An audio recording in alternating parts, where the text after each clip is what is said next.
Alrighty then, hello everyone, and welcome to the Defence Investment Plan. Now, I'm going to start this off by saying a couple of things. I'm going to put a couple of things straight out there just to begin with. One, politics are going to be discussed in this video. There's no way around it. Okay? But there is a way around how we discuss it. There is no point being rude to people who have different political views than you. It's welcome to debate the points, and it's fine. I encourage debate of the points. If you want to disagree with me, that's fine. If you want to disagree with my opinions on the Defence Investment Plan, that is fine. You're welcome to in the chat. But don't be rude about it. And that includes, if I haven't picked up your message, don't keep spamming the message. The bot is going to be on. It'll be working. The questions will be working once I've turned it on and set it all up. I will get them. So I'm just putting that there. Do not worry, I will get to your questions.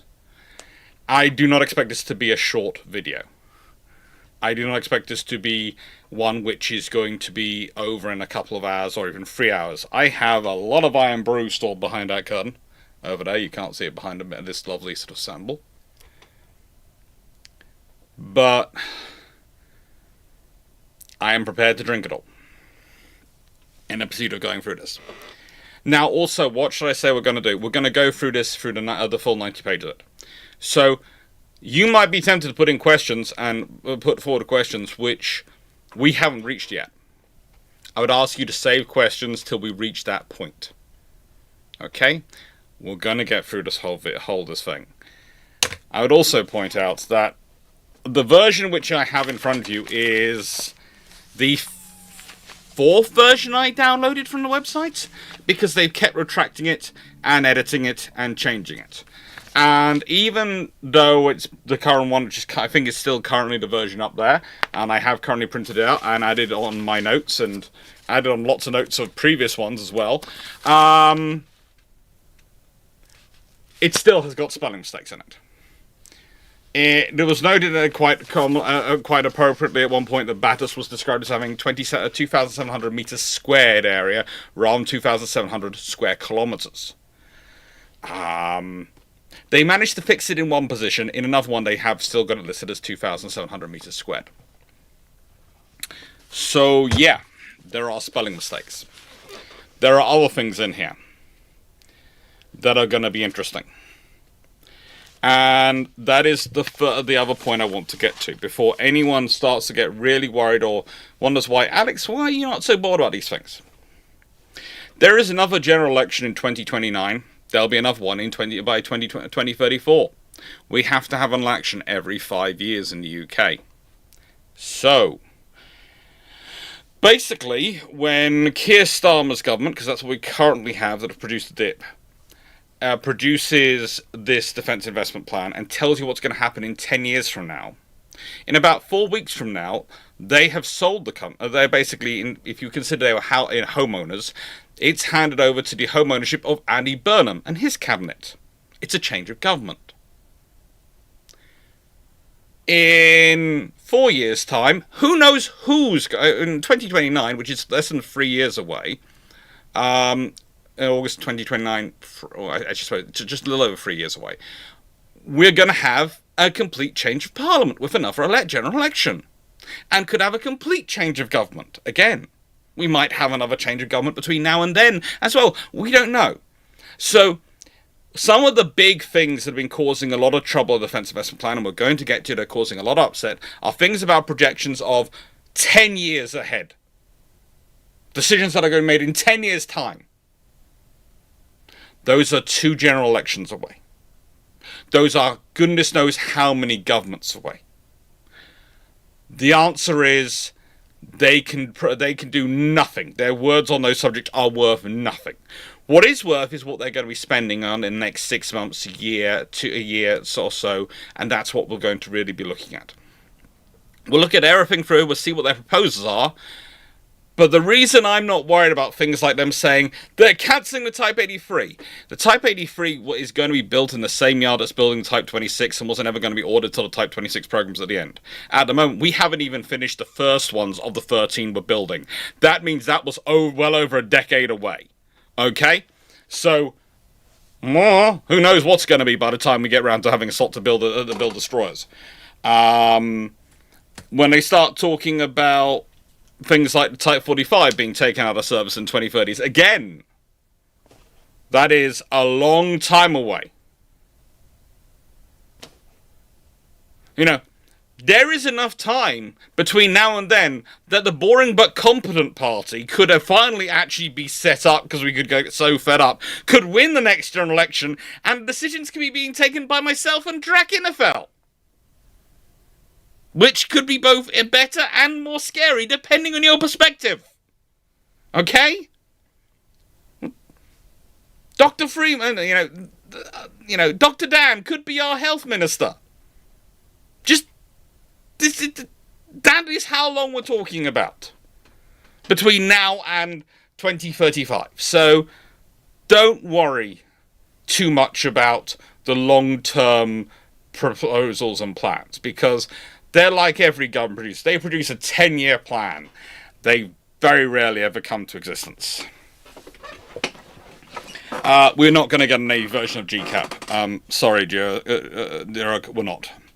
But I'll explain that when we'll get through it.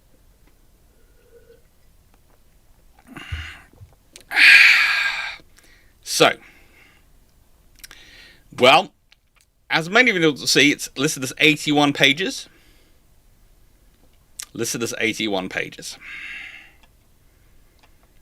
Page 2, completely blank. They're supposed to be saving the environment, and page 2 is completely blank. Then we have the Defence Investment Plan. Now, I can understand why, because it's probably the inside of the cover, but still, there's a pun which is going, why are they numbering this page then? It's the inside of the cover. Defence Investment Plan. Again, a whole lot of white space. We've got the Crown copyright. Okay. Page 5 is the contents. And that goes on to page 6. And I hate it when people do this. Okay. This is something which really is a waste of paper. It does not take much effort to either shrink it or double column that so that you do not have this on that page, because otherwise page 6 is pretty much an empty piece of paper. And I'm sorry about being a bit upset, a bit overly focused on this, but there is a reason for it. You keep talking about doing a green transformation and the importance of net zero and saving the planet, etc. This is not saving the planet. And then we reach the forward from the Secretary of State. Now, the first thing I want to point out is I did a video not that long ago on the history of these things. And one of the first things I noticed was oh my god, does that photo look bad again. The British do not seem to put good photos of their leaders in these documents. He looks like he's... Oh, I don't know how a polite way to say this about Dan Jarvis, but this picture does not... This picture makes him look like he is someone who's at the cricket pitch, who is trying to decide whether to hold in some gas or let it go. But leaving that to one side, there's no PM. There's no Prime Ministerial statement in here. This is how important this document is. There is no Prime Ministerial statement. It is literally just the Defence Secretary. This is the Defence Investment Plan. This is supposedly critical to raising our defence spending and everything else. And there is literally, it is the Defence Secretary. Now,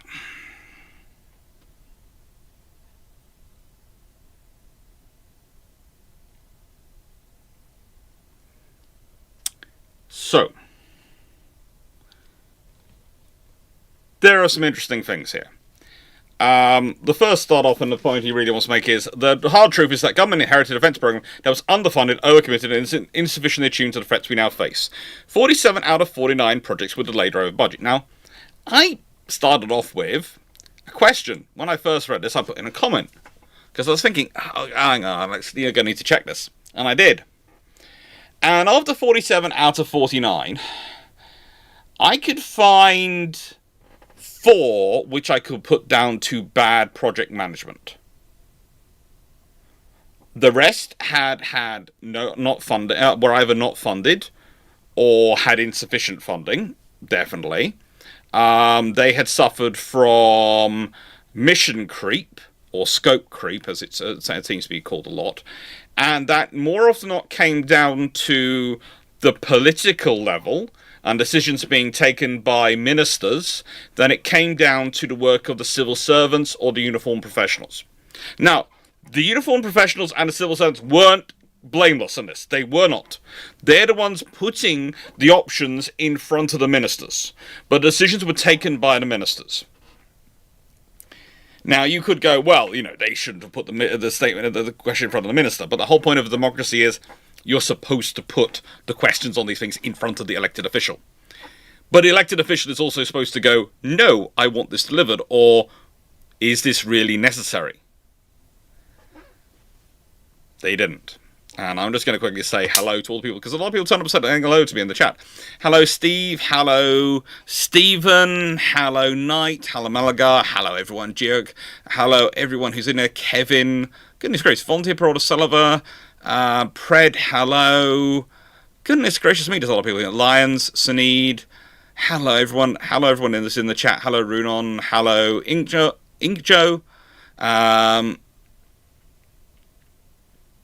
Yeah, hello D-Wolf, hello everyone, Pred and Montana and Richard Gordon and Io and Paul from Chicago and Paul Amos and everyone else. Hello everyone who's here. Hello Ploppy. So, when you see notes like this, they're written by me. When you see stuff like this, that's written by theoretically by the people writing the actual document, the Defence Investment Plan, which theoretically has come from the Ministry of Defence. And for a document which was supposed to be being written over the last 18 months to 2 years, and was the heightest and most important document, which was supposedly written by so many people involved, by God does it have a lot of mistakes in it. Okay. Now here's the interesting thing. Next point. Despite major increase in defence spending in 2024 and 2025, we're still working through these problems today. Improvements to pay and housing have lifted morale. There are issues with the housing, and the pay was not that much, and there was a whole strike done by Royal Fleet Auxiliary over pay not that long ago. In fact, it might still be ongoing in some regards, but we'll leave that to one side. The UK signed a series of major defence export deals in 2025, including £8 billion Typhoon aircraft deal with Turkey. And they have now decided to start spelling Turkey the Turkish way, which is fine, but it's just a case of, wow. Okay, that's in there. And a 10 billion frigate deal with Norway, putting our defence industrial base on a solid footing. That's 18 billion pounds worth of deals, which not all of it goes to the UK. And again, we're talking about a defence budget which, according to their own things, is 298 billion over the next 4 years. The DIP is backed by a £15 billion increase in the Ministry of Defence's spending power over the next 4 years. Okay, so total defence spending is going to be £298 billion over the next 4 years. That's how much they're spending over 4 years. They're going to increase this by £15 billion, of which, by the way, at least £5 billion of it, possibly more, that the figure keeps changing, hasn't actually been allocated by government. It's being left for the next government, for Burnham, Andy Burnham's government to find the funding for. So, what's it worth? But yeah, 15 billion. So that's like a 19th increase. It's really not a lot of extra spending. They're claiming it's a lot. It's not a lot.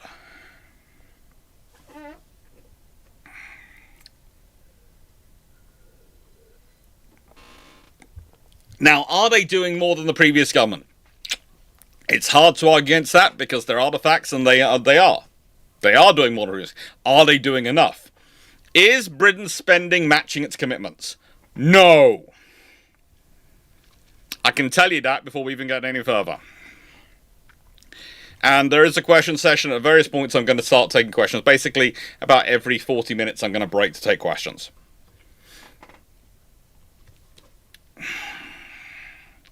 Measured as a proportion of GDP. Now, this is where things get interesting. Measured proportion of GDP in line with our NATO allies, the money spent on defence by the end of the decade will be 2.7% of GDP, up from 2.3% when this government took office, and higher than any time during the last 30 years. Ooh, that's doing a lot of work. That's doing a lot of work, because basically there's the pre-1997 defence budget. So yeah, that's it's being very careful in its figuring. UK made a commitment to its allies to reach 3.5% of GDP on defence spending by 2035, and that promise will be met. Well, if that promise is going to be met, they have 8 years, roughly, to gain 0.8% of GDP.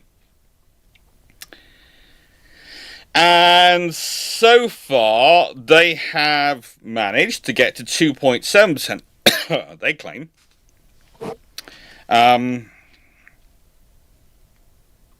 In a bit over a year and a bit. But the trouble is, they're not planning on doing any rises till after next general election. There's planning to be no more further increases till after 2029. Which means you then get 6 years to go up 8.8% of GDP. Let me put it this way. Defence, in real terms, has to rise by almost a third. So currently we're spending $298 billion over the next 4 years. If we were spending 3.5% of GDP, 3.5% of GDP, we'd be spending closer to $400 billion over the next 4 years. Our defence budget, rather than $74 billion a year, would be closer to $100 billion a year. So just take that one and start thinking that through. Their own government figures are admitting that they are not spending what they claim they have promised they're going to be spending. They've got a few years to increase it, but realistically, we are spending a third less than we should be. So if we're making cuts, there is an argument we are making false cuts. And I don't want you to start thinking about things like the cost of net zero and all those things, because there are lots of areas government spending money. But one of the fun things, and we will get to this at a certain point, is the figures. And I was going to go to the finance report later, but I've left a note there. Let's put it like, this is literally the note I've written myself here. Okay, go to the finance report. Trust me, go to the finance here, Alex, because if you do it later, people are going to get a very mistaken view of things. Okay. So, let's grab you the finance report, because helpfully, the government helpfully produced lots of documents, which they claim give you an accurate perspective of what's going on. I'm not sure about that, but we'll see. Literally, document, you can go to the Defence Investment Plan. This is what they have on the website. You can download the latest version of the Defence Investment Plan. You've got the Defence Investment Plan 4-page summary, which is pointless because they're calling it 290 billion of investment. By the way, it's not 298 billion of investment. That is the ongoing running costs of defence. That is paying people's wages. That is not investment in defence. That's the cost. When I pay a bill in a restaurant, I'm not investing in that restaurant. I am paying a bill. I'm sorry. But here's the Defence Investment Plan funding. And it becomes kind of interesting when you start looking at this, because you start realising that £15 billion of Defence Investment Plan, how it's spread out over the years is basically, again, it's £4 billion planned for 2029. A large chunk of this is not going to be sorted out by, unless when Keir Starmer leaves office in a couple of weeks. This is all signed up to a next government's spending. This is not him going to be doing this.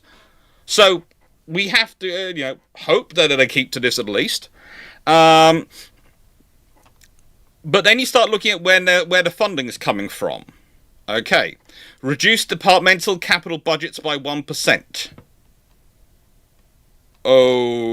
Okay. That's supposed to provide $4 billion over 4 years. Asset sales. Okay, they're selling off stuff which is going to get them 1.1 billion. Treasury support for ongoing international objectives and more efficient defense procurement. You're banking money from more efficient procurement before you've even done the procurement. That's what it's like. That's saying that's like me going, you know what? I'm going to have an extra £20 in my budget from next year from t-shirts I'm going to buy because I'm going to buy them more efficiently. I've got to remember that. Next time I talk to my accountant, I've got to be able to include this in my funding. In my, things. I'm going to buy it more efficiently next year. And when I'm buying books, I'm going to buy them more efficiently. That way, I will save money. And I'll have it... No.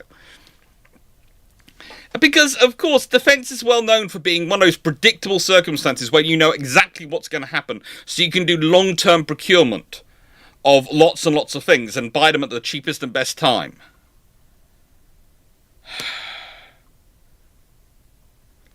Further Department for Transport savings. So the Department for Transport. Looking at you, kid. Department for Transport. You're providing 0.8 billion for this over the next 4 years. It's the Department for Transport. Again, an organisation well known for not having cost overruns. You look after infrastructure, railways, all the things we use in the UK, but you're gonna find the savings. Further Department for Energy Security and Net Zero savings.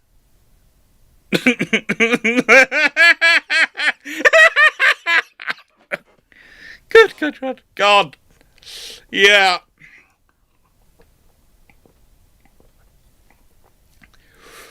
To be funded at budget in 2026.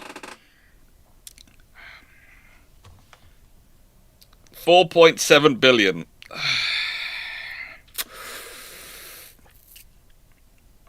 So, yeah. This is, fun. This is fun.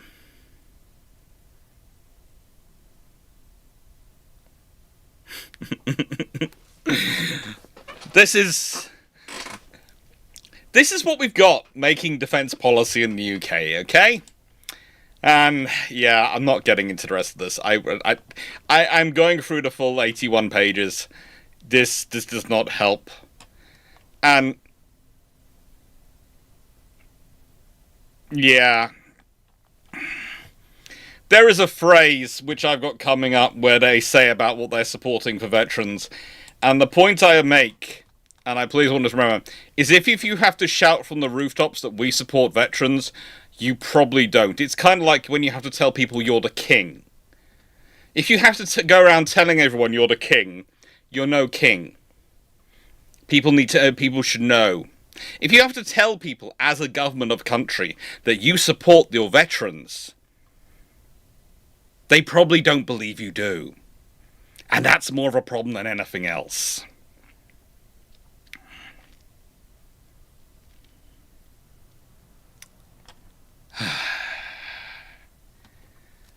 Now, they'd say they've made some tough choices, but I wouldn't argue where they have. I'm really not sure about tough choices. We'll be providing over $5 billion for advanced uncrewed systems. So far in this budget, I can find roughly $4.83 billion allocated, but we'll leave that to one side.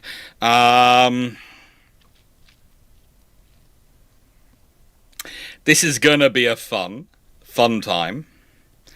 And it's gonna be a really fun time.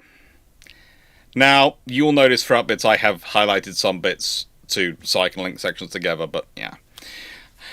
Please note, they're spending $1.5 billion on hybrid navy, is their point, and that's lovely. $1.5 billion over 4 years. Please note they're going to be spending $1.7 billion on Chinooks over 4 years. Now, the thing is, I agree with spending on both things. I just find it fun when you claim that you are transforming the future of naval warfare for $1.5 billion, while spending more than that on just refitting one fleet of helicopters. You're spending $1.6 billion on Merlin helicopters. Again, we'll be getting to all these figures. You're spending more money on Well, you're spending almost 4 times the amount of money on helicopters that you are spending on this, creating this new future hybrid navy in the next 4 years. Excuse me if I don't think it's going to be delivered. I'm sorry. It seems a little bit. I don't know. I'm going to revolutionize warfare, and I'm going to do it for less than I'm spending to keep one of my fleets of helicopters going. It's a lot of AI art, is what's... The thing is, this is the point I've had a lot of people discussing in the last couple of days about the drone navy that's coming through and the ideas. And they are some really cool ideas. I will admit that. I'm not too sure about them, and I'm going to explain as we go through what my problems are and what questions I think need to be answered. But my biggest problem is what they're spending on it. The fact that they are spending nothing. Absolutely. Frigating. No. Nothing. And then we get down here, and you have this. NATO has been the foundation of our security for 77 years. Yeah, good. In a more dangerous world, our commitment to alliance is absolute. The US has called on European members to take greater responsibility for Europe's security. Fine.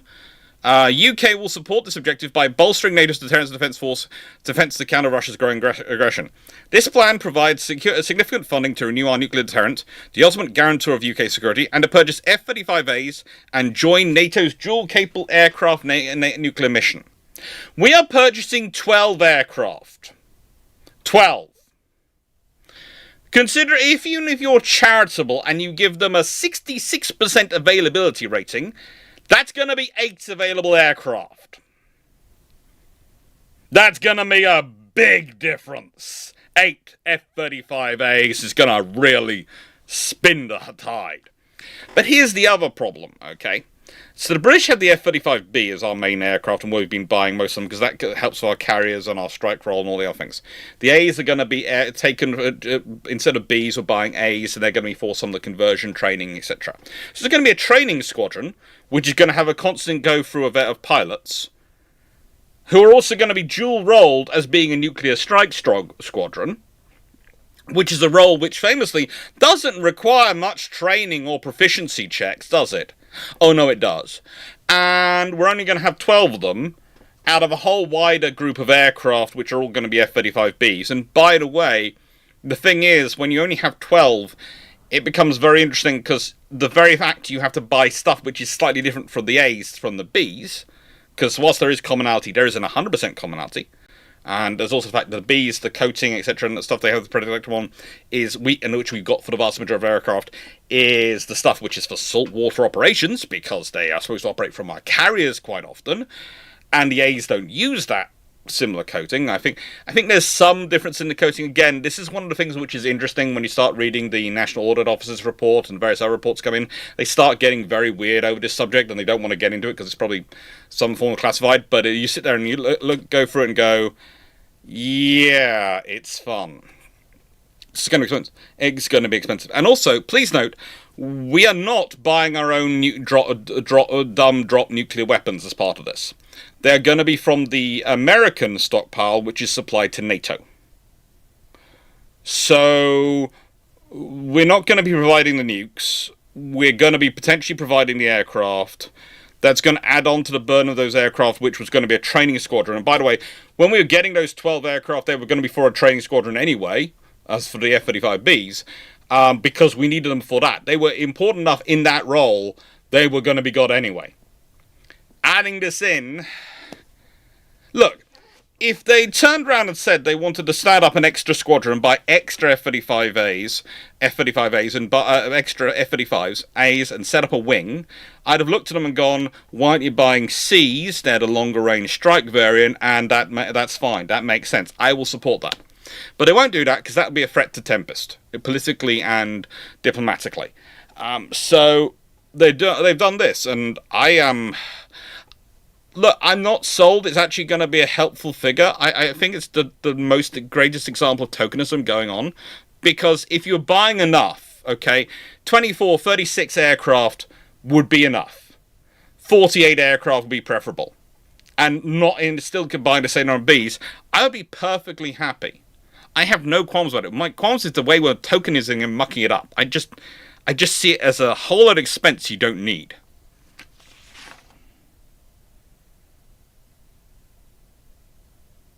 Good luck, Root. Don't cry too much on the M5, it gets worse.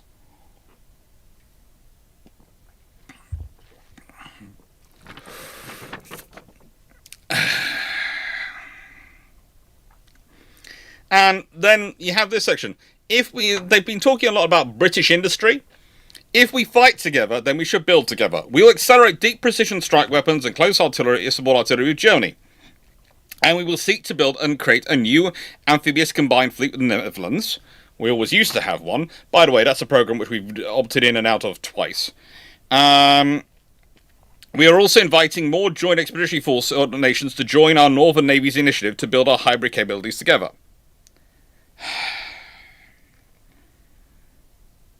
Look, Dan Jarvis took over the Defence Secretary role after Healy resigned. And he basically sold his soul for an extra £1 billion of funding, it seems to be. And it's not even been actually properly costed. I don't think he's necessarily as good a politician as he believes he is. I believe he was earnest in taking on the role. I believe he was probably a better soldier than he is a better politician. Judging by what he's got out of this. But this is literally, we are 30 minutes in, and we have only got through the economics and the forward of the Secretary of State. The executive summary,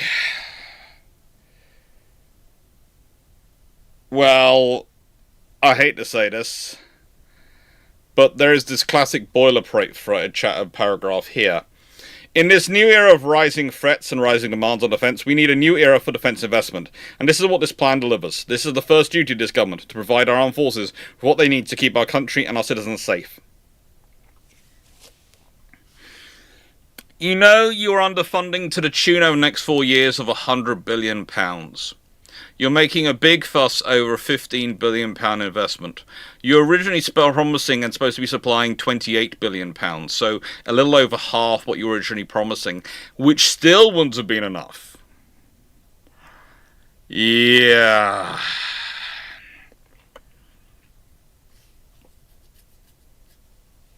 Why, oh why?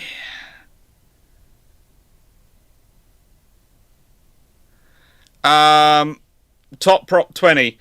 There is a real thing going around about apparently the Navy can't man the ships. It can do. The big problem that currently the Royal Navy has is not recruitment, it's retention.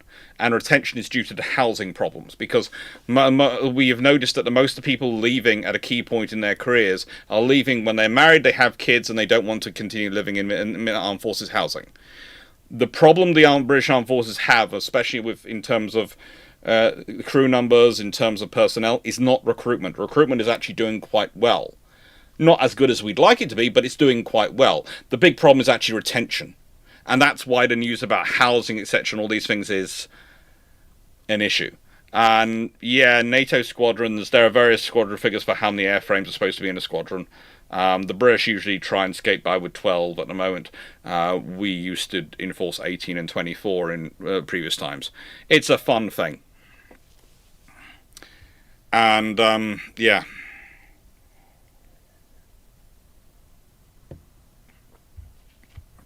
The RN and the Royal Marines has the best recruitment in the armed forces. The Royal Navy has the second best. The RAF has the third, and the Army's at the fourth.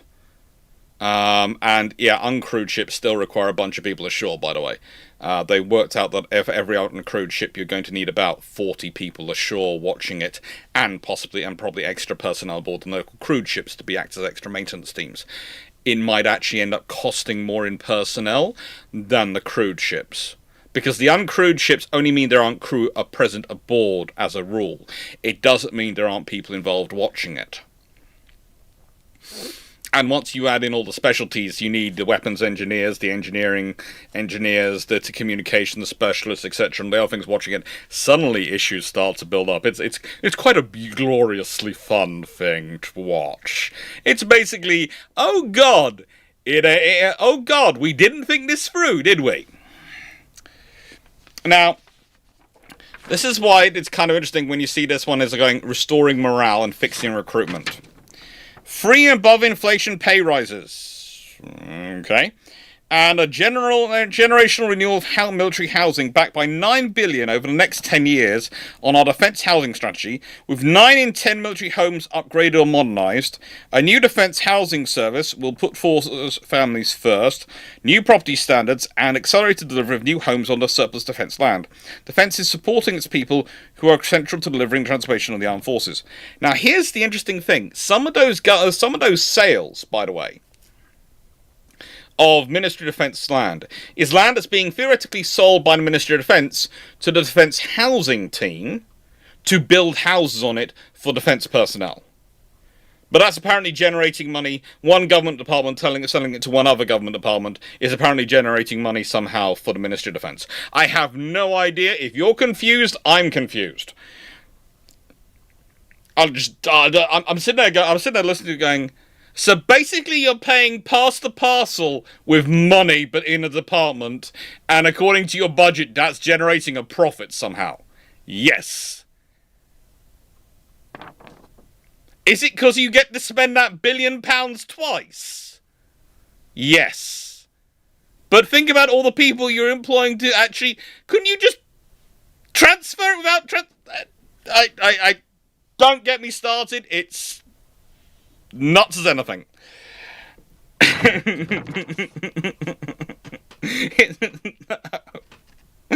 Oh, good lord. That was a fun conversation I was having yesterday with someone who was trying to explain this to me. And I was sitting there going, but you're just passing money between departments. Yes. But you see, that money was allocated to budget A, and by spending with budget spending it, that money then moves to budget B.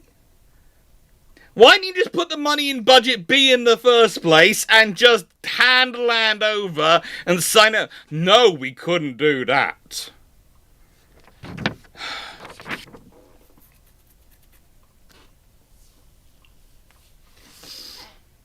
Don't ask me how many people are employed in that process. I really don't want to know. I couldn't bring myself to ask that question. I honestly couldn't. Okay. So, and here is the fun thing. Over $5 billion into autonomous systems over the next 4 years. And that's not just the Navy, that's the Army, that's the Air Force. All of them are going to be getting there's $5 billion across them. So, you know that massive, we are going for hybrid armed forces, we're going to be a transformational force. Out of that $298 billion they are spending over the 4 years, which is $100 billion, roughly less than they should be, they are spending $5 billion on autonomous systems. So, I am sorry to all those who are currently shouting the flags going, yes, we're going for autonomous armed forces. Not spending £5 billion over 4 years, we're not. We're not. I'm on the regular, Iron Brew, Jeffrey. I am on the regular. Land lethality, and cyber electronics is getting $2.5 billion over cyber and electromagnetic domain to grow the new defence cyber and electromagnetic force, enable freedom of action to defend the UK against daily cyber attacks. And Space Command is getting some money. But before we get too deep in that, please note, the thing I argued about Space Command was that we needed some space infrastructure to launch things. So basically, we need to actually get one of those facilities in the UK, which is designated a spaceport, actually set up to launch and recover satellites or systems in the space. No, there's no money for that. There's a lot of money for command and control systems on the ground. There's a lot of money for... I have no idea what one. We'll get there when I will discuss it. But it's just, yeah, there's nothing for the practical stuff. The nuclear deterrent. Now, one of the things you're going to see is a lot of investment in nuclear and defense technologies. And that is worthwhile. But the thing is, one of the reasons why there is so much expense going in there is because it's been put back so often by so many governments. Okay? So much has been put off, and now they have to actually pay the bill if they want to keep it. And basically, this government has found themselves paying that bill. So a lot of money is going on there now. Everyone's going to be going, so much money going on nuclear defense. It shouldn't be so much money. If you were the French, it wouldn't be so much money, because they've actually been paying the bill for the last 20 years instead of trying to shove it into the last 4. Basically, British governments try and spend as little as they can for 20-odd years, and then when it gets to the last 4 and they actually have to spend the money, then they complain about the sheer volume they have to spend once, because they have to spend it all there. But here's the thing. They're putting 20 billion more in defense nuclear enterprise over the next 4 years. And that is going to fund the deterrent submarines, the warheads, establish a nuclear fuels program, start defining the dreadnought successor, which is going to probably be another dreadnought successor, and upgrade our infrastructure across the defense nuclear state. And also, it will also, the nuclear deterrent, and this is one of the reasons why I think they've done it with the F-35As, is they've been able to put the purchase of the F-35As, because they're doing the dual nuclear capable aircraft mission, into that budget. So they've managed to take the F-35As, which they can't, the F-35Bs, because they can't take nuclear weapons, and take them from the one budget and stick them into the nuclear budget, because they're going to do a nuclear mission. They're still not buying enough. I'm not sure how useful they are, but because they're going to do a nuclear role, they have shifted budgets to the nuclear defense nuclear enterprise budget.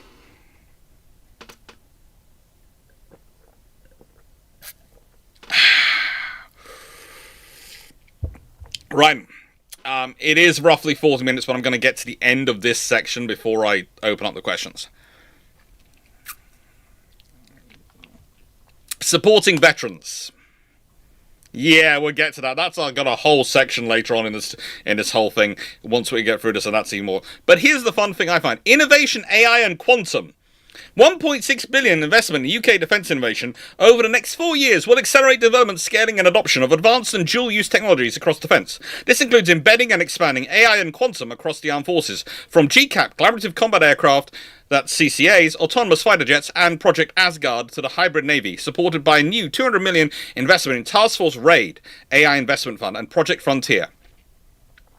Quantum what? Quantum what?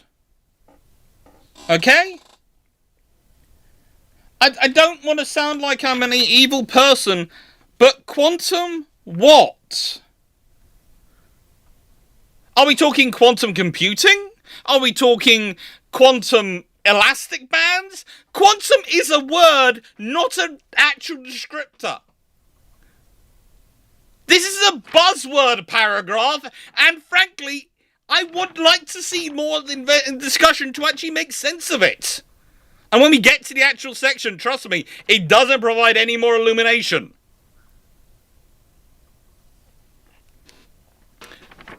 It's just the word quantum. It's AI. It's Task Force RAID. Yeah, RAID. It's got no satellites it's adding in as far as I can see. No satellites channel. It just quantum what? This is a buzzword bonanza and it's got nothing in there. Then we got shipbuilding. And by the way, shipbuilding split over it's 4 lines split over 2 pages. This makes you feel really important with shipbuilding. We will invest in new autonomous surface vessels. Okay. Autonomous subsurface vessels. An amphibious fleet, potentially with the Netherlands. That's good. Okay. And a future common combat vessel. While also delivering a combined force of 13 Type 26 frigates in Norway, 5 Type 31 frigates, and fleets of support ships. Now, here's the thing. I have read the agreement with Norway. At no point in it does it say we're surrendering our navy to the Britain. Yet the way they go on, and it gets worse as you go through this document, you'd think the Norwegians are literally building 5 Type 26 frigates to serve with the British Royal Navy. They're acting like they're one force. And they're not. Yes, we're both NATO members. Yes, we're both part of the Northern Forces. Yes, we're going to be working together a lot. But if we have problems elsewhere in the world and we need to send a frigate, the Norwegians aren't going to send one for us. They are there to support us in NATO and work with us in NATO. They are not part of the Royal Navy. It is not a combined force. It is an allied force at best. It is not combined.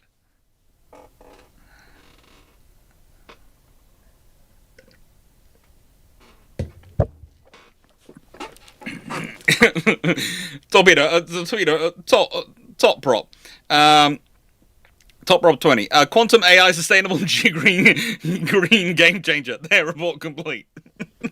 Don't give them ideas. They're still editing the thing. Oh, oh, we haven't got through it. Land industrial capacity. I just got depressed with, but then we got the aerospace sector. Okay. Over 1.1 billion of new investment to upgrade and sustain the Typhoon force into the 2040s. Our major benefit to the UK's world-leading aerospace sector. Okay, supporting UK jobs. We'll buy additional F-35s, benefiting from the substantial UK work share. Fine, and grow our combat industry through development of collaborative combat aircraft (CCAs) to fly alongside our 4th and 5th generation fighters, backed by £300 million of investment. In combination, this establishes our pathway to GCAP as we make significant steps towards the RF becoming Europe's first 6th generation Air Force. Seeing as I think the Italians are going to be buying those aircraft at the same time, they might have a conversation with you about the Royal Air Force becoming the first. It probably will be the Regia Aeronautica and, the Royal Air Force, both becoming, it's not the Regia Aeronautica, it's the Militare Aeronautica, becoming the first. Or Aeronautica Militare, I cannot remember actually for life of me in a moment. But they think it's going to be a shared one. There's a lot of stuff going on here. Let's get to your questions, okay? Let's go to Discord, and let's see what the questions are like. Okay. I'm going to do about 15 minutes of questions. Runon, please do something about the test questions which come through. Please, in your next update. Please. There we go. Right then. Not sure why it's this all one side. Bran Larson, what would your ideal Royal Navy look like force-wise? I've done some videos of that, but basically I would like about 3 LHDs that could also take F-35Bs. And I would like about 7 escort groups built around roughly a couple of destroyers, 3 frigates, and probably a dozen or so large uncrewed surface vessels to support them. Probably actually a little bit more than a dozen, probably some region of 21 that support them. So each ship works with about 3 of those things to support them. But that would be what I'd be starting off with, and I'd want some Royal Fleet auxiliaries, etc., and things as well. And I think they should have LSUVs to support them, because as I keep explaining to people, I see large large uncrewed surface vessels as the replacements for things like sloops, escort destroyers, and frigates in World War II. They are the small escorts, and the larger destroyers, the cruisers, etc., are what our modern crewed vessels are. Is this up for a Booker Prize? I wish. Gerog, I will answer that when we get to that point, but there are reasons to think there are things. Why do you suspect the dip was delayed so much? Honestly, because I don't know. I don't think it was the time taken to writing. I think it was the politics over the funding. I would think it was the wrangling over the money. Steve, any reasons you can see why it's sensible and not so sensible to include the SSNs in with the SSBNs? It's sensible from the point of view of a lot of the infrastructure industrial to support nuclear submarines is the same, whether they're SSBNs or SSNs. It's not sensible in that the SSNs and SSBN forces exist to provide different things. And one of the problems we currently have is that the drop in the number of dry docks available was for the ones available to the SSN force. And the SSBNs have to go through dry dock. They have to, otherwise we can't keep the deterrent out. So that meant that we basically functionally gone down to 1 dry dock available for the SSN force. And that's the reason why we're currently so short of SSNs. And that's why they're currently building some more.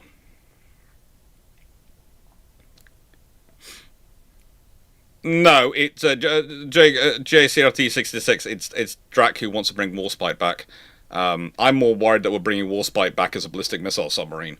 I think that is a really, really worrying thing to do. I think, in the nicest way, Warspite is one of those ships which machine spirits may or may not exist. When it comes to things named Warspite, I'm less definitely leaning towards they exist. In which case, I would rather not have machine spirit have control of ballistic missiles. Nuclear-armed ballistic missiles. I just would prefer not to. Everyone else is planning to build their large air defenders. 960 everyone, how do we argue against the idea that Admiralty has been captured by the drone lobby?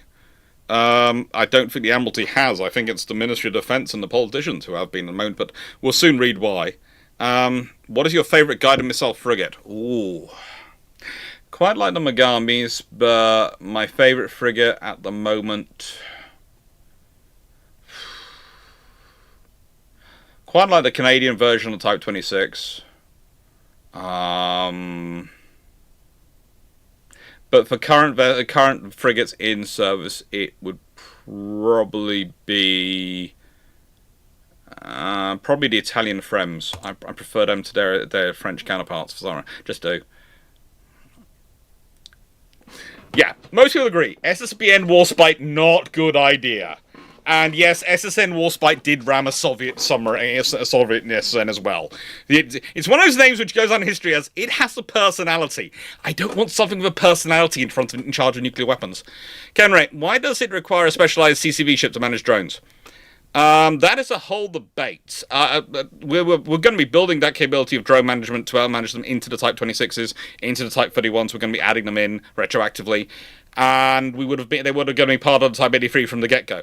When I start to look at the CCV, I increasingly see a rebranding of the Type 32 as the CCV, and for some reason they've decided to open it up to a whole competition. And as for the Type 83, well, to me, the Type 32 and the Type 83 were both announced under Boris Johnson's government. And there is part of me, a very cynical part of me, which wonders if the reason they've now been cancelled is because they were announced by Boris Johnson and the current Labour government really don't like him. But I hope it's not that. I hope it's not that, because if we have reached that level of political, personalisation when it comes to decision-making, then we've got problems on our hands, because I was hoping we had adults in charge who could rise above the fact that this programme started under someone they didn't particularly agree with, and they could actually do it. But there is part of me which is actually wondering that, because basically when you look at the CCV and you look at the profile of the Type 32, they almost directly go across each other and fit each other. And when you look at, that's the two programs. The Type 32 was originally going to be Batch 2 Type 31, but Boris Johnson famously mucked up the naming and called them the Type 32s. And the Type 83 were also announced under the period. But I'm sure it's not that level. I'm sure it's not that. The interesting thing is they're opening up the Type 32 to everyone to involve in, but basically the only one who can build it is going to be Babcock. So if they don't pick a Babcock design to be built in a Babcock yard, because it's not going to be built at Govan, it's got to be built at Rosyth. There isn't the space at Govan with the Type 26 program.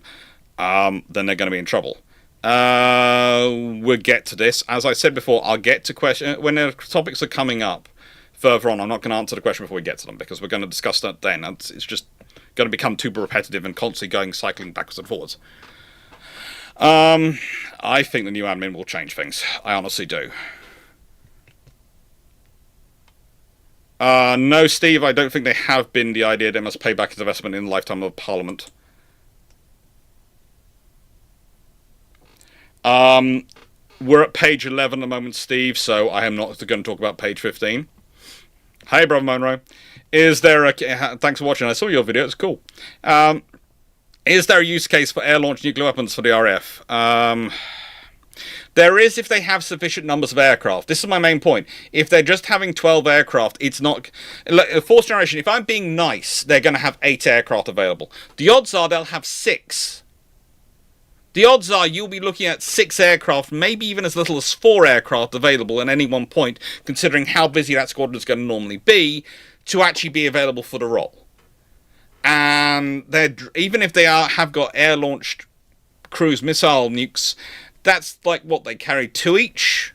Yes, nukes are nukes, but usually use at least 2 per target to try and hit them. And so that's 6 targets you can engage, or maybe even just 4. And they've got to fly from where they're based, in the RAF base, and they've got to fly to where they can pick up the nukes. They've got to be loaded up with the nukes, because we don't have warheads. We'd have to develop warheads and a cruise missile for them, so we'd be backing up from the French and the Americans. And then we'd have to take it from there, and then we'd have to probably refuel and tank again, and then we'd have to go hit the target and then come back. This is just adding complication, which I don't see. If they really wanted to do this, buy B-21s. Go to whole hog, buy the B-21s, spend the money on the heavy bombers.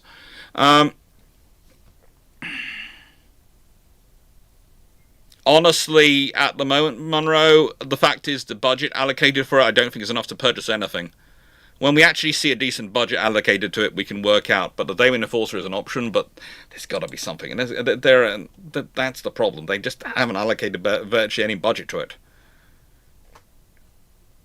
And, Runon, you mentioned that a 2-to-1 active maintenance rate was quite generous for the F-35s. Is there a point where a platform or system becomes sufficiently veteran or established to bust that ratio up to 4 or 5-to-1? I'm thinking something like System 170 or Piper. Basically, if it becomes sufficiently simple, then you can bust it up. When you're talking about the F-35, you're talking about maintenance of the body, maintenance of the coating, maintenance of the electronics, maintenance of the engines, and all these things have to be constantly checked and upgraded. There's a whole lot of software updates. You think about the software on your computer and how often that gets updated. Well, imagine the software on an aircraft, which has a lot more complicated and a lot more lines of code. It's a lot of work, and yeah. Depression increase program, potentially. And yeah, that Night Secretary 1. Are we sure we're not seeing Cold War mentality of war will go nuclear in 5 minutes mentality? I hope not. I hope not. Helping us. Do you know in an answer from Minister today, they said only actually spent 1.5 mil on Atlantic Bastion tech demonstrators, which means they don't even know what stuff will cost yet, thoughts? I'm not surprised, but they aren't allocating anything anywhere near enough. If you want to build 30 large USVs, then 1.5 billion over the next 4 years is not enough, and they're not planning on getting 30 that soon. So this is one of the problems I have with the 10-year plan, but we'll get into that as we get to it. Sebastian, what do you mean it's going to be another Dreadnought successor? Basically, the successor to the Dreadnought is an improved Vanguard design. Okay, the Dreadnought program, and Dreadnought is a new improved Vanguard design built around the new reactor. The Dreadnought successor will probably be an improved Dreadnought design built around the new reactor.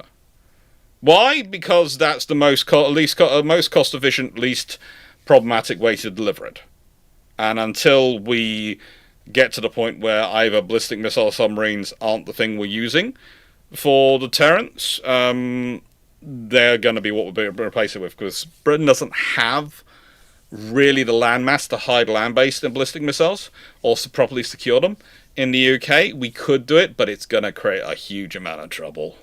A huge amount of political issues. So, yeah, it's ballistic missile submarines are the way we're probably going to go, and that means the success is probably just going to be an improved Dreadnought, like the Dreadnought's an improved Vanguard.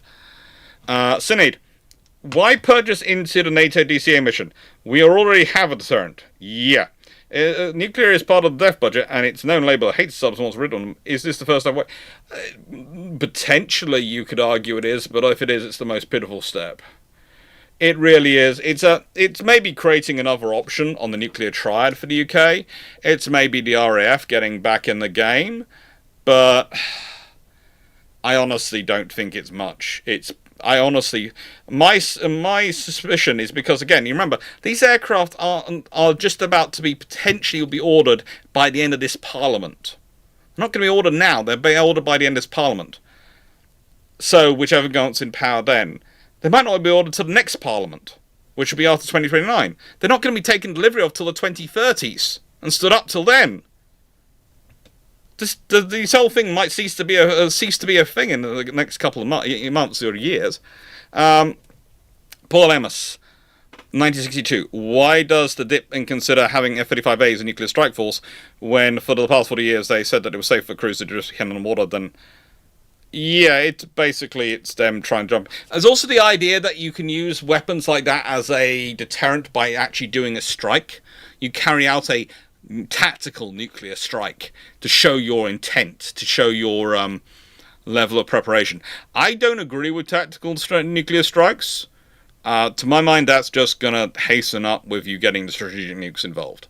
Tactical nukes, especially when you're dealing with the command protocols, you almost always, in Western scenarios, end up using them on strategic targets because to get through the layers of command and control, you are not going to go quick enough to get permissions to be able to launch those weapons in a time which allows you to actually launch them at a tactical target rather than a strategic target.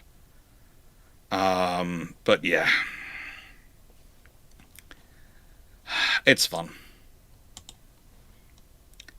And new IQB is the inability of the F-35B to carry nuclear payload a physical limitation, the airframe, or we don't want to trouble nuclear weapons on CVs. Well, actually, the carriers are nuclear certified. The Queen Elizabeth class are actually nuclear weapons certified, from memory. Their magazines are nuclear weapons certified. But the F-35Bs, I don't think their internal bays allow it. I think it'd have to be external, and that of course ruins the stealthing of the F-35, and yeah, it's fun.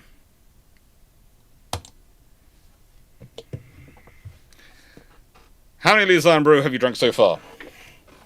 Okay, today, let's see, today, 1, 2, 3. That's before the live began. So far, I'm halfway through this one. Okay. Let's get back to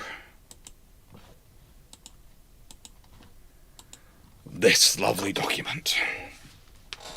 We're at page 11 of 81. I'm not saying we're going to be taking a while here, but if you have friends and family, you might want to tell them you love them before we carry on. Right then, so, stepping up UK leadership. Okay, for this, if you want to lead, remember, you have to provide funding. So, we're going to meet, the government has committed to increasing defence spending to 3% of GDP in next Parliament. So, basically, they want to reach, they're at 2.7%, they want to go up 0.3% to 3% of GDP in the next Parliament, which is 2029 to 2034, and they're claiming they're going to reach 3.5% by 2035. So they're going to suddenly get 0.5% of the budget sorted out in 2034.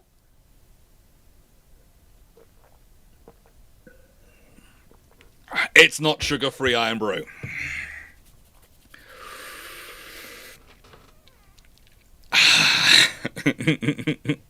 It's not self-harming behavior at the moment.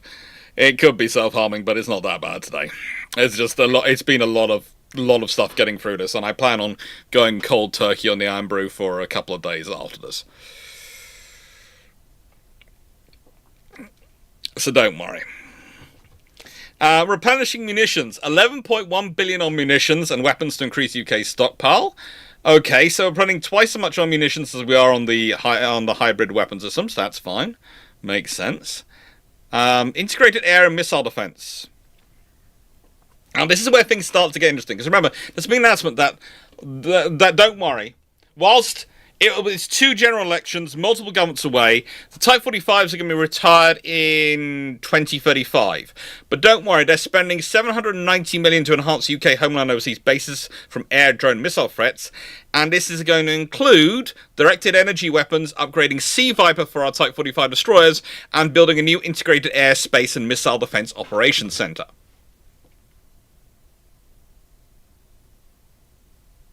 Please note, if you're hearing crickets in terms of actual missile defense for the UK, I agree with you. But don't worry, there's going to be an operations center to coordinate the Type 45s.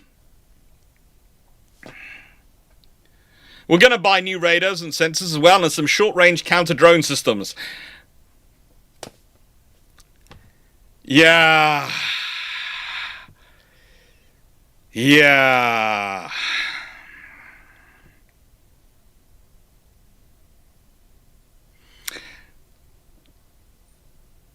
Yeah. Critical underwater infrastructure. 330 million new investment into critical underwater infrastructure protection. That's good. Digital targeting web. We'll get into that in a second. 1.8 billion. And by the way, at DSTL, they want to. They are DSTL at Porton Down. They are building a new lab named after Ernest Bevin. Now, Ernest Bevin was a very good Labour politician and trade union official. I'm not sure why he's getting a lab named after him at Porton Down. I'd have said I agree. He is a person behind the founding of NATO, and there are certain things which I would have given him. I'd have actually given him the Integrated Airspace and Missile Defense Operations Center. I'd have said if I was going to name a lab after anyone, it would be a scientist. But especially considering that lab is going to enable research into protection against biological threats to the UK and our allies.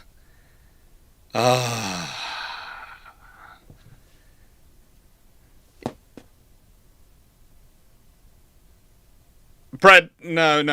They want another new command center.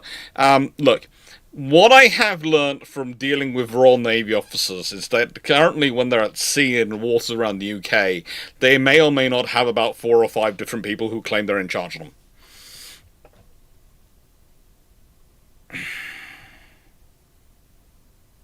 Yes. We already do have air defense operations centers in the UK. One of them is at Buchanan. This is a new central air defense operations center. Yes. It is another new layer of command and control over the existing layers of command and control. It is... Yeah. No, it's Ernest Bevin. Hayes Gray. Okay.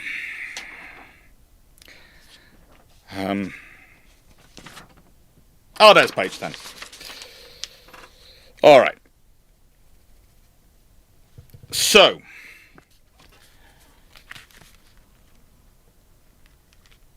Don't look at my notes. I have this is scribble with handwriting all over it. Okay.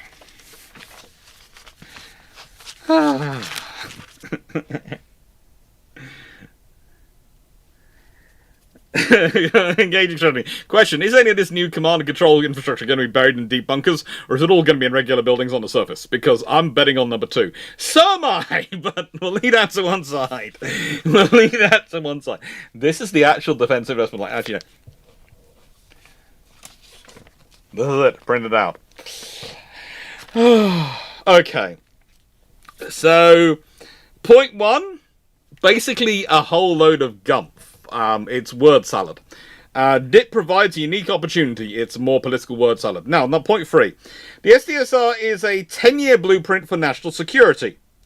And the DIP will put into effect. The government is increasing its defence spending to 3% of GDP in the next parliament. Again, this government is not going to be the government in 6 weeks, let alone in the next parliament, probably. It's going to be different people in the way UK politics is going. So, they have no control over any of this, but hey-ho. They're going to get the 3% of the GDP in the next parliament. And they're going to somehow get to 3.5% of GDP 2 parliaments away from now. Because remember, next election is 2029, election after that is 2024.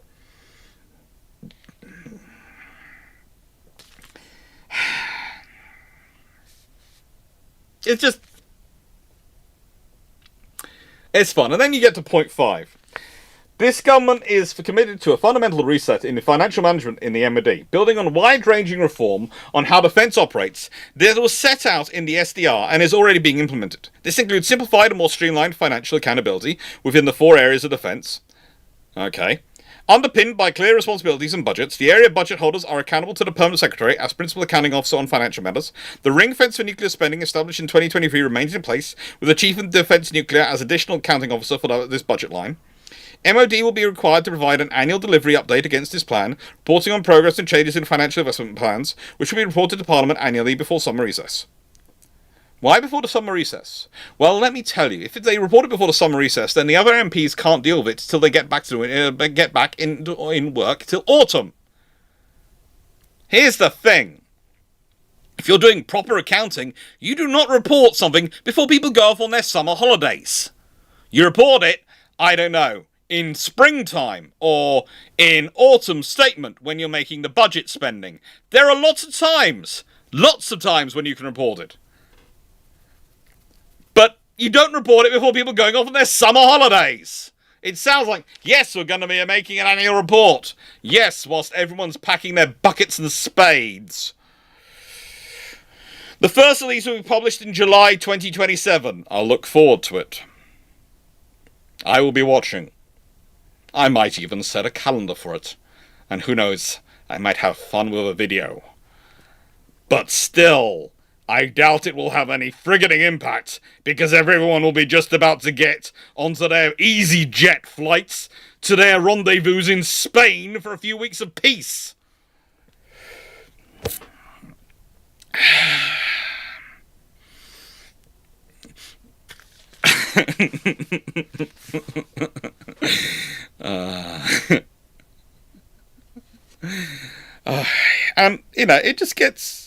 It goes fun. Now, one of the things that you got coming up is they are continuing on with the Future Cruise anti-ship anti-ship weapon program, which is the joint program going on with the French. Now, there's been a lot of discussions about Storm Shadow successors on Twitter and various other social medias about this point. There's a lot of emphasis on the investment in the Future Cruise and anti-ship weapon, but we still don't have a timeline for it coming in. Now, yeah. Here's note. We're coming up to a very interesting graph, which is where they have the department expenditure limits. Now, technically, department expenditure limits have a contingency provided by the Defense Investment Plan. But currently it's an unfunded contingency. Okay? It's an unfunded contingency. So what does that mean? That means it's not worth the paper it's written on, because there currently isn't the money there. They also have a £500 million modernisation fund. Okay? And that just makes it even more fun, because this is going to be ring-fenced in the Ministry of Defence budget, and it's going to allow from upfront investments that will unlock efficiencies and cost savings downstream. Yay! Now, here is the problem with this, and I love this idea, but you're talking about 500 million out of a budget of 298 billion. So, 500 million, that's an M. 298 billion. That is, 500 million is about, now, let me just clarify this. 596th of the whole total budget you're planning to spend over the next 4 years.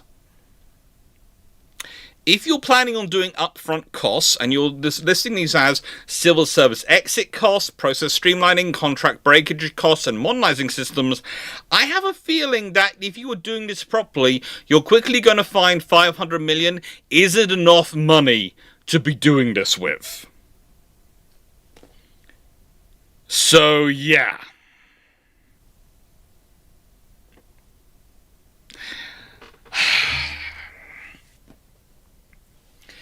Now, here's the fun thing. We then get into the defense spending. Okay, so RDL is Resource Department Expenditure Limit. Okay? That, for the next total of 4 years, is 172.7 billion, and that's if the new government coming in keeps the same spending limits. CDL is 125 billion.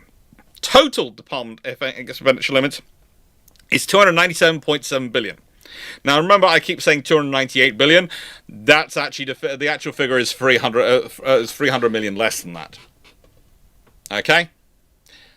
But let's be honest, 297.7 billion, 298 billion. What's 300 million between friends? Come on. What is 300 million between friends? Surely we can all accept me, not by me rounding up the 300 million. Because their government does. The government does the whole way through. They keep rounding up the amount of money they're spending. But the reality is usually less. Now, here's the other fun thing when we start talking about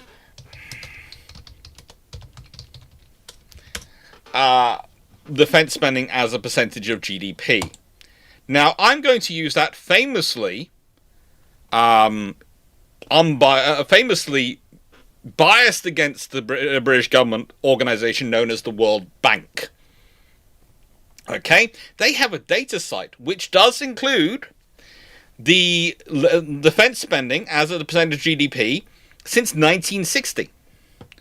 And we're going to be going up to 2.7%. Right?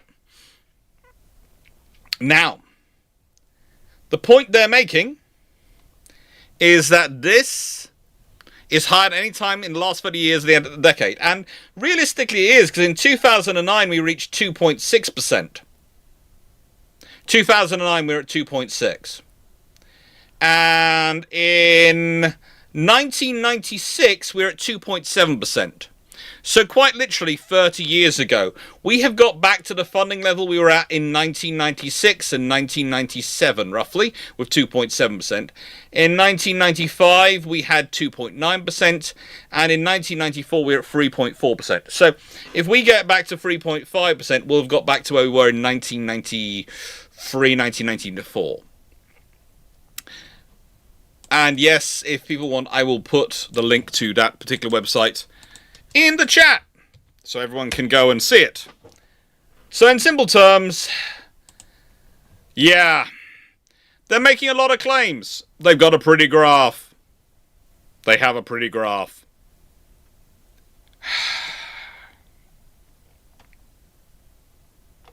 It shows figures going up. It looks good. It's been going up for a while under different governments, because things have been getting defensive and things have been getting worrying, but it's not going up enough.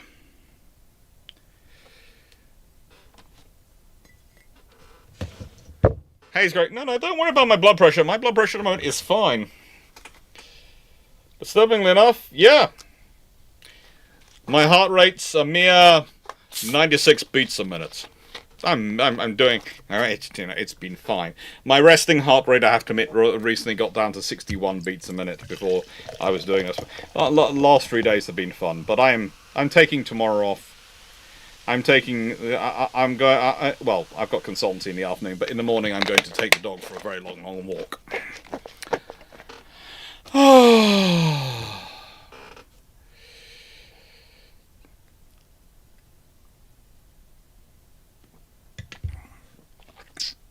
Now, because frankly I find the graph annoying, I am going to skip through this bit because they're talking about making the UK a leading destination for defence investment, and then they go into the defence ecosystem, and basically it's a lot of words for realistically you need a sound financial strategy and you need to start investing in defence. If you want other people to invest in your defence, you need to be investing in defence.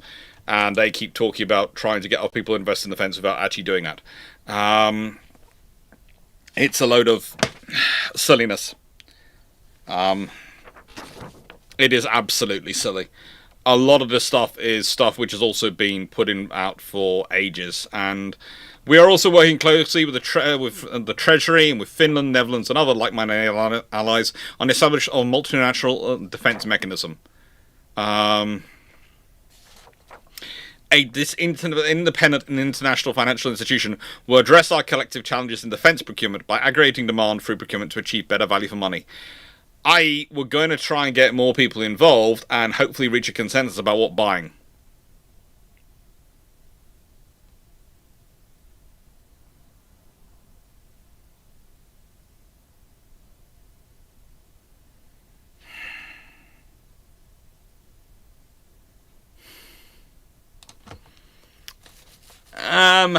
Yeah. Look, in the nicest way, they'd come up with a lot of ways to try and get money from everyone else rather than actually funding it themselves. And that seems to be a constant theme for this. And then we get to this point, okay? So, here's the thing. Since July 2024, we have signed over 1,400 major defence contracts. I would like to see your definition of major, but we'll leave that to one side. 94% of the total value of those contracts going to UK-based firms. 94% of the total value of those contracts going to UK-based firms. That's some interesting working. Supporting British jobs and British SMEs.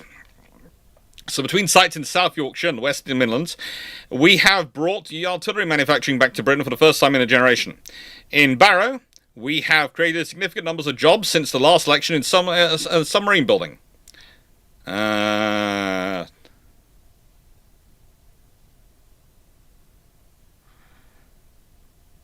Okay, if you're going to claim it, I tried to look into it. I really think it's probably a longer-term thing for the AUKUS program and the various programs of submarines going through there.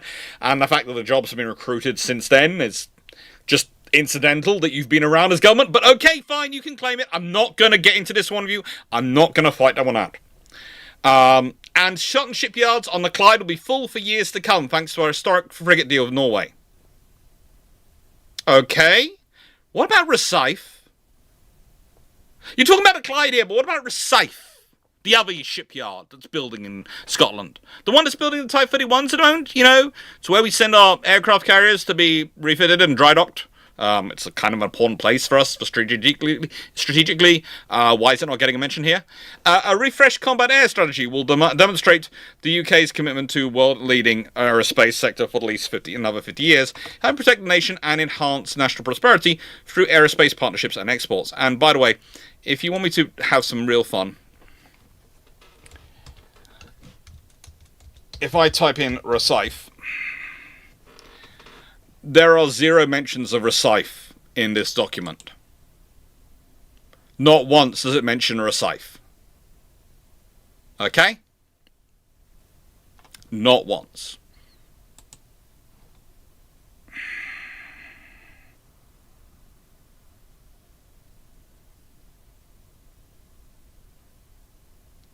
Well, that's the trouble, because if they're going to be building the CCA anywhere, it's going to have to be Rosyth, because all the building slots in Govan are filled. EXO. So, even if they're not building Type 32, there's pretty much the only option of where they can build it. If they want to build it on the timeline they want to build it, has got to be Rosyth. That means Rosyth.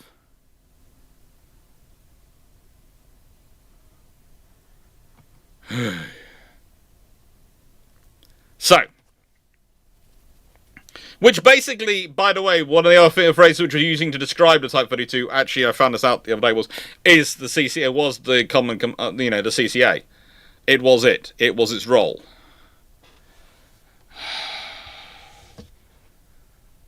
We'll get into this, Joel Fredericks, as we go through it.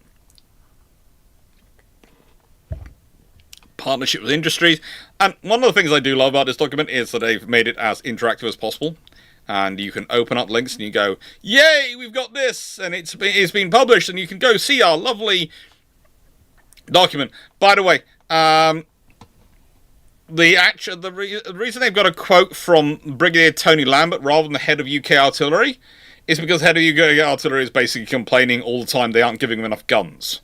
Quoting from him is terrible because he will just sit there slamming every government there's been for the last few years. The guy obviously doesn't give a flying hoot about getting promotion. He is just slamming everyone.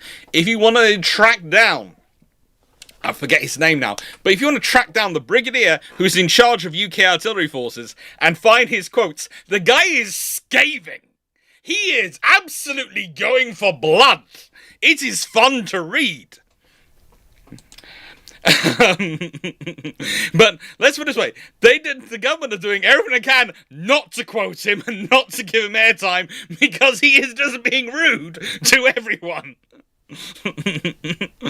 He does things like they go, drones are important in Ukraine. Yes, those artillery shells. they just go, we're talking drones. Artillery shells matter too. He's fun. They've got 5 core criteria agreed with the Treasury to each investment to consider growth potential. These are aiming at boosting supply side productivity and combination as the key to long-term economic growth. And their 5 criteria are research and development, frontier industries, marketing competitiveness, skills, and place. You notice how not one of them includes, we need it, strategically it's important, and we need it. There is a good reason to procure this. No, it's research and development, frontier industries, marketing competitiveness, skills and place. There is a guy called Rory, I forget what his full name is, who does a lot of stuff about marketing on YouTube. He turns up everywhere. He's a really nice guy. He's usually there in a blazer chatting away. In the nicest way, market competitiveness is often about marketing. Use him. Stop making it a criteria for procurement.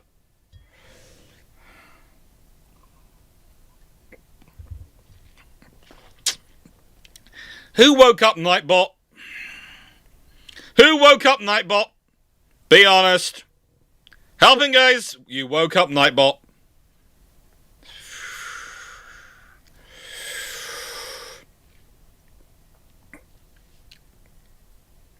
No, the next few streams are going to be nothing to do with the dip. I'm nice to sway Montana 67. After spending the last 3 days going through it, I want to ignore it for about a week. Combat effectiveness? Oh, God. Lions, who needs something so prosaic as combat effectiveness or utility?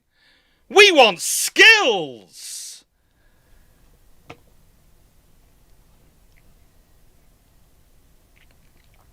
Yeah, 298 billion is the defense budget over the next 4 years.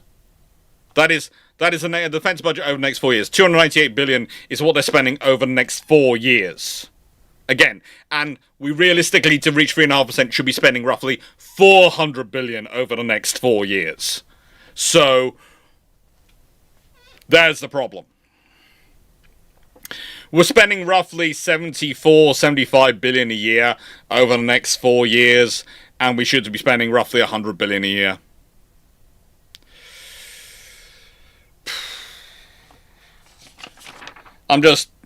Yeah, oh God, this page is coming up. Oh, no. Okay. This page is coming up. I do apologize. This is not going to be a good position to be in if you've got the ability to turn down the sound knob. So, defense is an engine for growth. Okay, I was looking forward to this page. This page, it looks good, okay? You got it as an engine for growth. I talked about this in my own, what there should be in the defense investment plan. What you can do. What is here? By 2099 to 2030, defense investments may potentially support nearly 60,000 additional direct and indirect jobs in the UK. May potentially support additional direct and indirect job. Oh my God, that is such vague language. I could make, nice way you could go, right, so these people work for BAE, okay? And they're having their house done. And the builders the builders that are working on it, we're supporting those builders working on their house whilst they work for BAE. Because that's potentially support direct and indirect jobs. Realistically, you can start at this point.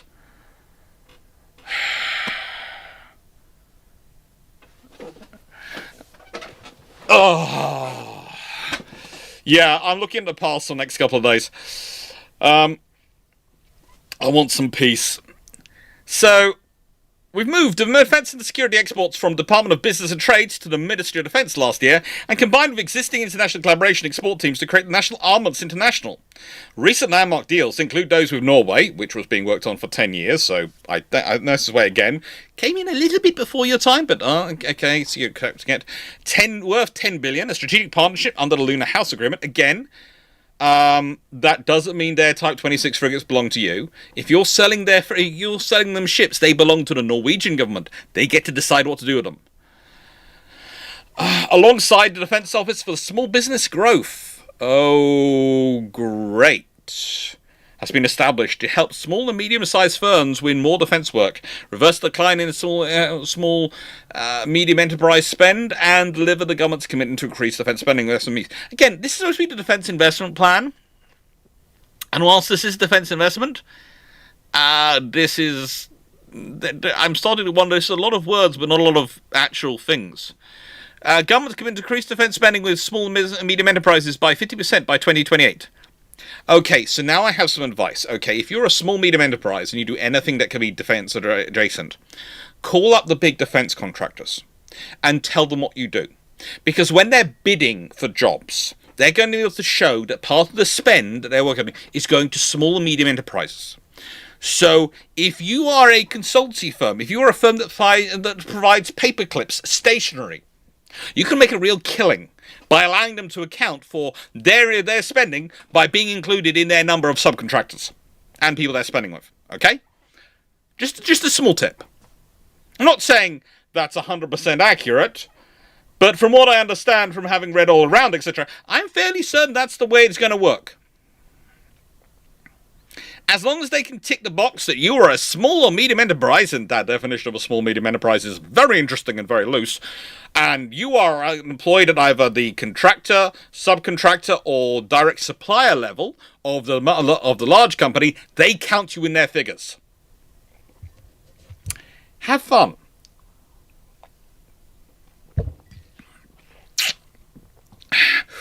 To do this, we will publish a clear definition of a British company and use this to apply a buy British by default approach in priority subsectors that matter most. They have yet to do this. They are probably in SOA, judging by how long it took them to do this, they're going to take years to do that. And it's supposed to be done by the next government as well, so they might have a completely different definition.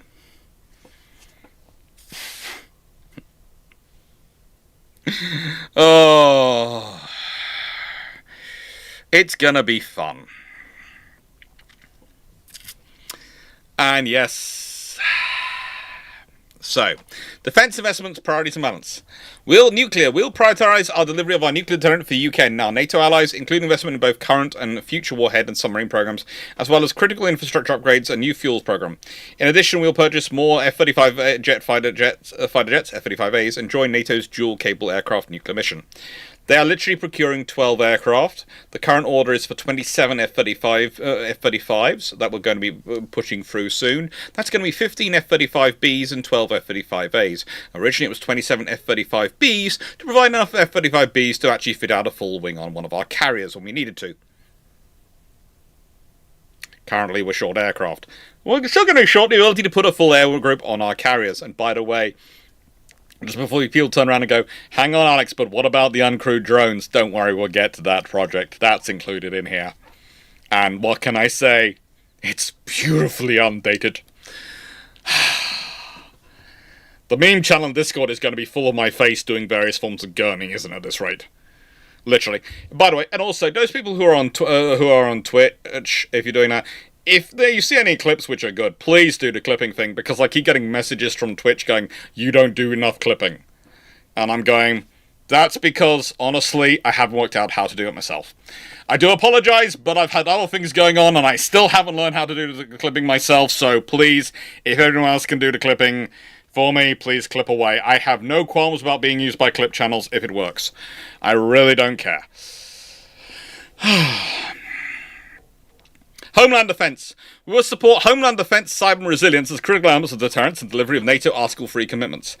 I'd like some long-range air defence missiles for the UK. I don't want to just be dependent upon fighters. I'd like some actual land-based defence missiles. Why don't we buy the land-based version of the Astra system so we have the same thing as the Type 45s? How's that sound? Or maybe the what's the next generation of this? What's the next generation coming up? Or the Aquania something like that, Aquaria or something. That's next generation missile. Buy that. I don't mind, but there are options. Buy them. Deterrence through war-fighting readiness. We will sequence delivery of a NATO-first, transformed integrated force, able to deter and fight in the Euro-Atlantic, deliver global crisis response options, and provide greater options for deterrence and retaliation to aggression. Early investment will focus on increasing the readiness and lethality of our armed forces. Again, nothing in there. By the way, the reason I'm skipping some paragraphs is because they are literally paragraphs like that. It's a load of words which mean nothing. Aquila. Yeah, that's Aquila. That's it. Aquila Eagle. Yeah, sorry. I couldn't remember it for a second. It's just, I've been reading this document too much over the last few days. It's starting to do my head in.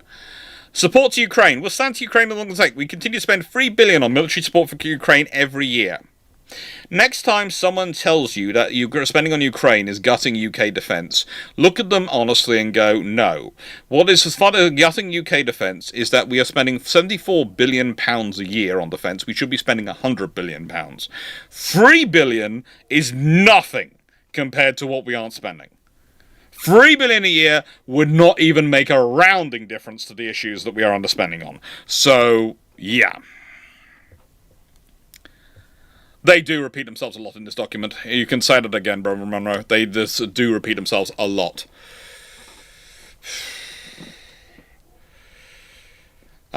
Shape the global security environment. We will lead Europe to deepen integration, capability, and capacity through NATO. With what? If you're not spending any money, no one cares what you say. I keep telling this to people and they don't listen. If you don't spend the money, no one gives a flying hoot. No one gives a hoot.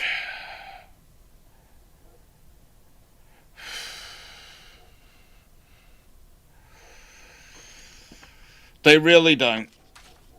They don't. If you don't give the money, you don't. And we are driving deepest reforms in 50 years to ensure we can operate.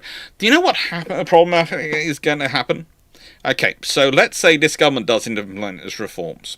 They get everything in and working out the way they finally want, and then there'll be a general election, there'll be a new government will come in, and they'll have a new set of reforms because they won't like the way the previous government did it, and it'll change again. And this is why you end up spending so much money on defence and not get anything for it. Because people keep changing their minds about where the frigging blooming pencil sharpeners should be.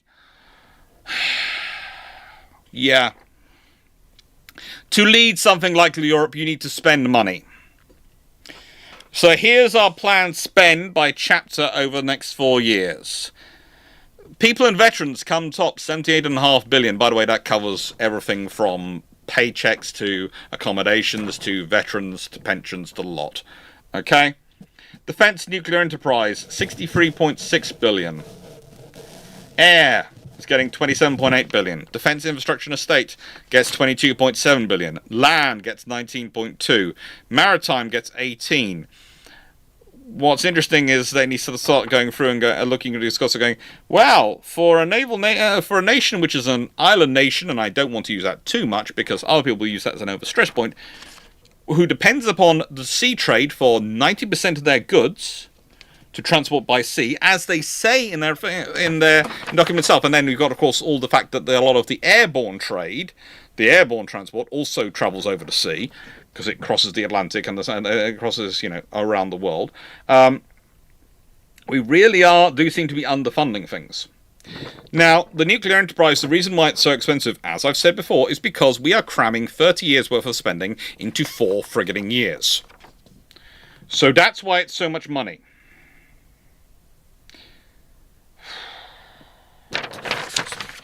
It's just non-stop. It is non-stop. Now, before I'm going to get through the next 2 pages, I'm going to get to page 23 before I go off and answer questions again, but I'm going to get through those pages. Now, here's that explanation for the categories, by the way. The Defense Nuclear Enterprise does not include people costs outside the skills program. The Department's financial plan includes the cost assumptions for delivering and efficiencies and judgment about realistic delivery schedules and industrial capacity, including those plans for defense reform and efficiency plan. Some of these assumptions have not been attributed to the individual programs and platforms. For example, as the National Armaments Director Group transitions to a portfolio delivery model. Basically, they're rearranging the deck chairs.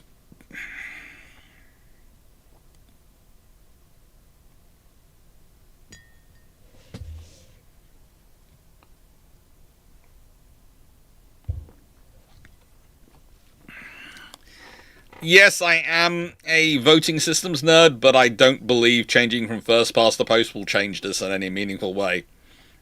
It is a politicians and a understanding of defence problem, not a elections problem, because I don't think any of the political parties, I'm sorry, I have read through, I have helped, and I am always offering and always happy to advise parties on their defence policy, and I will work with any of them, because that and defence is a national security issue, and I will work with them if they ask me to. But I kid you not, I honestly do not think any of them actually properly study it. I really don't.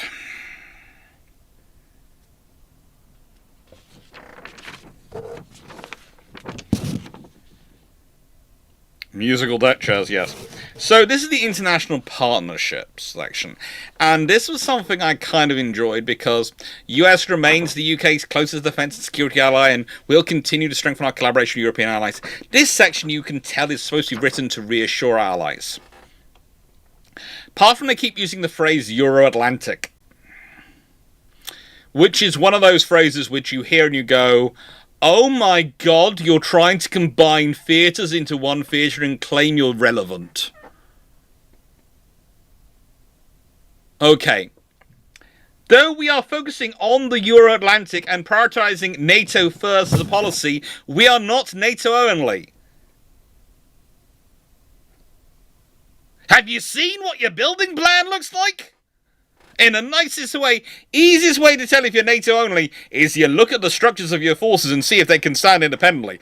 Everything you're talking about is allied with other NATO powers. Basically, you'll have no independent ability for action, but you'll probably still go and try and do it, which means a lot of people are possibly going to end up dead.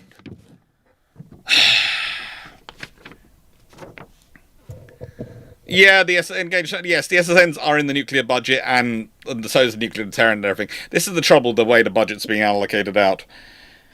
In the Euro-Atlantic, we will step up the European security by progressing the commitments made at the Hague Summit with the historic agreement from the 32 NATO allies to increase spending on security and defence by 2035.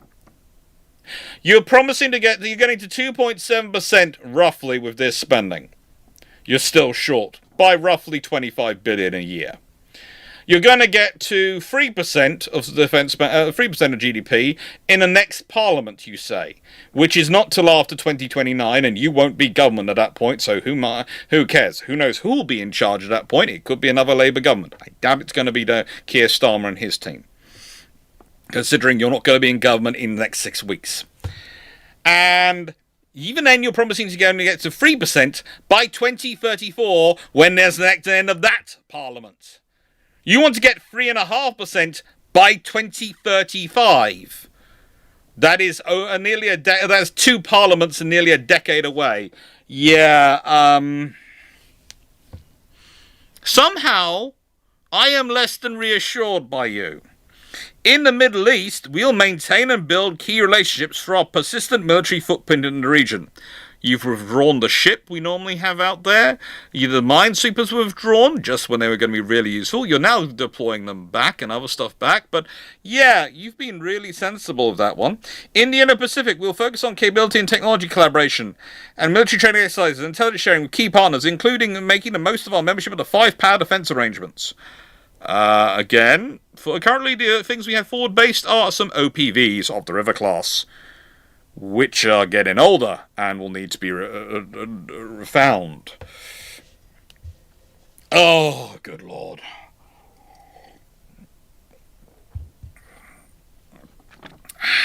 They are, as I can't, so creative, you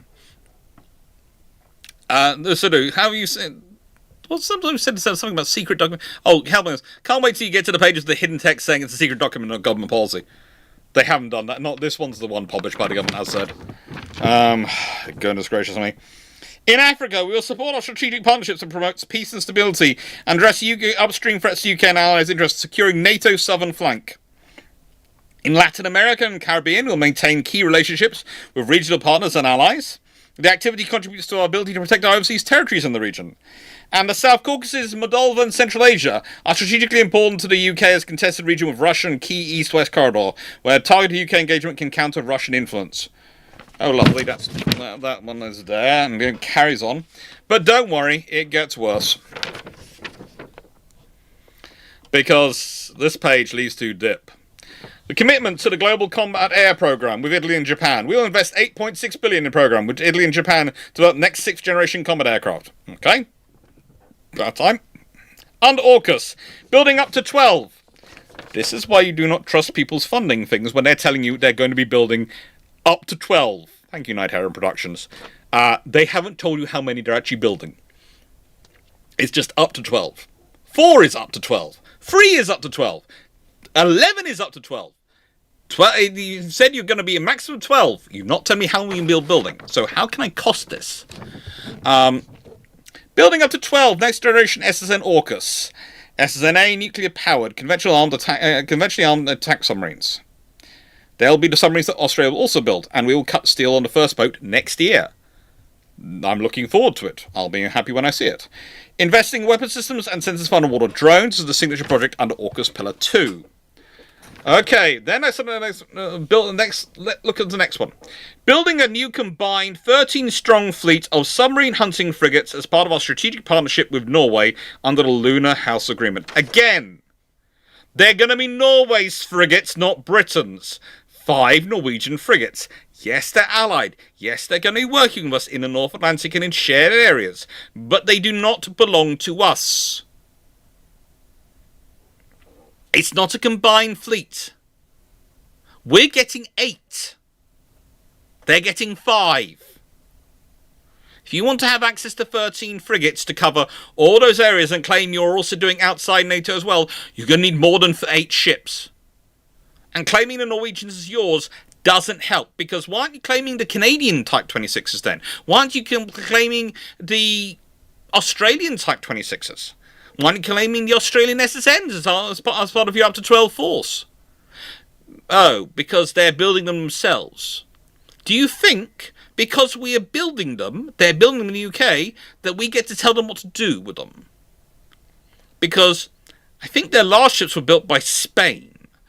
Do you want to go ask Spain if they got to tell Norwegians what to do with their frigates? Because I have a feeling the Norwegians would have gone...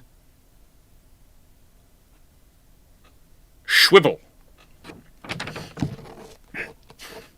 They are allies, yes. We're going to be working with them. That is definitely true. But keep talking about it as a combined force gives the impression that they are operating as one group of 13 units, when they're not. They're a group of 8 and a group of 5 who are allied and going to be working together. That's not the same thing as a combined force.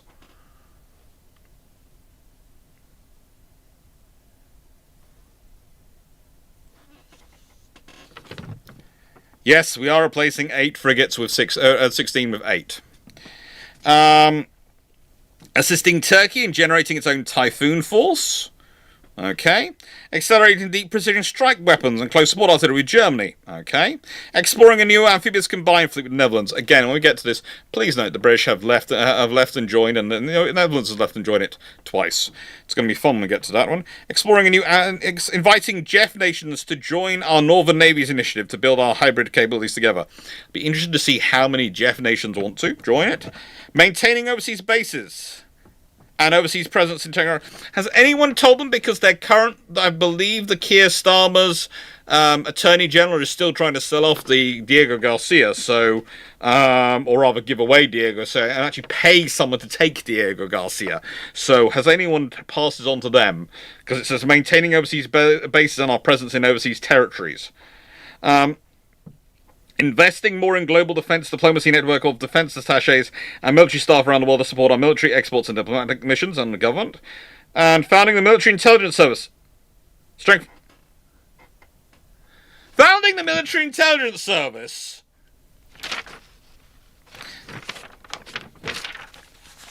Chat, can you please remind me, what does the MI stand for in MI6 and 5? And the others? Please, someone remind me, what does the MI stand for? Maybe I've forgotten. Maybe in my old age, I am approaching 40 after all, I have forgotten what the MI in MI6 and 5 stands for. But no, don't worry. Yeah. Yeah.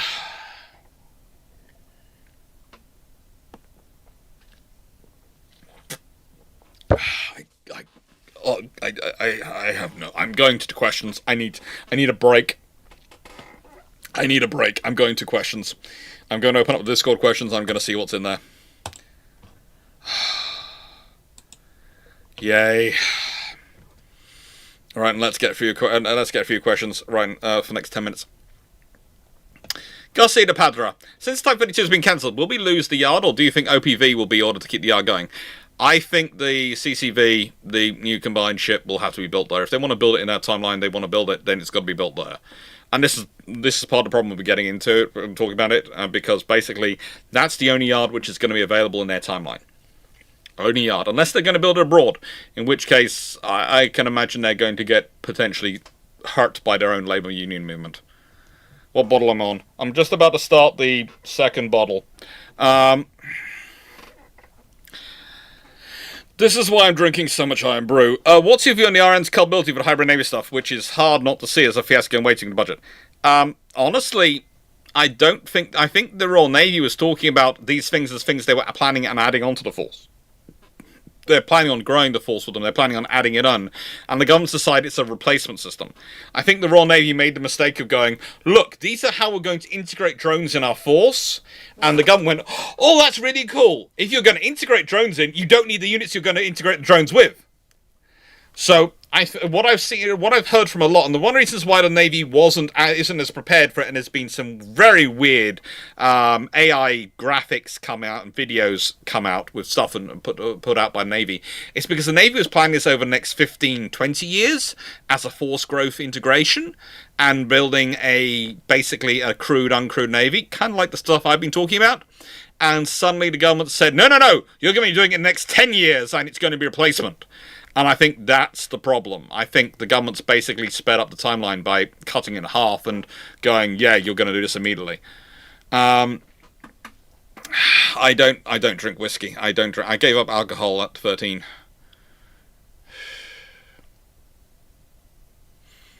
I'm British and half Scottish, half Cornish. I gave up alcohol when I was... sort of gave it up when I was 11, really did give it up when I was 13. I was basically 11, I gave up everything barring Christmas, a Christmas nip with my with my granddad, and by 13 I wasn't even doing that. I just had iron brew. And I've explained it before in the past, and I don't feel the need. My dad was a great dad. He was a very good naval architect. He was not good at controlling his alcohol. And I basically decided I wasn't going to go down that route. So I just don't drink. Although it seemed to me that I never really had that problem. But also the thing was, because I was always a bit of a take it or leave it, not really bothered by it when I was younger. Because, again, we had it. But I just decided I worried I would develop into that as a problem. And so I decided to stop it.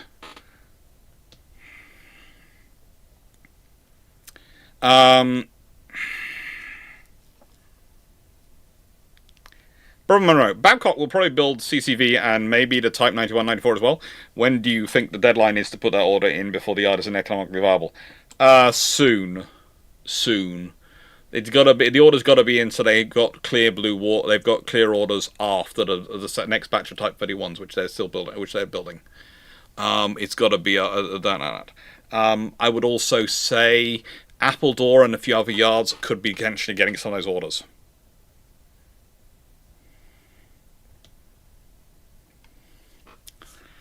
I don't think that the UK politicians make enough money to be able to slash it. That's a troubled night to everyone. Do you think the Americans would sell us B-21? Potentially, but it's going to be it'll be a big expense. It would be a big budget. But yeah, again, if we did upgrade the budget by a third, we would potentially have the money. I've had a thought. What if the F-35 is supposed to be the Dreadnought successor? No. I don't think the F-35s will last as long in service as the SSBNs being built. I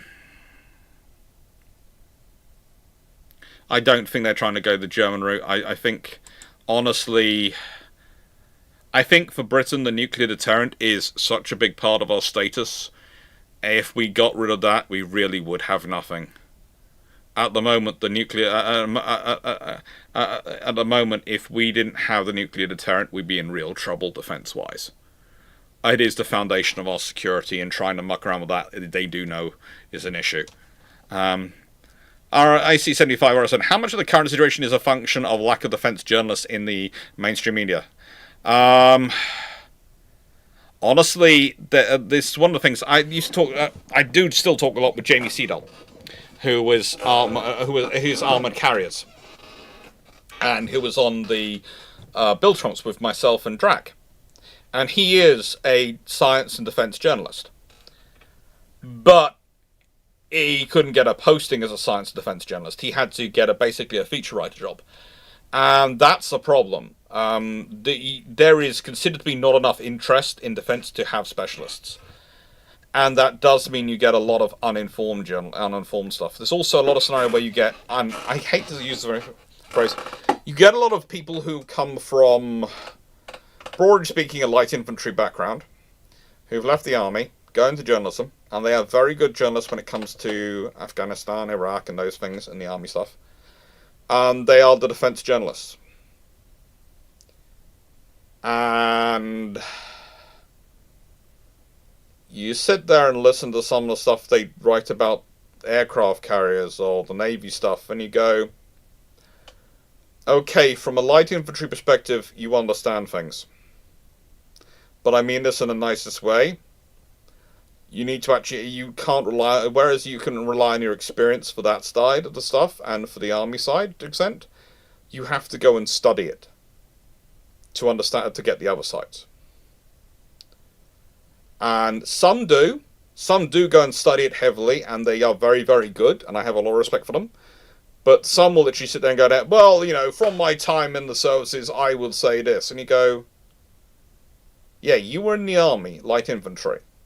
You didn't do anything to do with aircraft, other than occasionally have them come in and provide fire support, and you didn't do anything with ships.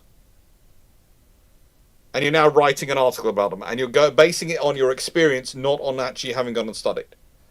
And the assumption sometimes is by their bosses is that they must know because they were in the army. And the trouble is, the UK doesn't have a combined force. We don't have one armed forces. We have 3 separate services, and they will have minimal training, minimal understanding of what the other services are doing and how they're doing it. And I don't mean that in a nasty way. I mean that in their job, they are focused in on their job 100%. They're learning that stuff. But if you're going to be a defense journalist, you need to study the wider area.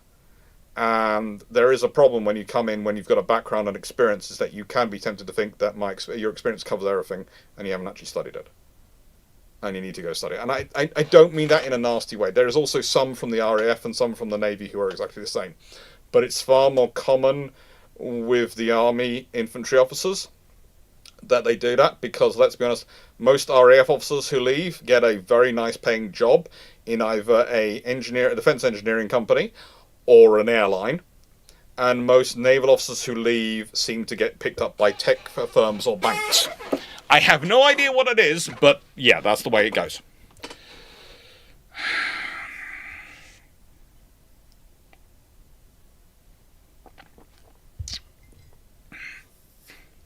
Hi, Bedford. The thing that upset me about it most is no interim purchase of anti-ship weapon. Yeah, we're getting to that. There's a lot of stuff rising on the future anti-ship weapon, and there's not a lot of support for it. Not a lot of support. Jonathan Moon, as for land-based, you can camouflage them as one point. It's obvious. Trains, no. Trains, no. No. Even in a nicer way, we're not building enough high-speed rail, enough railway in tool to hide them. That's not our option. I don't want to answer that, Brother Monroe. It's going to be a lot of whiskey. New IKB. Following up the previous question, could a navalized Gripen be nuclear capable with F-35Bs running seed ops to make sure that the payload gets through? I don't know if the Gripen itself has been designed to support nuclear weapons. Theoretically, you could if you're willing to pay to make it, but that seems also a bit. You're going to have to pay to do it. It's theoretically there's no law against it. There's no God against it, but the fact is that's also going to cost a lot of money to get it there. Engaging strategy. Do you think that political leadership simply don't believe that the threat is real? Yes. I honestly don't think Keir Starmer and his cabinet believe. They talk a lot about the threat being real. They see a lot of information which suggests the threat is real, but they don't believe it. And there are going to be a lot of the population which agrees with them, which don't believe it. Because, let's be honest, at the moment it's all happening over there, not here. And so often I see the videos going, we're not going to see Russian troops invading the UK, and I go, no, you wouldn't, but you might see Russian drones or missile strikes, especially from submarines and other assets, and it's just a case of, yeah. No, it's a lot of problems.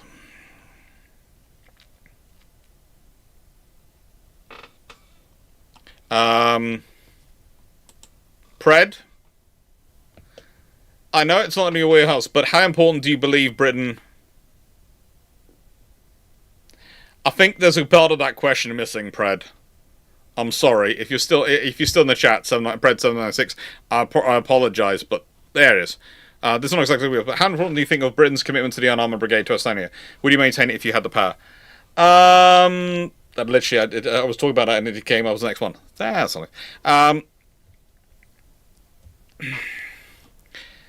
I don't think we have a brigade out there. I think we have. We provide the core. We provide the kernel of a brigade, and others provide the rest of the brigade. I think it's probably useful as a tripwire force to have something forward. I think it's a useful commitment.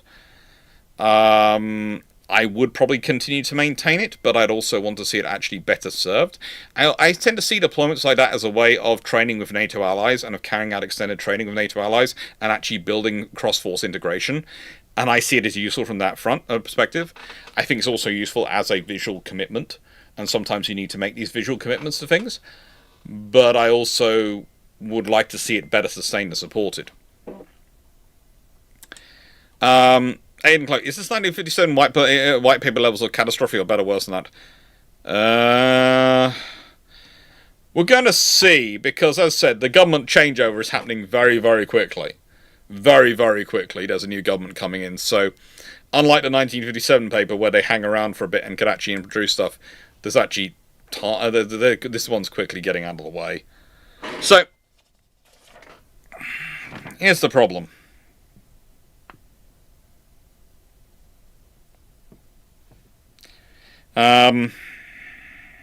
Yeah. We start going through this investing in the integrated force stuff, and again, it starts off with a whole load of bloody blah. We're just putting words out there. The UK commits a brigade to Estonia, but fail to deploy it. Yeah, we commit to putting a full brigade there in times of conflict, but in peacetime we basically don't stick a brigade there. So that's what I was talking about. The actual the commitment is we would put a brigade there. How quickly are we going to get that brigade there? Probably not quick enough to actually be useful for Estonia. But the reality is the force we do have there, the kernel of it, is the commitment, and that is useful.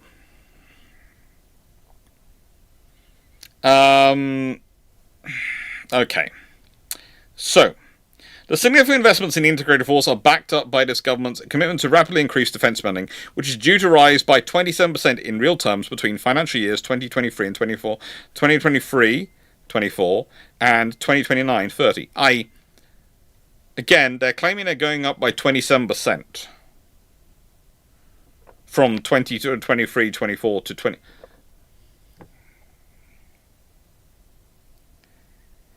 It's restating the same thing about the 1990s. It's basically it's all about restating the 90s,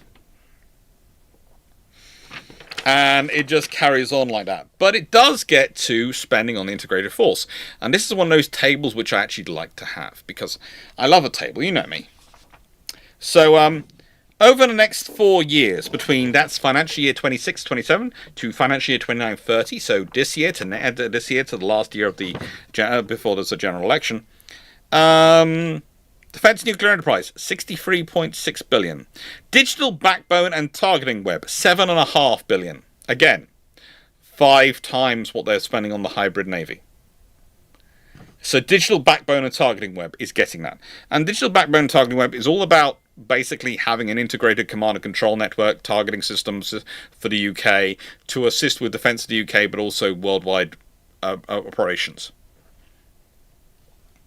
Cyber and electromagnetics are going to get 2.5 billion. Space 3.2 billion. Again, nothing spent on the actual building any infrastructure which can actually deploy stuff to space, but you know.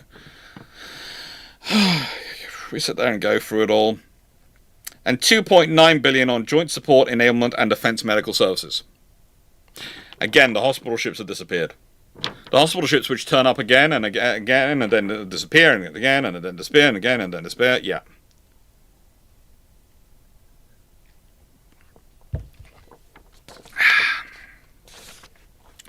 Oh, you want to zoom in on the note of the bottom? Okay, we can zoom in on the note of the bottom.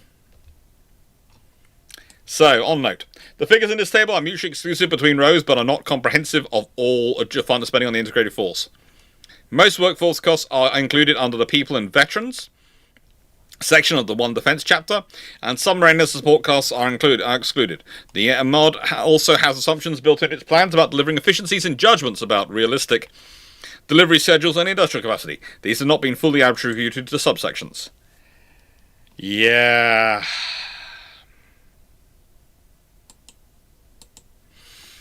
It's fun. But let's go into the autonomy section, because this is the section which I was really looking forward to. Okay. So, the autonomy section. We're going to make the forces autonomous, right? We're going to increase automation. And this is great, because this is 4.83 billion I counted for declared spending. They claim it's spending for over 5 billion.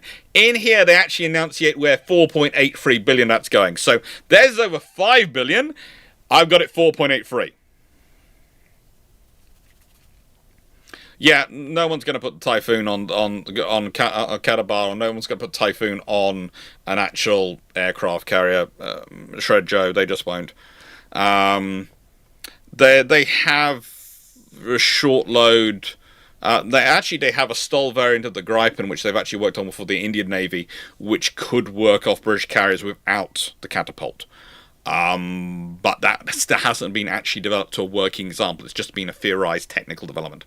So you don't need to put the cats and traps on the QE for that one. You could theoretically do it, but you can only load it in air defense form, I think. I think it's only capable of taking air defense capability. Yes, welcome to this.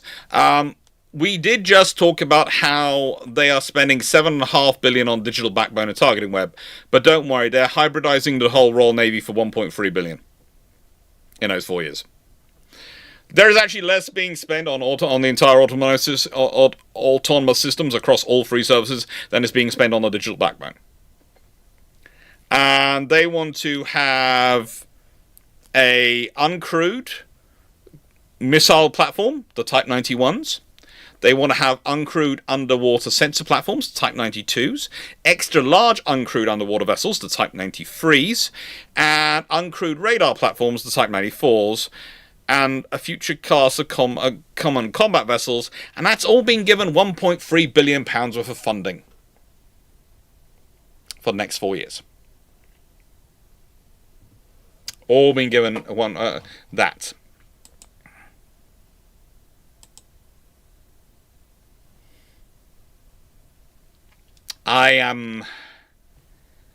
Yeah.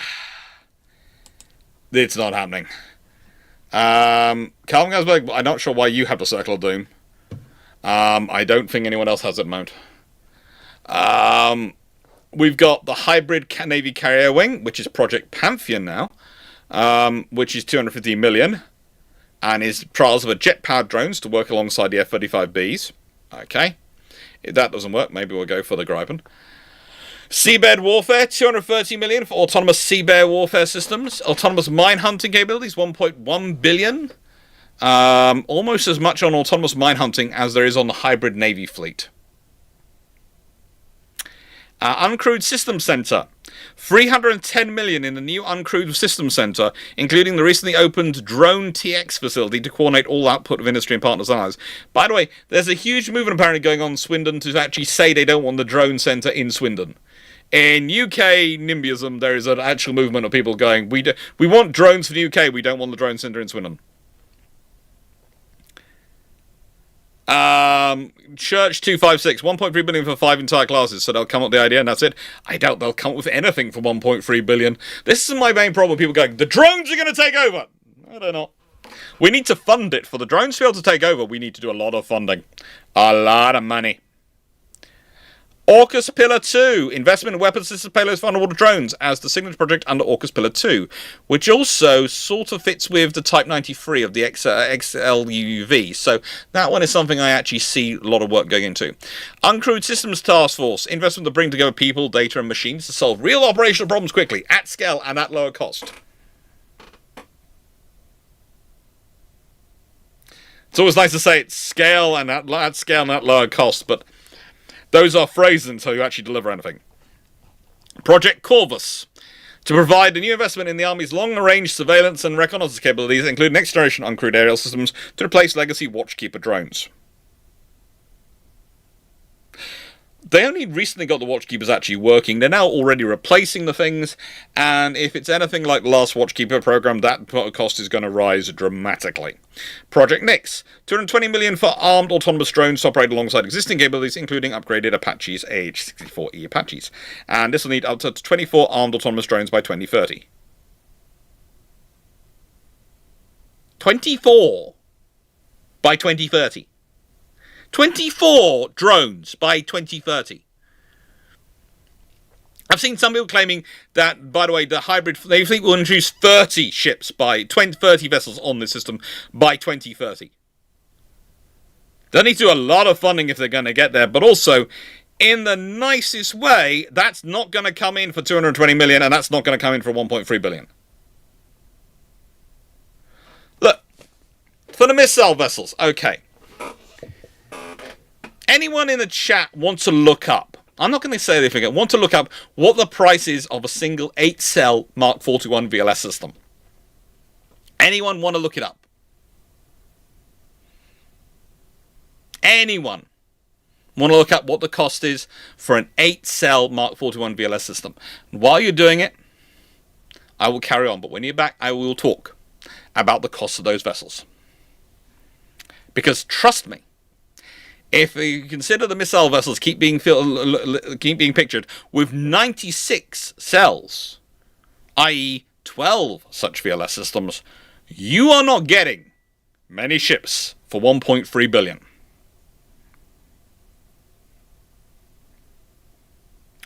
Because, and it'll be interesting to see what prices you can bring back, because I know the range of prices that they come in for. It is millions per cell unit.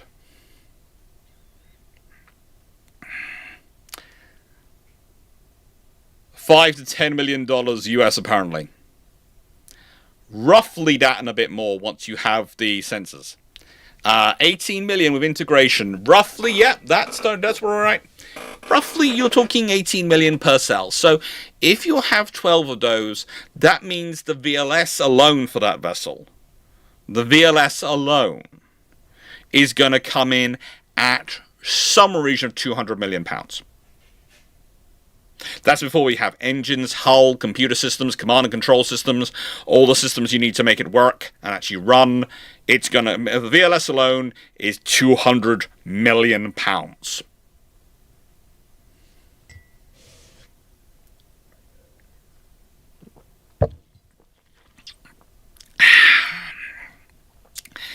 That ain't being bought for $1.3 billion.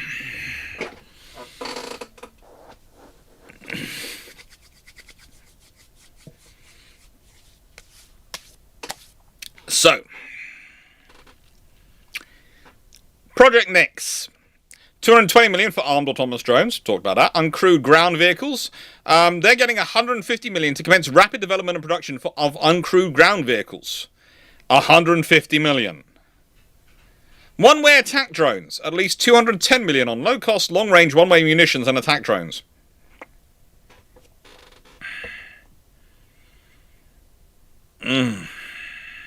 Oh, God, help us.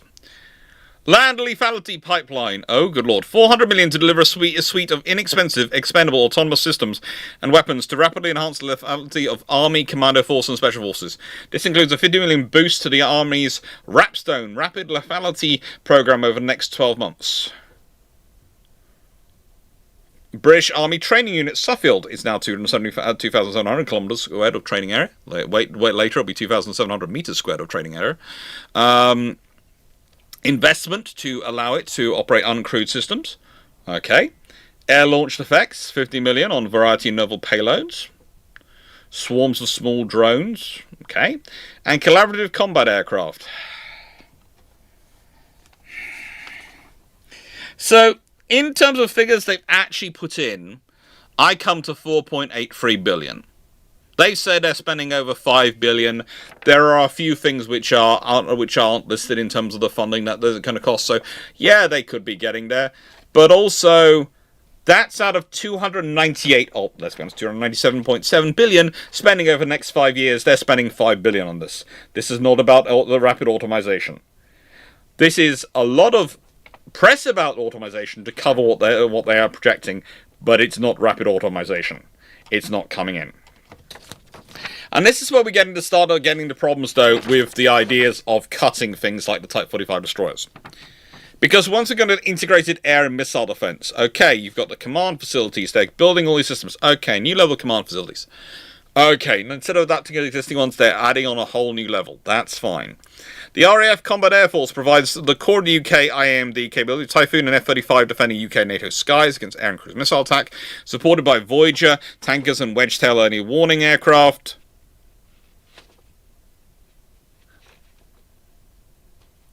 I'm not sure if any of the Wedgetails are actually certified for flight operational use yet, are they?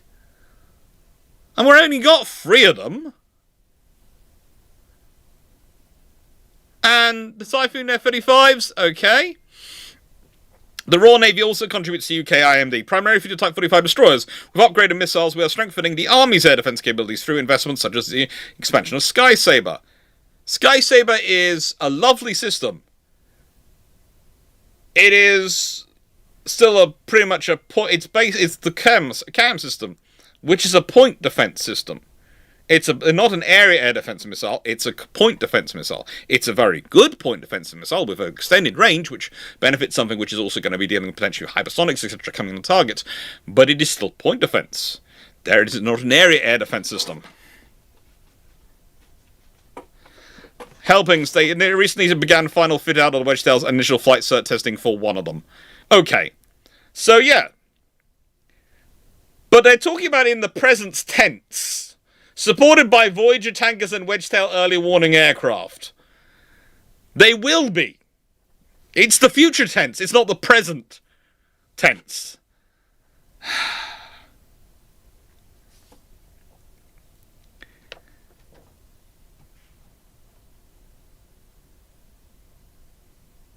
Okay. UK IMD Tactical Command and Control. 400 million to replace obsolete and dated C2 and centres. This includes a new integrated air and space and missile defence operations centre, a major upgrade to our National Air and Missile Defence Operations Centre. They're adding space into it. Okay. Alright. Ballistic Missile Defence. Deliver upgrades to the Royal Navy's Type 45 destroyers to deliver initial ballistic missile defence capability by 2028. So, the vessels which are going to be providing ballistic missile defense from 2028 are also ones you're planning on getting rid of 7 years later. After you spend the amount of money you're going to spend on them for doing that. Counter-drone capabilities, 750 million, okay. Typhoon, 1.1 billion. Also, we're going to put nearly 500 million, that's 490 million, invested to develop directed energy weapons, including to deliver a Dragonfire system on the Royal Navy's Type 45 destroyers from 2027. Is it me, or are the ships which they keep saying the future government, not them, a future government, because remember, they're going to be cut 2 general elections away from where we are currently now, they're going to spend a lot of money upgrading them. A lot of money upgrading them for them to be cut. It's just, this is...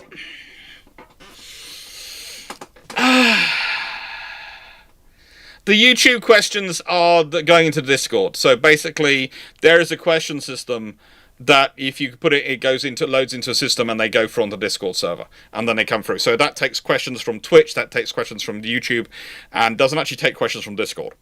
But they basically, so I don't lose them. So even if I'm talking through and I'm talking through a point, I won't miss your questions. If you use the question system, they're loaded and saved. So I will be, I'm chatting on the chat, but basically, yeah, as Runon's just put it, there is a system to put the questions in.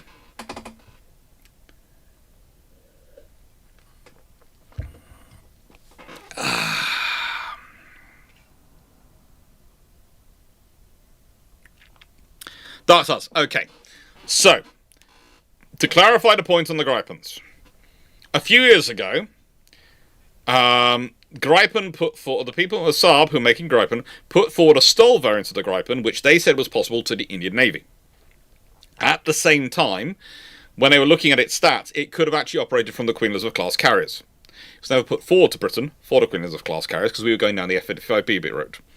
But it was also not selected by the Indians. They went with the Russian. They went with sort of the other aircraft, the Russian aircraft, I think, for their carrier. And so it wasn't ever worked on. But there was a STOL variant of the Gripen, which was designed, which could have theoretically, in its air defense form, have operated from the aircraft, Queen Elizabeth-class carriers without cats or traps. Well, they could use the ramp, and they would have actually been able to land without traps if they were in the air defense variant form. But that was theoretical and was based on it a few years ago. So, what I'm talking about is, I'm talking about the figures they gave in a project proposal to the Indians, which when you look through it and you put them on the figures on the Queen Elizabeth-class carrier, you could theoretically make it work.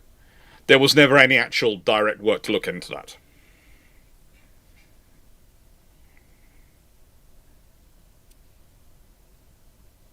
Oh, it won't get listed until I press the queue release button. Basically, they get stored one place and they only get released once I press the queue release button and then they appear.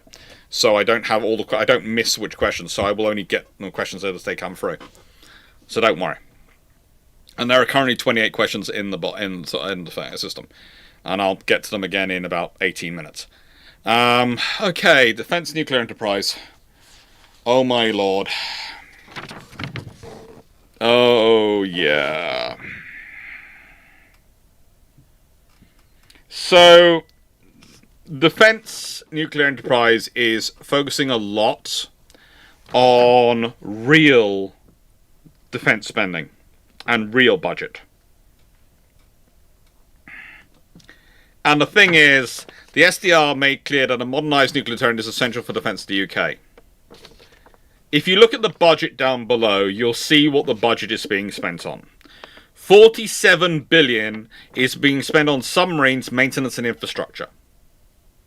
Okay.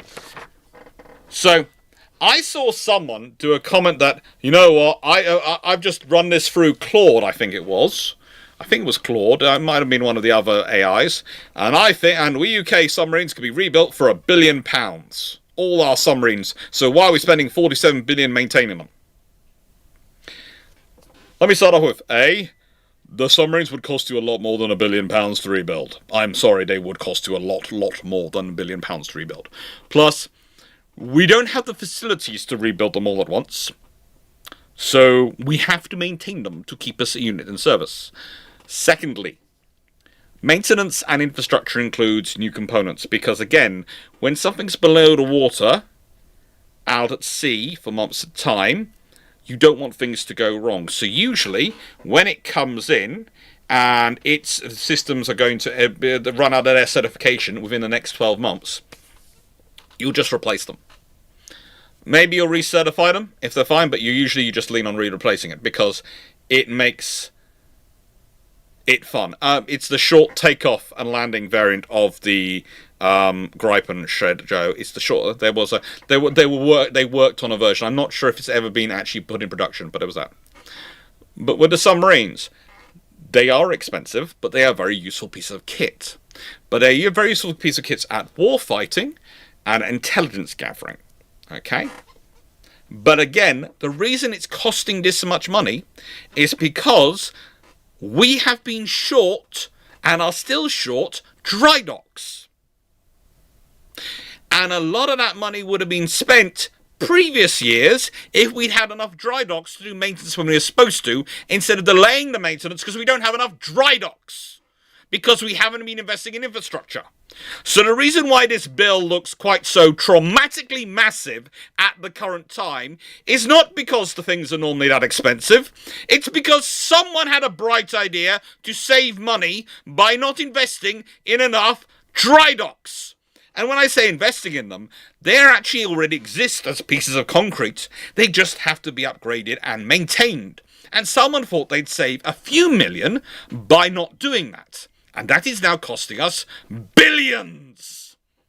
And this is what happens in UK defence. Someone has a bright idea to save a few million, and no one looks further than the front of their nose, and we end up having to spend billions to deal with it. So, yes, it's a lot of money. They are worth it. But also, we shouldn't be dealing with it in the first place as that over 4 years. It should have been that over 8, maybe even 12 years. Why is it being that? Because we have so few dry docks. And the one good of the good things in this actual document is they decide instead of buying 2 floating dry docks, they're going to buy 3. Which is wonderful, other than the fact that they plan on taking about 7 years to do it.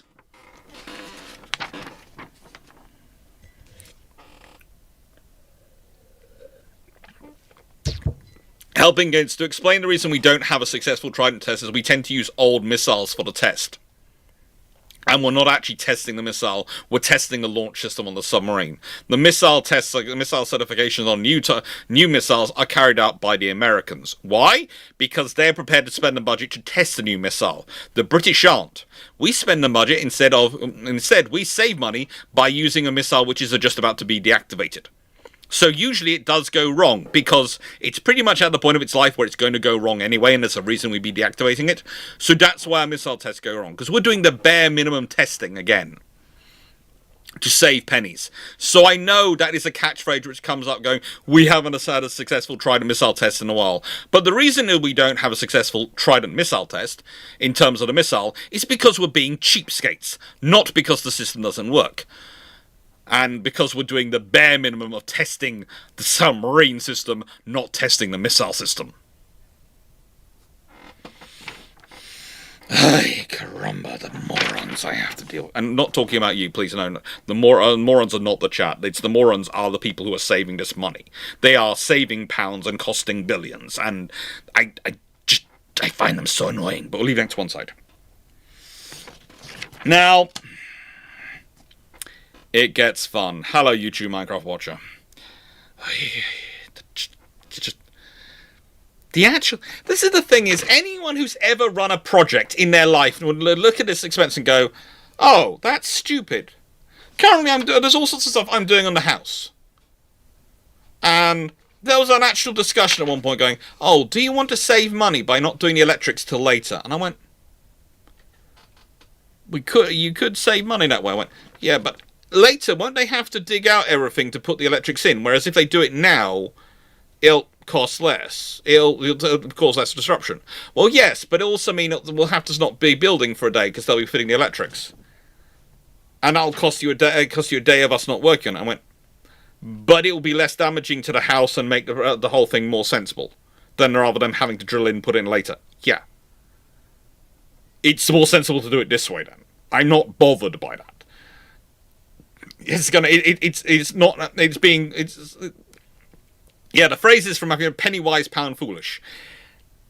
Saving that money is a small amount of money I'd be saving. It's going to cost more, potentially cause more problems later. And also, if there are problems, it's far easier to get access before the stuff's being put in and all the to do the first fix before you get further along.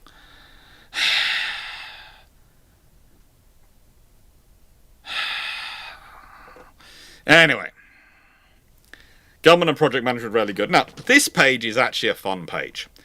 To meet the demands of nuclear age, defence invest in the following capability areas. A Vanguard class, maintaining our Vanguard class submarines at Clyde and Devonport, with carry our nuclear deterrent. Okay. Astute class, completing the build of the final Astute class submarine. The fact it's taken so long to build them should be a national embarrassment. We'll leave that to one side. Dreadnought class, continuing the building of the 4-boat Dreadnought class that is set to end the service from the early 2030s in Barrow. Again, they're taking so long. SSNA, building up to 12 next-generation SSNA nuclear-powered conventionally armed attack submarines that will cut steel on the first boat next year. I will look forward to actually seeing them in the water. If it happens before my 50th birthday, I will be proud. Believe it or not, I turn 40 next year.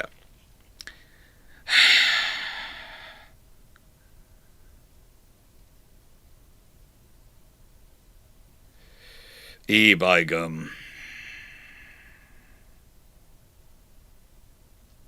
Exactly, Church 256. It does cost a day in terms of timeline for the building. Dreadnought successors, starting to refine the requirement for post-Dreadnought strategic deterrent within this parliament. They can do what they like. It's about 15, 20 years ago, 20 years away, so it'll be about 15 years before they start, about 10, 15 years before they start actually doing serious work on it. So it's going to be about 3 parliaments before then, so goodness knows what'll happen at that point. Warhead, maintaining the Mark 4A warhead, okay. All the stuff for that. Nuclear fuels program, that's fine.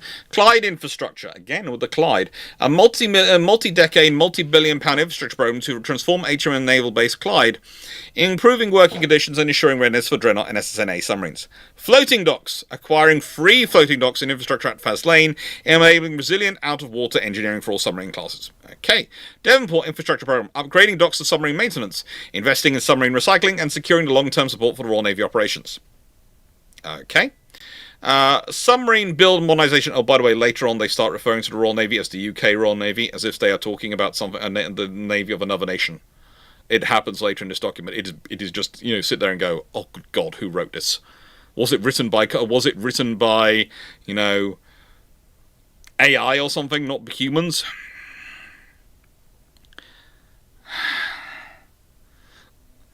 How else? New Defence Minister. Defence Minister's first ship built.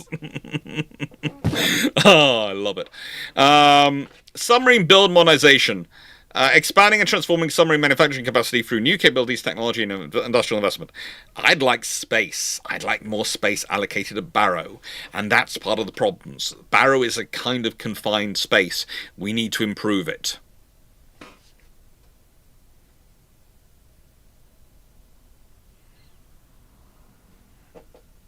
You have to differentiate between the UK Royal Navy and Norwegian Royal Navy. They are not in charge. They do not own the Norwegian Royal Navy. They are a separate nation's navy. Stop encouraging them to act like they're one combined force. Oh. Go on an in-screen have 4 new dry docks. Yes, Paparoso, but they haven't paid to upgrade them. They haven't paid to... The trouble is, a dry dock, if it's not being used and not being maintained, tends to stop being viable. You need to actually invest in it, and then they'll be useful. Reactor core. Expanding nuclear reactor core manufacturing capabilities at Ravensway in Derby for next-generation attack submarines for the UK and Australian navies, Wilkes. Okay, that'll also hopefully help with the small modular reactor program from the lovely people at Rolls-Royce. And nuclear skills. We'll invest $290 million in defence nuclear skills to ensure the workforce has the people and skills it needs to develop programs today and in the future. Okay, well, that could have been a lot worse. Oh, what am I saying? Oh, God, I forgot. Next page! To ensure value for money and accountability. Oh, great. 18. The DNE is transforming its relationship with industry by fostering closer partnerships, streamlining decision-making, and incentivizing efficiency. As exemplified by Defence's $9 billion Unity contract with Rolls-Royce, awarded by this government in January 2025. This includes establishing new ways of working with industry. For example, the Expanded Submarine Production Alliance, which brings together MOD, BAE, Rolls-Royce, and Babcock, focusing on Dreadnought and SSNA delivery, alongside the Submarine Maintenance Recovery Program. The DNE is also leading wider initiatives such as investment in Barrow and Plymouth. We are collectively driving infrastructure investment and improvement through the Devonport Infrastructure Sponsor Board for the delivery of dock infrastructure to schedule and budget.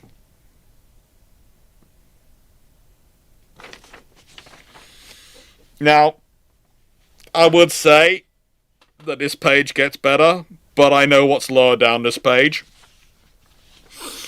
And this is the point at which I might turn quantum into a meme, and I know it's coming, okay? I'm going to apologise to everyone, because when you go through this, you have the Fingleton review, and that mentioned remove barriers to productivity. Having some dry docks would be a good removal of the barrier to productivity. To enable synergies of efficiency nuclear, civil nuclear sector, DNE is working hard. Yay, the yay today. Okay. So then we get on to the digital backbone targeting, where they're spending £7.5 billion, right? £7.5 billion pounds. Ay, caramba. Now, Here is the point. 22. The importance of a targeting web and digital backbone that supports it has been demonstrated by the war in Ukraine. Okay. It is proven that to gain modern superiority in modern warfare, you need increased connectivity and data processing at speed. An effective digital targeting web will ensure the UK can strike faster and has greater effect than its adversaries. Connecting sensors, deciders, and effectors, and creating choice and speed in deciding how to degrade or destroy an identified target. Both the digital backbone and digital targeting web will be enabled by the most sophisticated technology, including artificial intelligence and quantum. Quantum what? Okay? Quantum what? Stop putting in the word quantum. It doesn't mean what you think it means. I don't know who's writing this, but quantum what? Quantum computing? Quantum... What are you doing quantumly? Okay?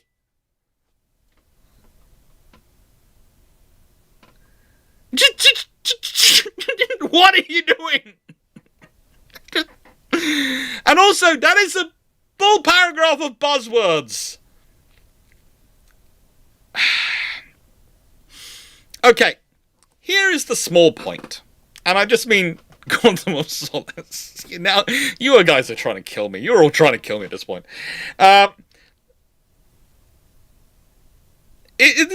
The whole thing is, yes, I agree with this, but okay, so if you're going to do that, you're going to be looking at comms gear. So, were you launching more satellites? No. No satellites been listed. Geospatial analysis. Again, I'm looking for things that you could be doing. You've got your 7.5 billion, well, rather 7.3 of your 7.5 billion outlined here. Digital backbone's getting 5.5 billion. Digital targeting web is getting 1.8 billion. I'm not sure what the other 0.2 billion is doing, but I'm sure you have a reason for that going somewhere. You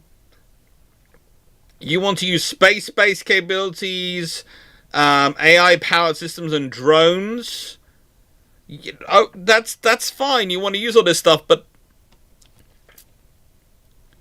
we'll replace fragmented service networks with an enterprise platform. Okay, 740 million connecting sensors, deciders, and effectors. And what is this going to be? We're going to have a defense-wide secret cloud. We're going to have position, navigation, and timing data.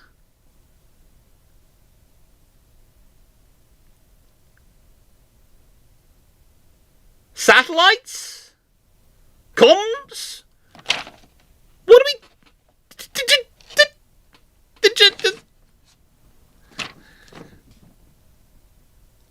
What the... They just... Okay, yes, it's lovely to have all these things. I agree. It's nice to have, but you actually need the infrastructure it works on. And we don't have enough of that. And we know we don't have enough of it. Before anybody says we do, there have been so many reports which have come out since Afghanistan and Iraq that the British do not have enough satellites for the communications with the drones we do have and the forces we do have. We do not have enough satellites. We were literally using commercial satellites. We were leeching off of the America. We were using everyone else's satellites because we don't have enough of our own. And the whole way through this, they keep talking about building a command and control system, targeting web, all these things, and they're not saying how they're actually going to use it. Are they depending on hardwire connections? In which case, that's going to only be the UK. They also, by the way, are committing to, as is usual, 2030 and 2035, so it's in the next Parliament, when there will be after a general election, they plan to invest another 17 billion in digital backbone and targeting web. This will include the full breadth of intelligence and surveillance and reconnaissance capabilities to deliver. Again, that's great, but how? You buying some satellites? What are you doing?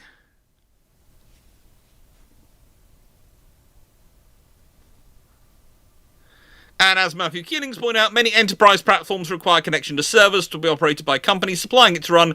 So why are they opening that kind of security hole in communications net? Or perhaps they're planning on building their own. And Skynet 6 narrowband is cancelled. Yeah, I have heard that, Mahawk.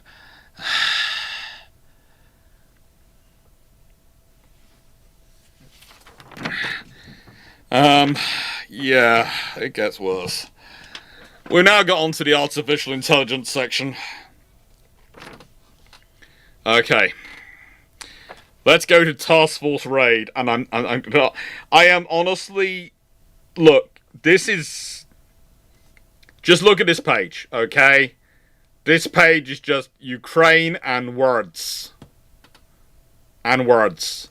Task Force Raid, Rapid AI Delivery. Raid. You always remember when Raid was the be-all and end-all for computing, wasn't it? It was announced in June 2026 to accelerate capabilities into the hands of our warfighters. Launched by this government, the task force's sole focus is to deliver AI operational advantage to integrated force. It brings together technicians, tacticians, and scientists, no strategists, just technicians and tacticians, working with industry to solve real military problems. Reporting direct to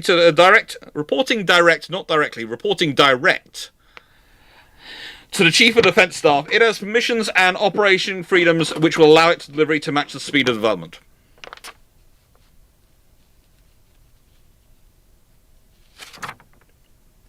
The task force will have a ring-fenced budget, which has been expanded to 100 million over the next 4 years, focusing on 4 core areas of challenge sets, prioritized by military commands.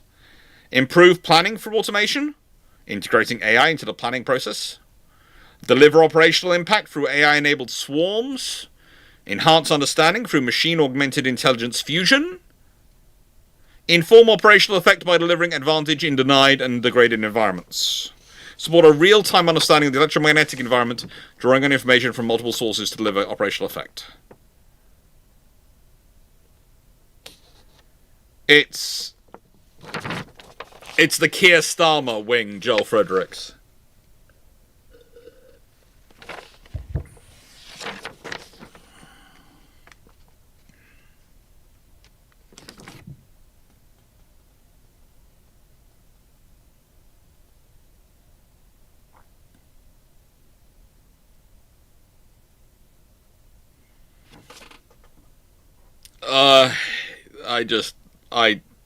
Yeah, they've got the warfighter buzz from America. They've got the warfighter buzzwords from America. So modern, so drone. Zacko, I need to find some whiskey. I would love to say it gets better, but it really doesn't. I would love to say it gets better, but it really, really doesn't. I'm just, oh God. Okay, I don't know why I'm doing this to you. I feel almost responsible for you. Okay, AI will continue to be central to Defence's international collaboration, including through the Trilateral AUKUS program and Global Combat Air Program. GCAP is building a dual-use tech pipeline, which includes investment in AI and associated skills. Okay. Look, there are so many buzzwords in this AI and artificial intelligence. Here's the thing which is becoming a problem, though. And I say this in the nicest way. Artificial intelligence is probably some of the coming systems, and I do admit that I'm not going to disagree with that. But, and I mean this in the nicest possible way, how much freedom are you prepared to give to AI? Let's think about this. Let's say you've got your Type 91, is it, the missile boat? That's the Type 91 is the missile vessel, I think. Yeah, I think it is. And that's got 96 VLS tubes. That could be 96 Tomahawk cruise missiles or whatever you have on there. You prepared to put that under the sole control of AI? You really prepared to do that? Think about it. Because whilst we love to believe things like the Terminator movies and the whole issue with Battlestar Galactica and those scenarios are, you know, things which aren't going to happen to us, and the whole Stargate scenario with the various replicators. The reality is, AI is something we can't put back in the box. But we decide how much control we're going to give it. Are we really comfortable with something which, let's be honest, we're still learning about, and probably in 30 years' time is still going to be very new technology, let alone in 10 years' time, having control of that amount of firepower?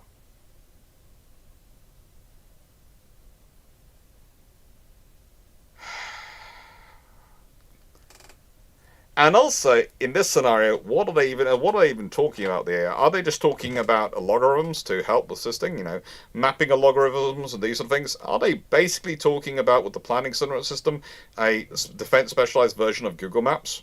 Okay. Or are they talking about something which is going to write the mission briefs? Which, considering some of this could have possibly has been written by AI, then I worry about it. We will help shape and grow the UK AI ecosystem.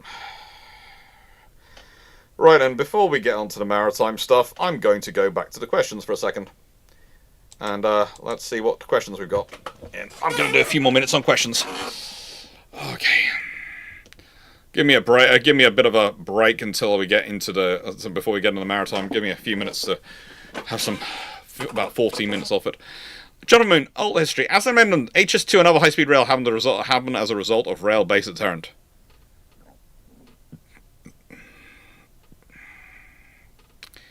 Why would you do that to me? Jonathan Moon, I thought you were a nice soul who supported this channel, not who wanted to torment me. Oh.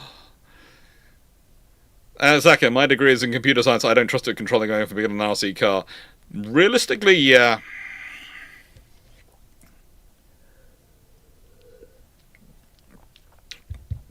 That's cruelty. Honestly, HS2 would not be a good thing to try and hide rail-based deterrent on, because it's going to be too quick. It's going to be too rapid a line.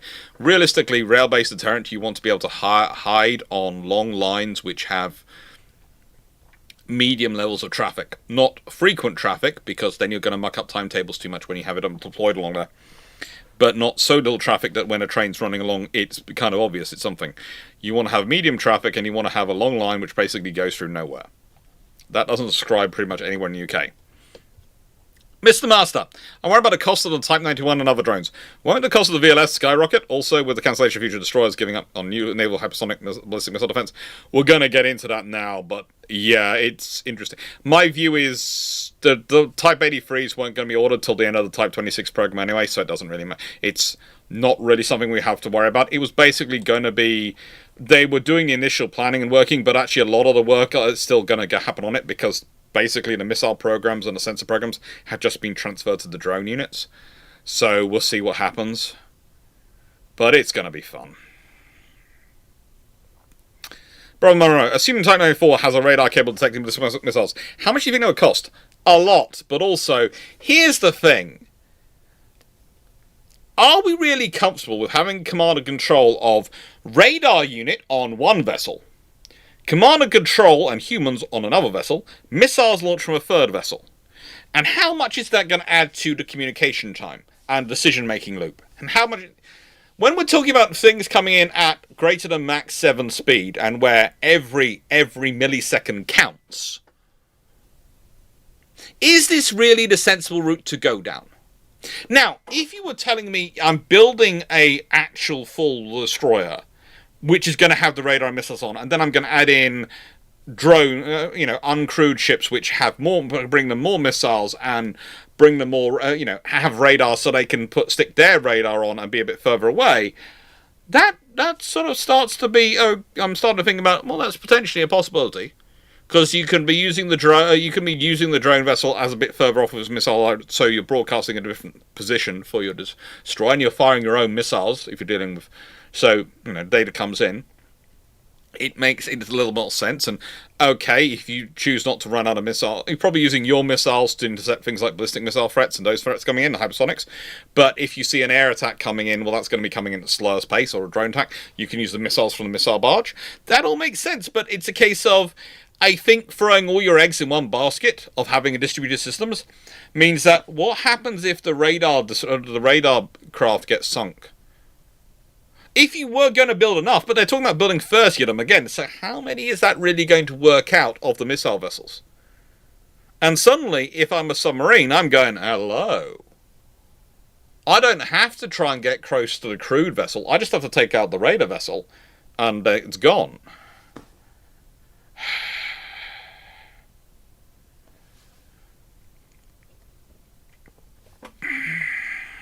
We'll get into all this. Joel Fredericks, why is it the armed forces are even so underfunded anyway? It was, didn't you know, the 1990s, the end of the Cold War, there was going to be wars of choice from then on. We were never going to have to fight a war if we didn't want it. We were so technologically powerful, so superior to everyone. It was peace forever. It was the end of history.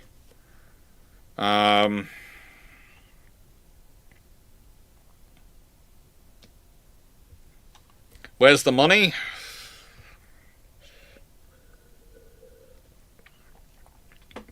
Look.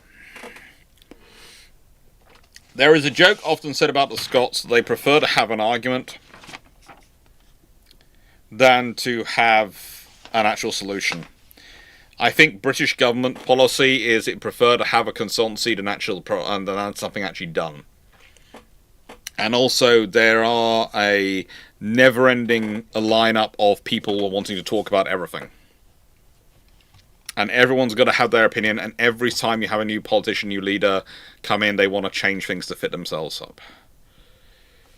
It's going to be fun.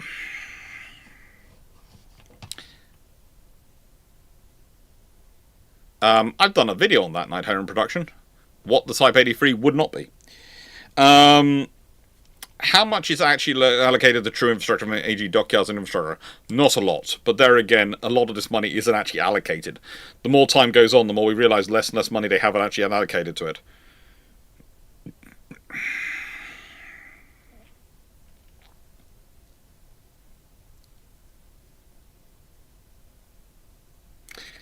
Having read a lot of NCSC documentation, they do not muck around, even if it means forcing people to spend a lot of money under...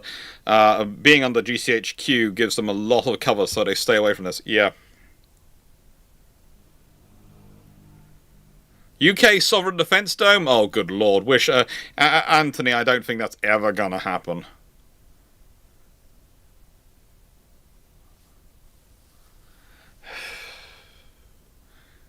Yeah, Jacob. Okay. Mark 9 Hawk.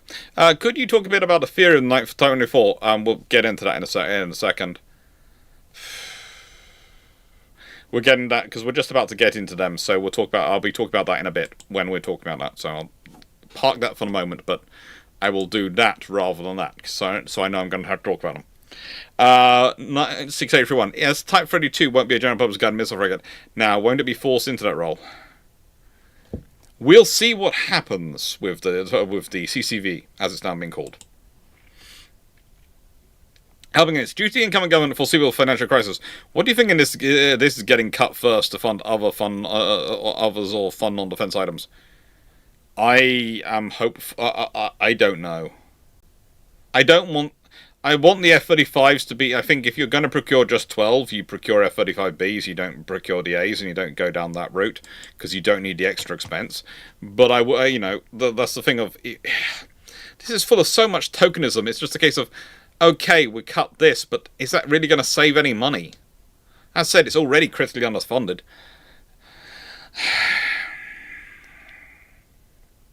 Montana 16, do you think this plan takes HS2 completion and first year only into account to fund the dip?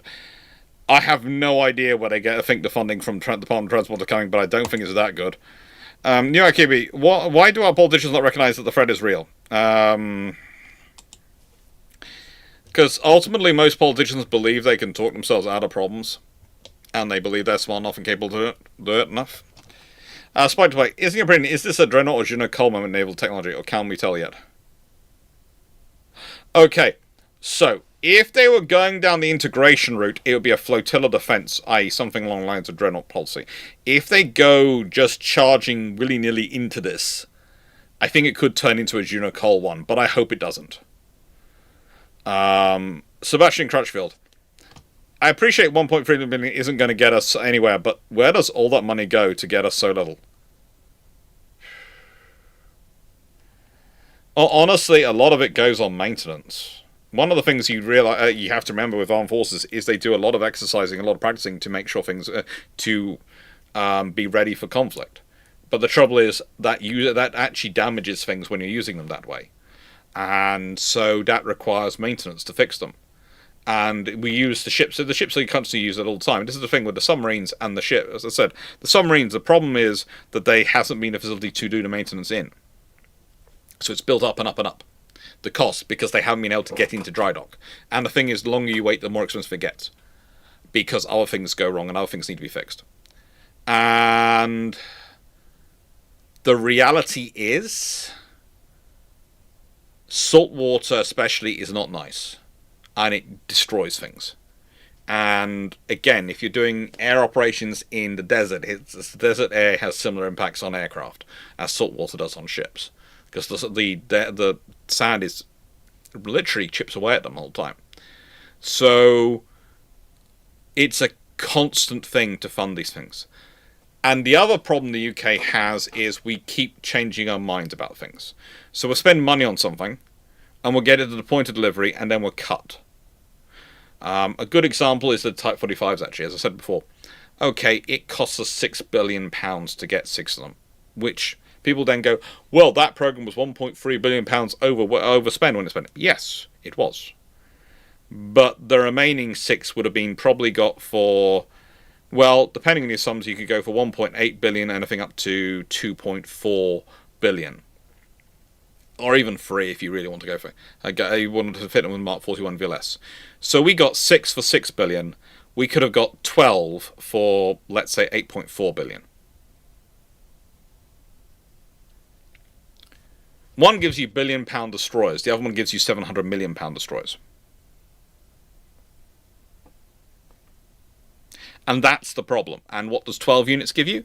Well, it gives you a lot more vessels to be able to use operationally, but more importantly, it means that when you are less likely to have to surge vessels, so you can keep your maintenance more regular with 12 units.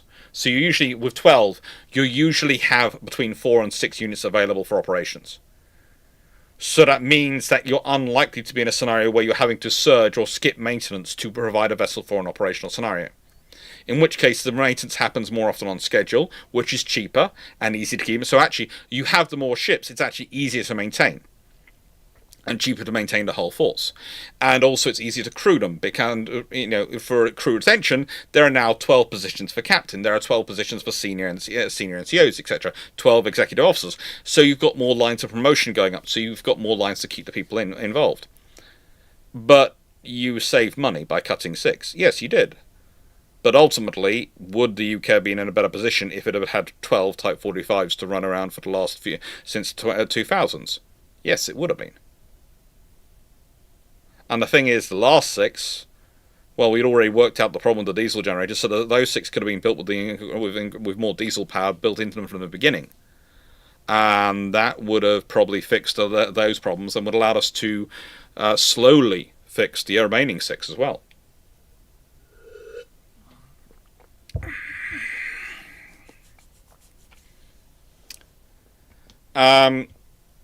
Steve, so what does it cost to design a vessel system so Yard can build it? Depends on how complicated you want that thing to be. If you're designing and building a kayak, it's going to be quite cheap. If you're designing something which is going to be minimally is going to have no crew on it doing maintenance normally, and no crew doing the command and control, so you're going to have multiple systems of communication. You're going to have multiple command and control systems, multiple monitoring systems, all those things integrated. And you're going to have to build that all to military standards, not testing standards, experimental standards, to actual military standards for damage control and survival. And then you have to integrate all those systems. That's going to be expensive. That is going to be expensive. We're talking hundreds of millions, if not billions. Big Sander, hello. Should the UK really be getting such specific and fancy equipment at such a small budget? Would it not be best to get generalised equipment en masse that's not so specialised to get bang for bollocks?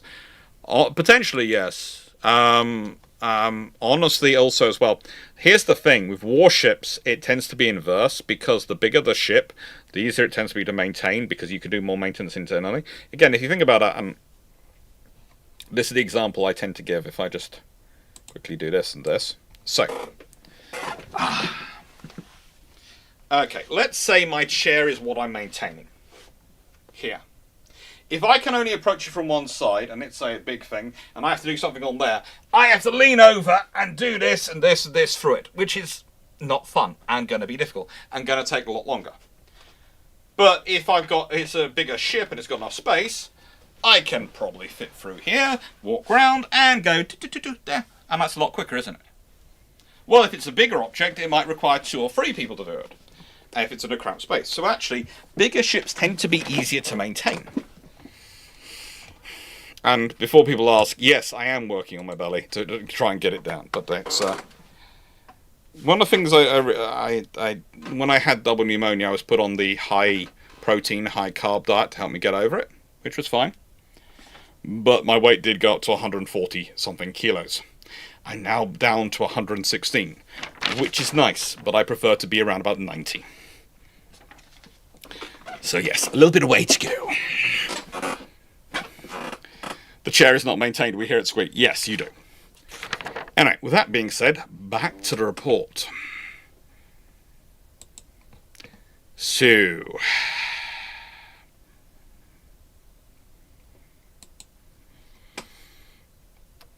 now, maritime security is a strategic imperative for the UK. Nearly 90% of UK freight trade being transported by sea. That literally starts off at the beginning. 90% of UK freight trade, economic dependence, food dependence, is on sea transport. Russia continues to conduct hybrid activity in and around UK waters, including their long-running main Directorate for Deep Sea Research, intended to survey underwater infrastructure during peacetime and then damage or destroy it during conflict.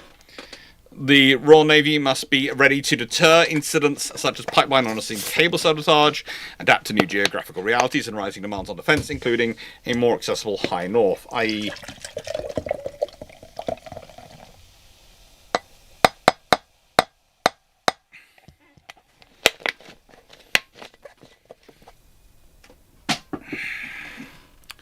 the fact that the Arctic's receding.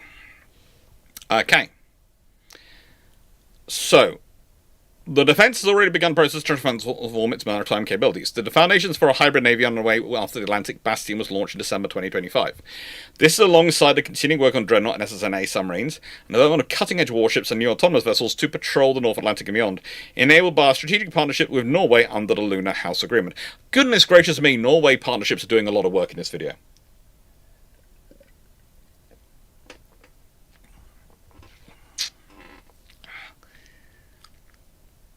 Does the Type 31 have a re-ramp like the Megami or Daemon crossovers? Don't think so. From memory, it doesn't. It's based on the Ivor Hoodfelts, not the Absalom's class.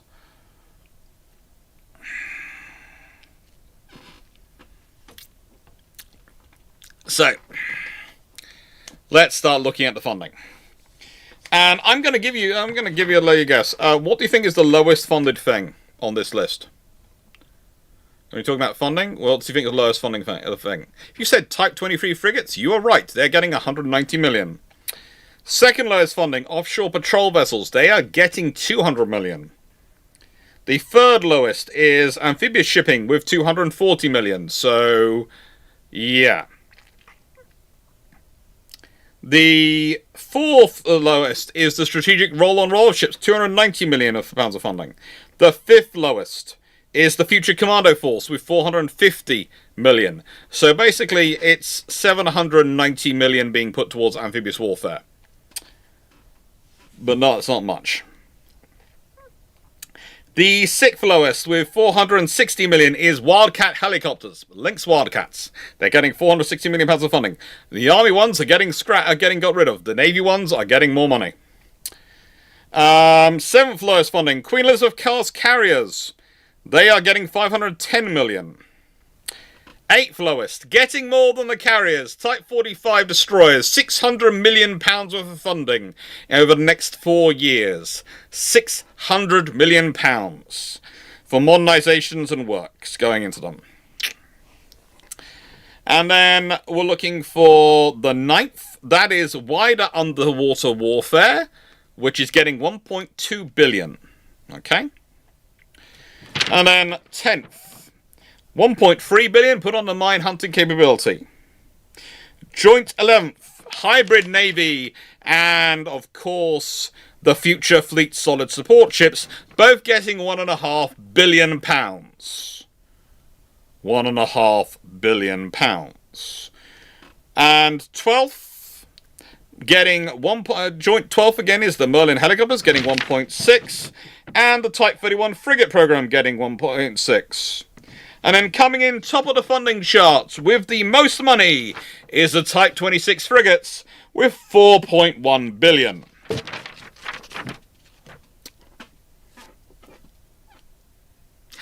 This is an anti-submarine warfare budget, and the government probably won't admit it. You have got, roughly, in terms of your amphibious warfare, anti-submarine warfare, you've got, of course, the 190 million on the frigates, but when you add in the wider underwater warfare, that takes it up to 1.39 billion. You've got the Merlin helicopters, which is another 1.6 billion, which takes it up to, let's be honest, 3.39 billion. Or, no, 2.39 billion. 2.99 billion. Sorry, 2.99 billion. Then you add in the Type 26 frigates, and you're up to 7.09 billion pounds on ASW warfare. The Type 31 frigates are the backup for the ASW warfare, so that's another 1.6 onto it, which takes it up to 8.69 billion pounds. And you also probably have to add in the Wildcat helicopters. They also help with that. And yeah, you are up to roughly 9.19 billion is being spent on anti-submarine warfare out of that budget of the next 4 years.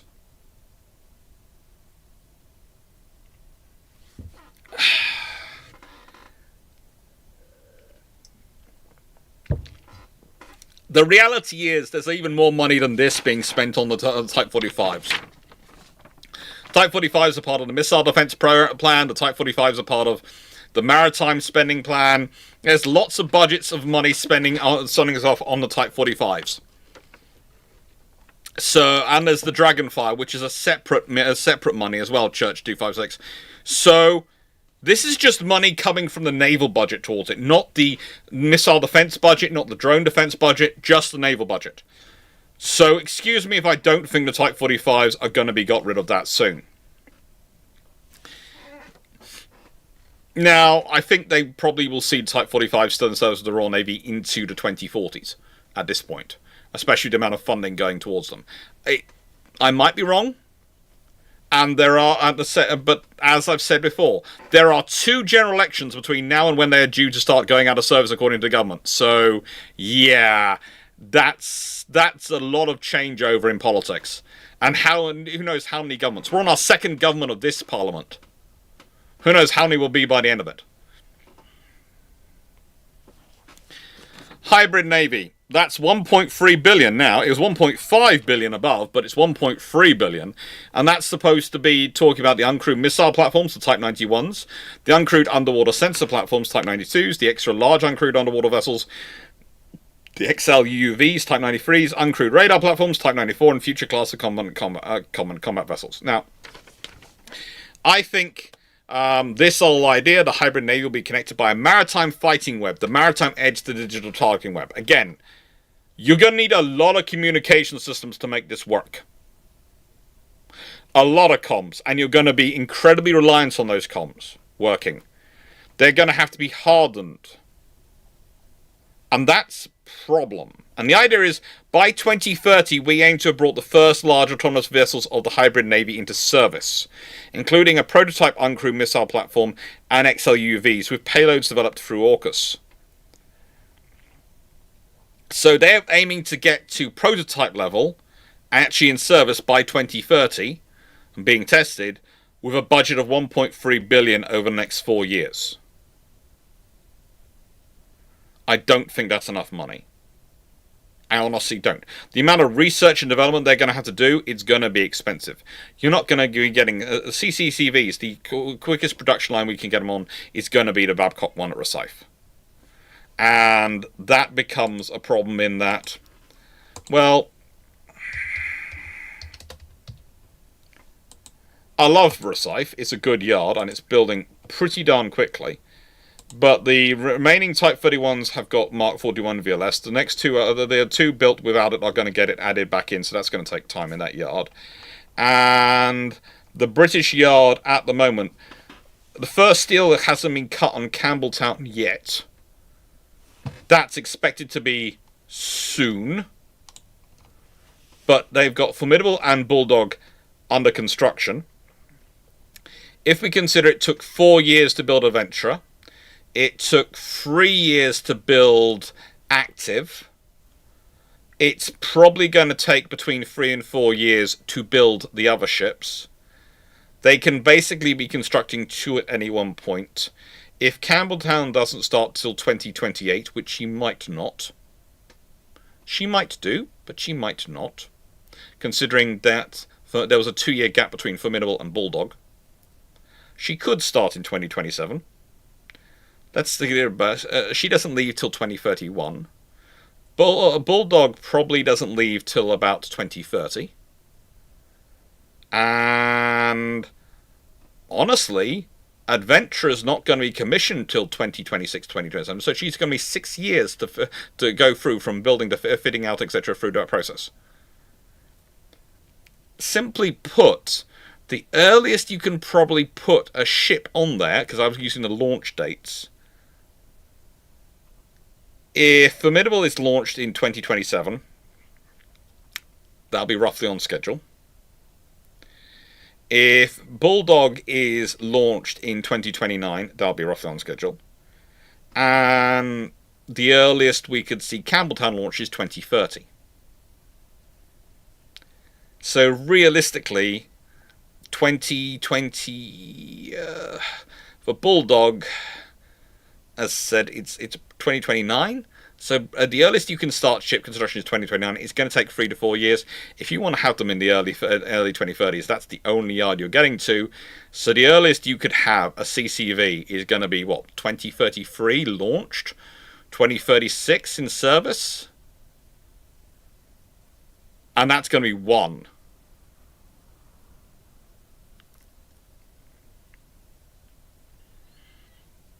Yeah.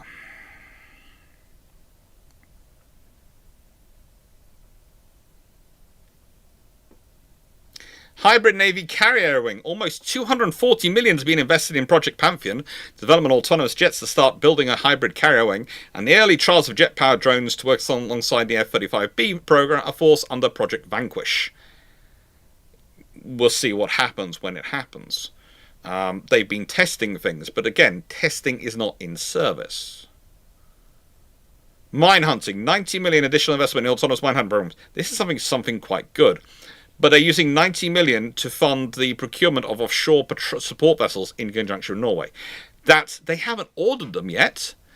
They're funding the procurement, design, development, but they've not actually ordered or built any yet. And it's Norway mentioned again.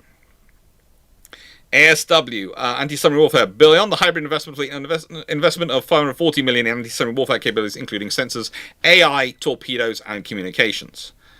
Alright, seabed warfare, an additional 330 million in critical underwater infrastructure production. Okay. Type 26, combined fleet with Norway.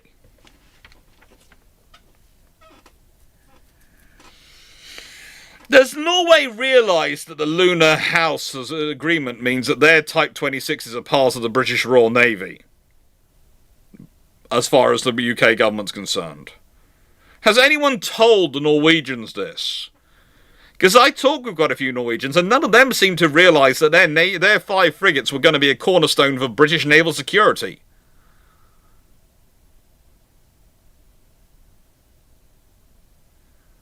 Don't get AI torpedo. They want to have torpedoes which are going to help target themselves as well, but it's AI and torpedoes. There is a comma there, but AI is yeah.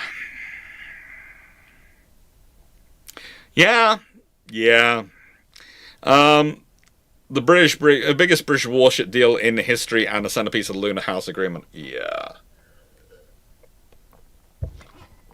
Type 31 continued investment of 1.6 billion to bring the Type 31 into service, with their lethality enhanced with Mark 41 launchers and Norwegian naval strike missiles.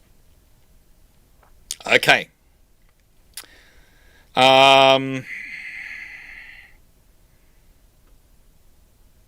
Yeah, there's the nicest way. There's a lot of ideas of things which are coming. The thing is, a lot of hype was the dip, but so far I haven't found a lot of substance. Offshore patrol vessels. We will review plans for future for OPV procurement and deploy to ensure they remain aligned with our priorities. The priority originally was to deploy order more Type 31s and replace the forward more Type 30 sort of ships, 30, 31, 32s, etc., and replace the OPVs in their patrol positions forward. But we'll see what actually happens. Amphibious. An initial investment in new amphibious shipping to support the UK Commando Force during this Parliament aims to collaborate on the procurement of a new amphibious ship with the Netherlands, alongside investment in a joint. The fact that they say new amphibious ship, are they literally going to build one ship? Not amphibious shipping. It says new amphibious shipping and procurement of a new amphibious ship with the Netherlands. Not class, but ship. That worries me. It probably shouldn't, but yeah. Alongside investment in joint commando craft in collaboration with Norway. Combat Boat 90, please. Please, Combat Boat 90. Jacob, if someone does that, they'll officially be crucifying me.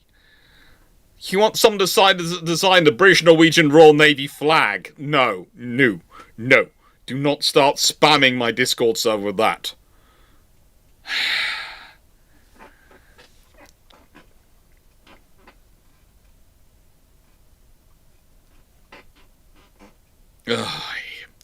Royal Marines, a further 100 million new investment to progress the transformation of UK Commando Force into a warfighting formation focused on the High North because of its growing importance, including aiming to increase the number of Royal Marines regularly deployed in the region. Okay. Vehicles, Arctic Cable Viking amphibious vehicles. Fine. Alright. The crewed frigate force will be recapitalised with Type 26 anti-submarine warfare and Type 31 general-purpose frigates. They've improved from light frigates to general-purpose frigates, offering improved capability and a platform commonality with key allies such as Norway and Canada. Hey, look, they're going after the Canadian Navy now. Canada, watch out! Britain's coming for you. Our anti-submarine warfare capabilities will be enhanced as additional Type 92s and 93s join the fleet. Regan Blender, we left the European Union, not NATO. In the nicest way, that's not making a difference. It's NATO. It's not CB90. I know it's not CB90 as Echo 18. I just wish it was.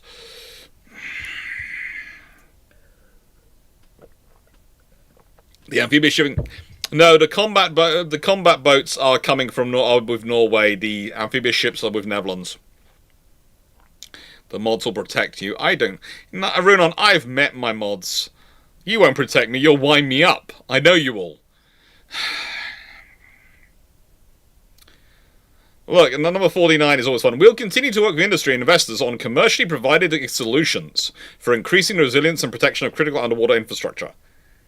Okay.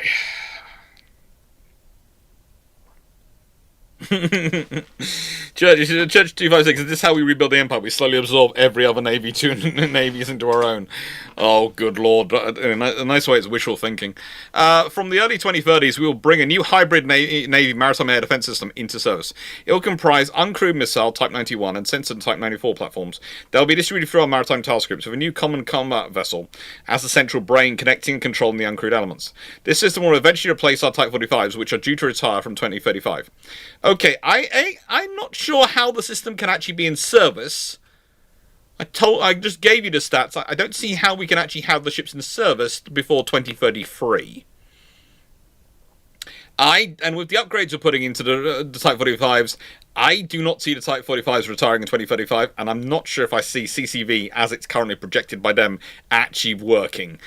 It's just not going to happen. Because think about it from the perspective of operations, okay? You want to have the missiles in one ship, you want to have the sensors on another ship, and you want to have command and control on a third ship.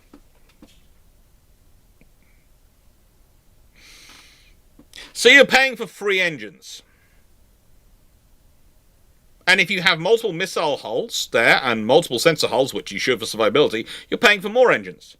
You're paying for multiple hulls. You're paying for multiple engines. You've got the personnel aboard the ship who exist to jump across in helicopter, probably on aboard a helicopter, to go to that ship and fix it when it needs to be fixed.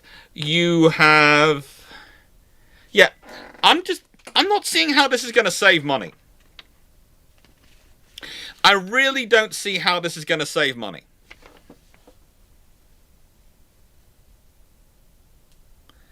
I don't... The idea that this is going to save money over a fitted-out large destroyer platform which carries all the missiles, sensors, and systems internally, has hardwired connections between them all, rather than, let's be honest, it's going to be a combination of satellite communications, radios, and laser data links.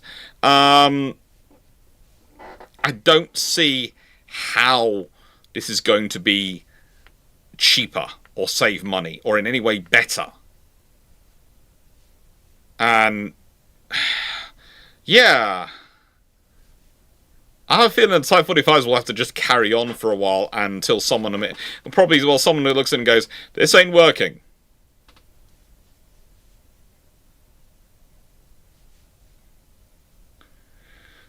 Charles Vaughan, do we think this strategy is that there's a recognition that in peacetime there's no appetite for large fleet, but if we develop systems for autonomous systems, then scale up relatively quickly?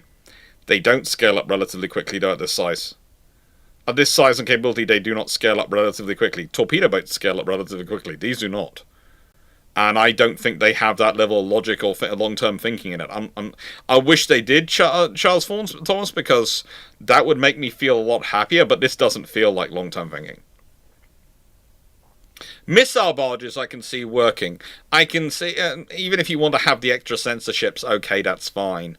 That's helpful. But a case of it, to have it, realistically, the CCV, if you're going to use it for that role, needs to be basically the Type 83. Basically, you need to build a Type 83 and these vessels to make it work.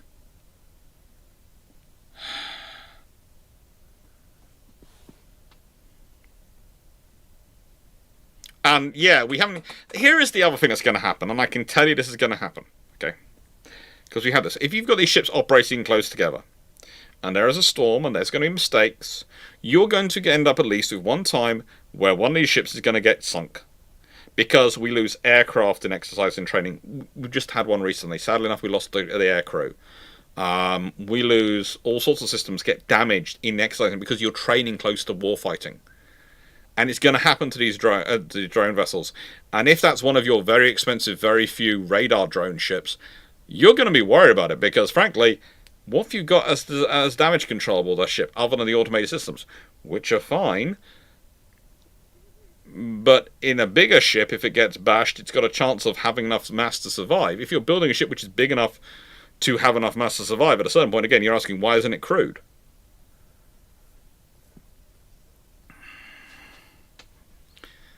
They don't need to make it work, they need to make it cheap. Well, the trouble is, I don't see this as being cheap. I don't think this is going to be cheap.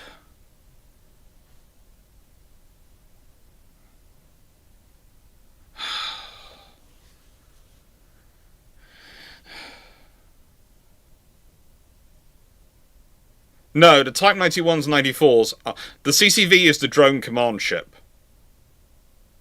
The 91 to 94 are the drones. Optionally crewed, maybe. I'd be happy to... Originally, remember the original concept for the Arsenal ship, which they keep talking about at some points in reference to the missile barges, was for a minimally crewed vessel. But it was supposed to be 500 missile VLS cells or something on that order, as well as these things. That's just...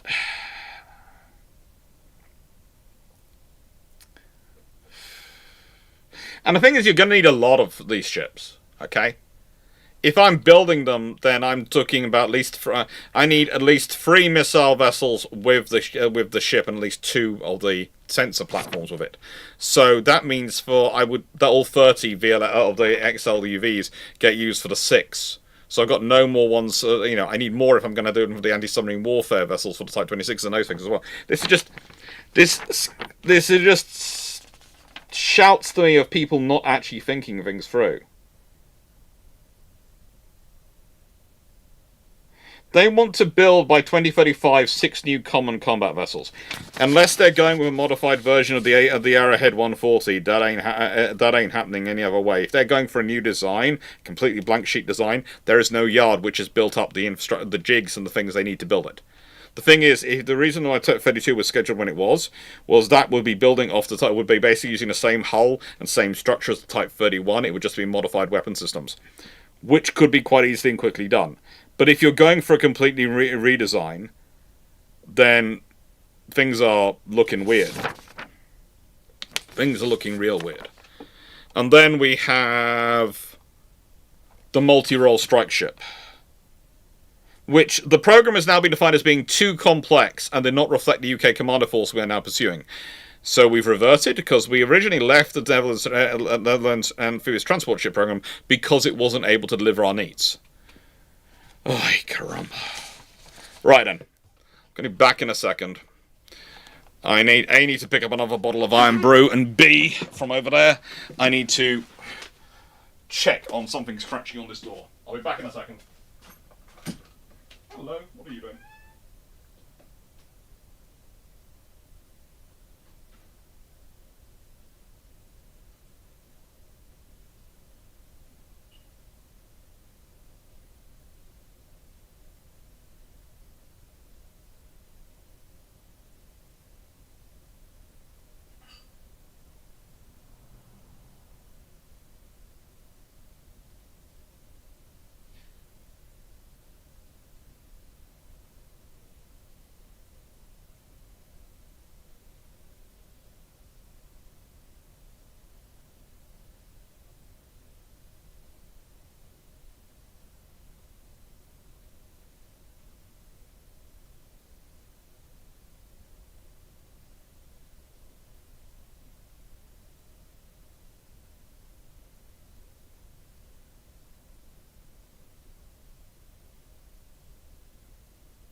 Sorry, the Corgi had a very important mission for me. It was a very, very important mission.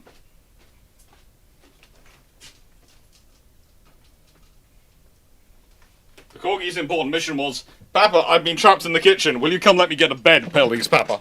Yes, I went and let him go to bed. How many times can you say, yeah, well, now we're on the Atlantic Bastion and critical underwater infrastructure.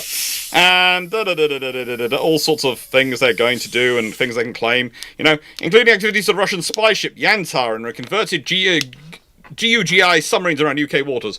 Recently exposed by the Ministry of Defence, UK Defence Intelligence has identified that Putin is currently modernising the Russian fleet to target critical undersea cables and pipelines. Okay, that's fine. The Royal Navy plans to deploy a combined Type 26 anti-submarine warfare frigate force with Norway, equipped with mission base to facilitate the rapid upgrade and spiral development, augmented with uncrewed surface and underwater vessels. Their acoustic detection systems will be powered by an AI and integrated into the digital targeting web, accelerating targeting decision-making making across the defence and the UK and its allies.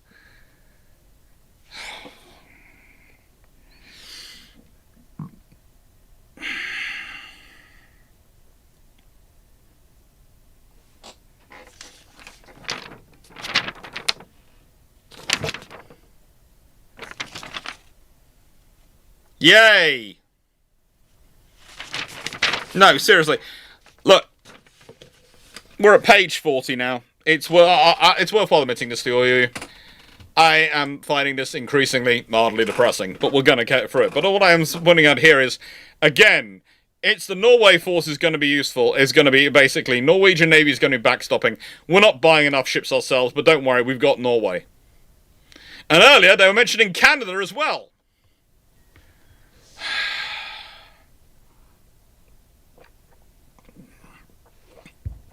I think the Ministry of Defence has actually been captured by drones in the air industry night. I don't think that. I think the current government has been. And mainly because, and we're going to see this, You can. This where does this come through most? Best tell you when we start looking at the army section, and they're talking about lessons from Ukraine. Lessons from Ukraine have reinforced the need for more lethal, tech-enabled land forces, as well as the necessity for mass and restored ammunition stockpiles and higher levels of readiness. Battlefield transparency is now nearly absolute due to the proliferation of surveillance and attack drones, making concealment extremely difficult. In response, the British Army is integrating drone capabilities at all levels and rapidly developing hard kill and soft kill, such as electronic warfare, jamming, anti-drone systems to protect the integrated force. Our nations and allies. Accordingly, land force will increasingly combine survivable crude systems with increasing numbers of actionable platforms such as drones and survive repeated missions, and consumable systems like one-way strike drones, missiles, rockets, and shells.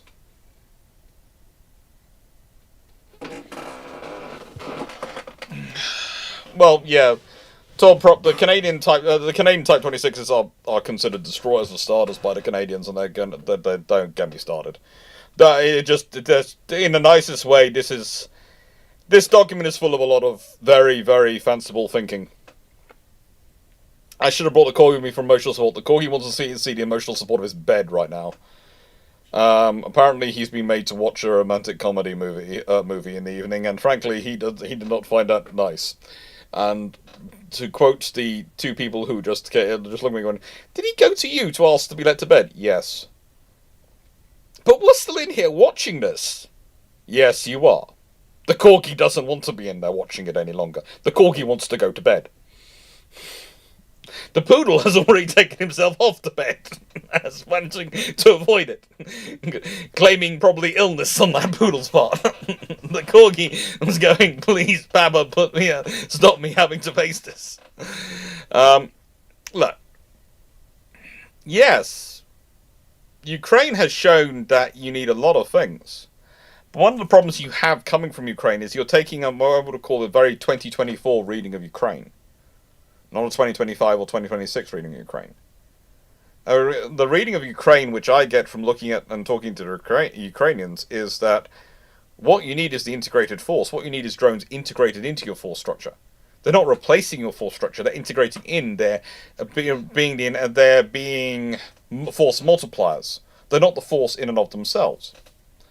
They're part of it. If you're doing attack with drones, that's great. But you've also possibly got missiles and other systems going off doing other things, and the drones are part of that because the drones give you an option.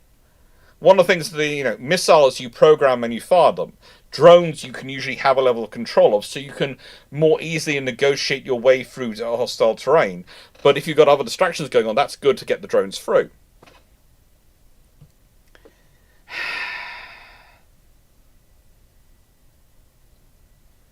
They are the things that add on.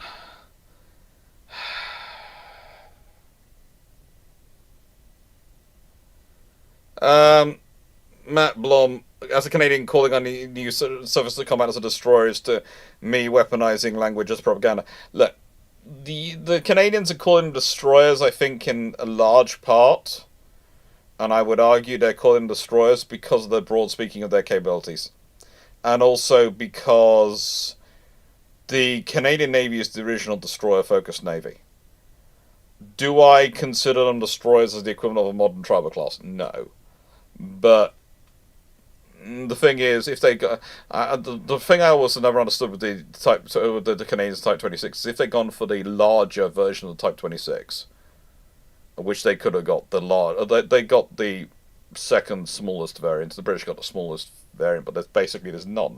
There's about a meter difference between the two ships in terms of length. So frankly, it doesn't really matter much. It's basically, we've got a bigger ship. Really, it's a meter. Who gives a flying hoot? That's kind of like guys, if they're going on about half an inch.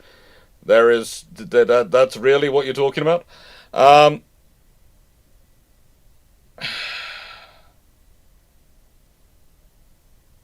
But, that's the life of it. In the nicest way, I've watched Yes Minister for years, Luke. But I also deal with the current government and have worked with current UK government for a long time. And whilst the Yes Minister is a very interesting take on it and is to an extent a level of reality, it isn't also reality. That you have to remember, yes, Minister was to an extent also Margaret Thatcher's government bit propaganda against the civil service who were causing them trouble. It's very funny, and in some ways it's accurate, but it's also it is a comedy. It is things are exaggerated for effect for a reason. Um, yeah, but the Canadians have gone. The Canadians have called it destroyer because it fits the mission profile of a destroyer more than it fits the mission profile of a frigate. Um,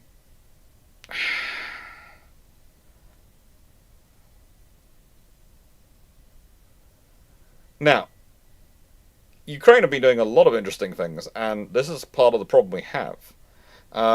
Also, it's interesting that they are keeping and enhancing Apache helicopters with drones, but they're not keeping the Lynx Wildcats. They want to get rid of them early, and that doesn't really necessarily make sense to me.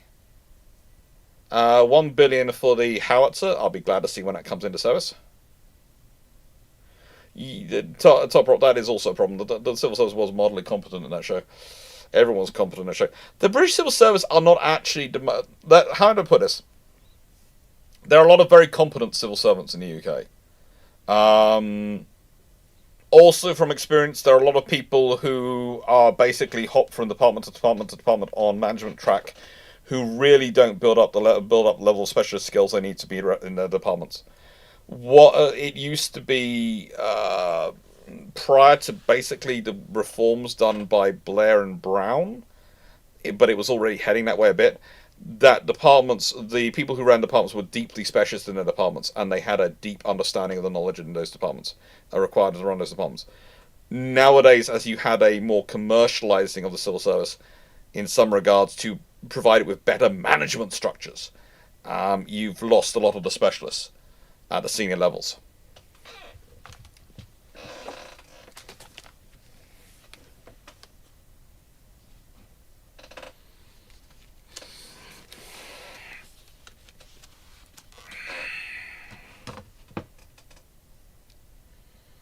Now, then we start to get into these programs and the funding, and you sit there go, please note, Chinook helicopters are included under the Army spending on land domain, and 1.7 billion on Chinooks alone.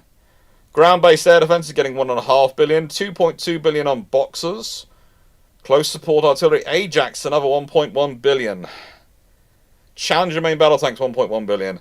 There is a lot of stuff going on here. The Puma replacements aren't being included yet. That's the new medium helicopter, so that's the 680 million. That's not a lot of money, but that's being in there. New medium helicopter, Puma replacement. There.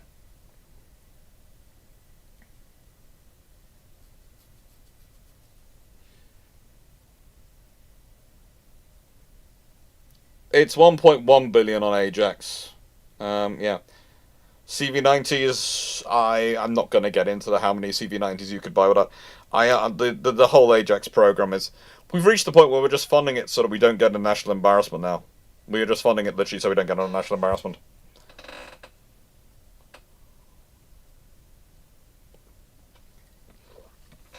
We're putting 190 million into short-range ballistic missiles. Short-range ballistic missiles. We've got 150 million going into uncrewed ground vehicles. Heavy UGVs will be able to carry payloads in a variety of roles, while medium UGVs... This is what I understand. They are planning, basically, to use uncrewed ground vehicles as trucks and that sort of thing. And yet they're going, for the Navy, we're going to replace entire lines of warships with these drones.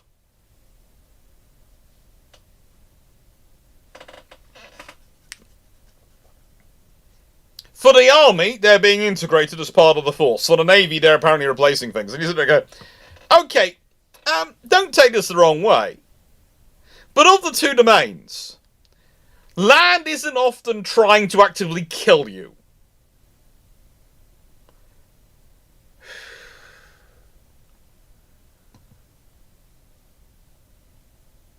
And they are basically turning them into the modern universal carrier. I do agree with that, Steve. I do. They are. Basically, that's where they're going. They're heading for that. But They're also only building 23 of the new medium helicopters.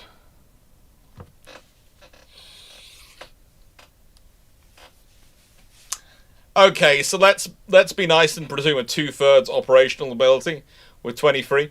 Why not get 24? Because that would give you 16. But realistically, the reason we're down to 23 is because we actually lost some Pumas and didn't replace them. Not because we want 23 aircraft and they're just doing a 1-for-1 replacement. This is all about jobs in Yeovil. And we need helicopters. We need those helicopters. But realistically, why couldn't they have said, I don't know, we're going to buy 24? I can't imagine one more helicopter would cost that much more when you're already building 23. But also, and this might seem strange, but why not buy 36? Then you have 24 available. You have 2 squadrons available, usually.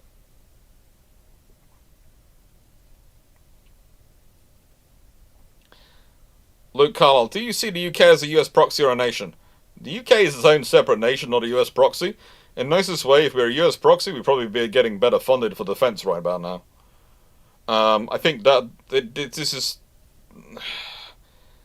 That's one of the realities, you know. In a nice way, it does come up quite a lot because when you're in an alliance where someone else is funding everything to such an extent and you are not doing much, you can look like a proxy. But the reality is, I don't think the UK would be doing such little and such bad investment if they were actually being an actual American proxy. We might actually have a long-term strategy. Because if we're an American proxy force, we'd be working about how to integrate with them and work out how to work with them. And you can see nations which are doing that. There are nations and navies where you can see they are built around integrating with the American force in their region. They all have a far more sensible logic going on than the UK do at the moment. So, I'm sorry, Luke. It's a question, but the UK isn't sensible enough to organise enough to be a UK centre things.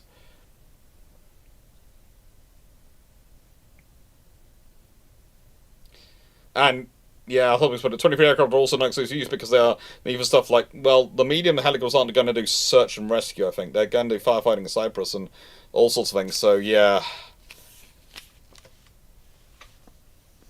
Oh, of course, it's also replacing some of the other small types of helicopters. Yeah, oh, it really is bad. It's just getting worse.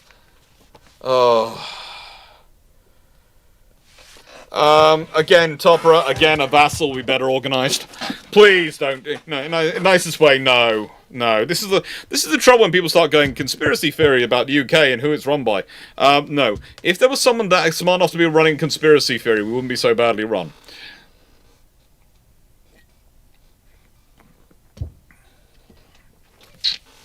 And that's the problem, Top Brop. If we were, you know... No, not a vassal, not a proxy, more a, if we're being honest, possibly more a dependent, because of the way we structure things, but that's more a case of a self-created independent. Ay, caramba. I'm going to give myself a break from reading through this. I'm going to do questions. So, to the questions. Discord questions.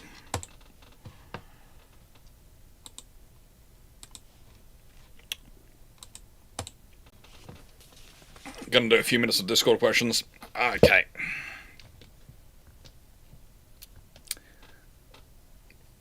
Jeffrey Ambeller, how many F-35As are needed to have a viable force, and which is better, Interceptor, the F-35A or the Typhoon?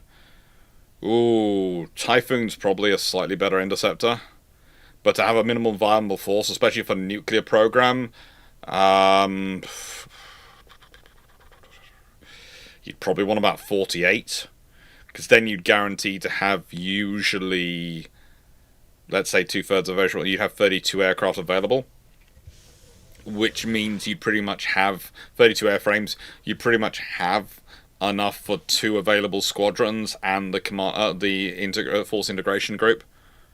So you'd be talking at least 48 airframes to make it really viable. But if you cut that many of the F-35B by to get the 48 airframes, rather than buying the F-35As as extra, you'd have real trouble, and you wouldn't have enough F-35Bs by any stretch of imagination.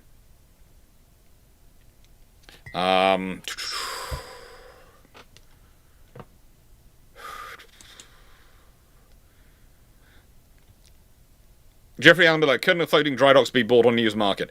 They could if there were any available, but there aren't. People are all, they're all, and a nice way, the trouble is we had a lot of floating dry docks after World War II, so everyone had them for years, and now those ones have basically rusted, or not stopped being useful. We're now having to build them again, because we built so many in World War II, and people didn't think, you know what, we should probably build one every now and again, just to keep up the numbers.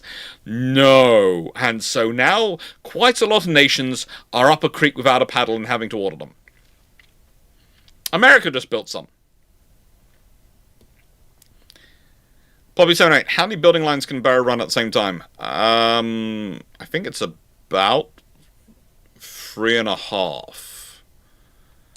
But I'd have to check them basically. So, you can have, I think it's 3 vessels across, potentially 4. Hang on, no. Okay, with the space they've cleared up on the sides, I think it is 5 they can have across but they can't have, they're not all full vessels, they're sections of the vessels.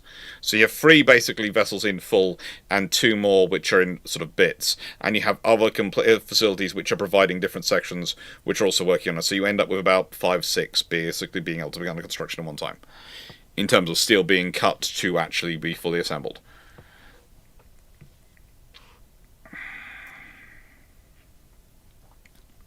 I try my best. Thank you, Luke Carl. Weapons engineer, submarines back in 2013. That would have been a fun time. Montana 16. The chat consensus of this is AI generated. Do you reach the same conclusion? I think AI generated would make more sense than what it does. I think it's multiple humans writing different bits in and not checking what they're writing. Is there any idea why it hasn't dawned on the politicians that spending on infrastructure comes back in taxes rather quickly? I have no idea, but everyone seems to return to them. Oh. Sorry, Paul from Chicago. Yeah. I'm rubbish at asking questions. But in all seriousness, how much did UK National Security Council contribute to this? There are a lot of private enterprise involved in this defence budget. I don't think they actually sort of did anything. They seem to... There were even defence ministers going on the news saying they hadn't seen this before it was published. I'm not sure if all the ministers even saw it. I for damn sure know that most of the civil servants and the senior armed forces officers didn't see it. The group who seemed to have seen this were a very, very few number of people, a very small number of people. And that worries me, because I don't think it's been properly costed. Well, we already know it hasn't been properly costed, because we already know there's a huge budget hole. There's about £5 billion worth of budget missing from it, which is supposed to be provided by Andy Burnham's government when they come in. And so, yeah, this is just terrible. This is just, yeah. Knight 6831. If the British had built 8 more Type 23s as planned, so there's 24, not 16, even if we lose 3 in the early 2000s, leaving 20, how many decades of breathing room do they are in? Well, if you have those 8 more built, their A's build are going to probably be spanning the building process up till about the time you get to the Type 45s being built, which means the Type 45 build is probably going to be quicker and cheaper, because you're not going to have the boom and bust in the yard, so you're going to have a yard which is still working, which is going to upgrade from Type 23s to Type 45s. Which means you might end up also with more Type 45s being built, because they're going to be relatively cheaper and it's going to be relatively quicker to build them. In which case you probably have more newer ships, and that's the thing, they're going to be more capable around running. You probably lose the Type 22s earlier because they are less critical to your force structure, but you probably still have at least those 8 newer Type 23s in service still. The one problem is you might not be getting the Type 26s now, because they might still be going, oh, we've got plenty of time to make a decision, rather than actually getting on with building something.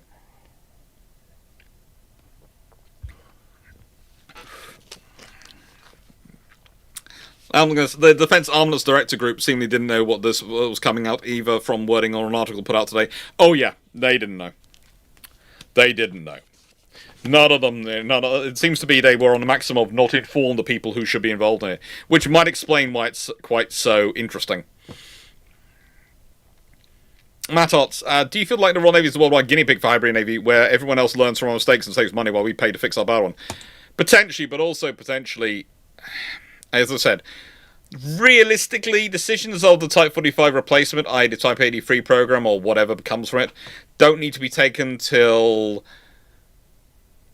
probably the next Parliament, if not the Parliament after that, potentially, considering I could see them in service till 2040. So you merely could get away with making a decision in the mid-2030s, especially as that's when the Type 26 program is going to be coming to an end. So something could be shipped together then. So that's not really going to worry me.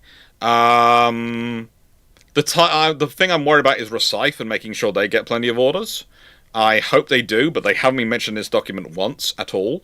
So I know there are people who've gone, oh, nudge, nudge, wink, wink, yeah, they're going to get work. But there's no mention of them in the document actually getting work. They make sense of the yard to get the work. They do. But are they going to get the work? And are they going to get it in time to allow things to continue working? I don't know about this. Because I can't see it in documents. So we'll see what happens. But realistically, it'll be interesting to see how much... let's see what actually appears. What the governments actually sign up to. And again, there is a general election in 2029. It could be... Who knows what political party could get involved in that. Could win that election. We could have... it could be. There could be something really weird happen. The right wing of the UK could decide to all combine in one party, or who knows? The Greens might win, or Nigel Farage might win. I don't know who's going to win in a 2029 election. And honestly, politically, I think it's going to be up for grabs, because if this is the modus operandi they're applying to other areas, which they seem to be, of government is spending and their thinking, then I can't imagine Labour's going to win at the moment. And that, who knows what happens. The dip is approximately 18 months late. It's supposed to come out at the same time as the SDSR.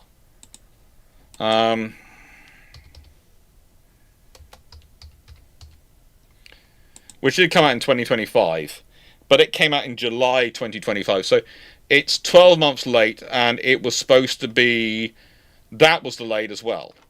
So the SDSR was delayed by months as well. It was supposed to come out in... I think it was supposed to come out in earlier.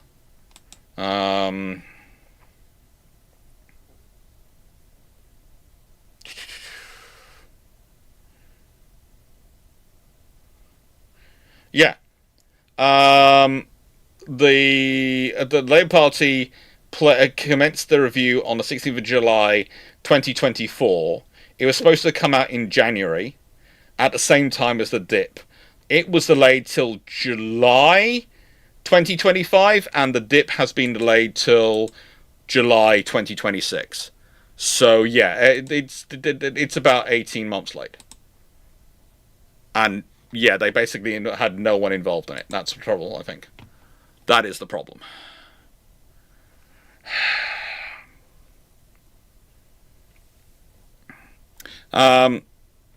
Tea and Biscuit Gaming. I can understand that drones will be a force multiplier. Why are we making our main force with weapons such as Dragonfire, for example? Are we shooting ourselves with it? Probably. Because again, if Dragonfire works as it's supposed to, the laser system works as it's supposed to be, then all those cheap drones, which are supposed to be killers for modern naval forces, are going to get wiped out and massacred. To be honest, the Otto Malera 76mm would also do the same job, and is ready and available and working.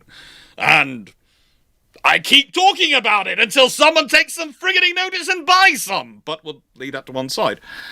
Lions, do you think this document is even worth the paper it's written on? No.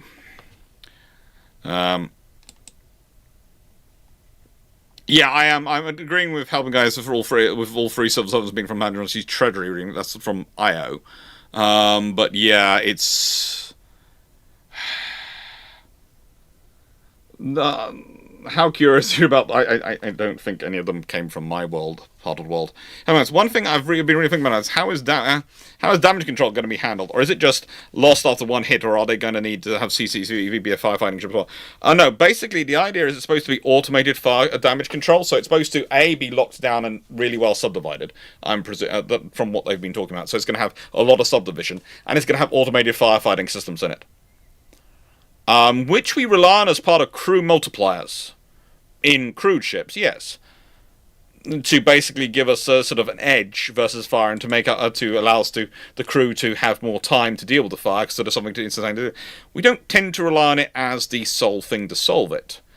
I honestly don't think they're going to be that survivable if they're hit, which is another problem with making them the radar unit, etc., because they're going to be a high-profile target, or the missile unit. And again, I'll bring up the other problem I bring with these systems, and I do regularly talk about it, and I've talked about it online, and people haven't... Okay, so currently with crewed ships, what we do is we try not to run them out of missiles, and they go back to port to be rearmed, because, let's be honest, reloading VLS at sea, whilst we have started experimenting with it again and doing it, we still haven't got that good at it. And we're not that reliable, and basically the Americans have the money for it, but most other people don't at the moment, because of the fragility of the missiles and systems going in them. Okay, that's fine, that's the way it works. But what that means, ultimately, is that if we've got uncrewed vessels providing the missiles, we're probably going to have to convoy them backwards and forwards to ports. So we're going to need some crewed ships whose sole job is to take the empties back to port to be reloaded and bring them back to the task group. Now, someone did suggest to me, well, hang on, the Royal Fleet Auxiliaries are going to be doing that anyway. Well, that means you have to fit up the Royal Fleet Auxiliaries to be command ships. That means basically you're having to fit them up with all the communication sensors you would a warship, which is going to make the Royal Fleet Auxiliaries even more expensive and also require you put a naval crew aboard them. That could become a problem. Basically, there are issues here. There are a lot of issues, and we really realistically need to do something to think it through. Because if that's what you want to do, then you're going to have the drone vessels to support them. Otherwise, you're just... Okay, yes, you have drone vessels with you, but when they run out of missiles, you're all having to go back to port. And that's no improvement over the surface ships having to go back to port when they run out of missiles. And I'm not sure if that's also going to work out as a benefit. It's... They're jumping down this route, is what they're claiming to be doing, and though the amount of money they're putting in it doesn't suggest to me hard. It means that the amount of money going to it says to me that they're making a lot of headlines, but not actually a lot of effort. They're cancelling a lot of things, and they're saying they're not building it, but they're actually not doing a lot. And the very real thing that actually has a problem in terms of cancelling is the Type 32. Is that and the Rosyth. That's what I'm watching. But we'll see what happens.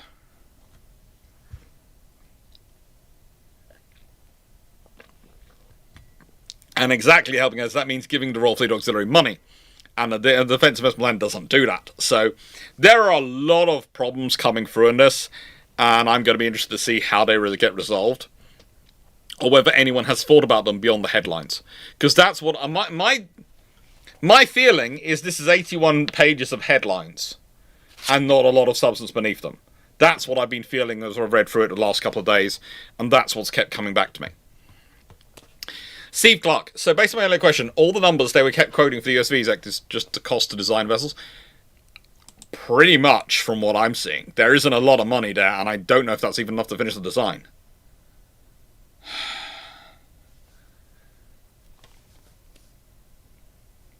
Well, Royal Fire, they can guide themselves back to port on their own. They can, okay, if you want to do that. But that means... what happens if they're caught by an enemy submarine or something from the enemy go out to try and intercept them? There's going to be no human nearby them for the command and control. Who's going to be giving the kill command? The self-defense command. And, you know, if they're caught and they've run down weapons, how well are they going to be able to defend themselves? How are you going to command and control them? Are you command and controlling them from home? And here's the other problem. If your command and control center is set up in a base at home, and you have one centre set up, and it probably won't be, as our engaging strategy already said earlier, it probably won't be in a hardened bunker on the ground. It'll probably be in a nice building on the surface. That's going to be target numero uno. In any war fighting scenario, the first thing they're going to go is, take out that! And yeah, and that's why it's a flawed idea. Yes, Rolf Angel. But this is the problem. People are probably going to suggest that, but it's a case of think it through. This is a lot of document, a lot of headlines, and not a lot of thought going through on what's the next point. They've got the first 10 words. They've got the first 10 words. They haven't thought the 10 words afterwards and the 10 words after that. Really, they haven't. Okay, so why do Pillar Glass think that they can talk their way out of any potential conflict? Because that's what they do. Think about it. Well, think about what politicians do. They talk, they spin, they talk and spin. And that's how they get that's how they've been promoted. That's how they've got what they have. You know, they're going to keep thinking they can keep doing it. Team Biscuit Gaming 5905. Also, another question. What stops country just hacking the hybrid Navy drones and turning them against other ships? Example, US RQ-170 incident, also having one weak point, e.g. command ships. Well, you know, that's why they're spending so much money on the command and control systems, but apparently not the satellites and other things. Presumably to try and stop that. But that is a massive risk. Again, this is why I'd be happy with minimally crewed rather than completely uncrewed, especially for the missile ships. Because if one of your missile ships, and it only takes one, gets hacked and launches missiles from inside the task group, that's going to be a very short, very problematic scenario. And you're going to have a lot of damage if you have anything left afterwards.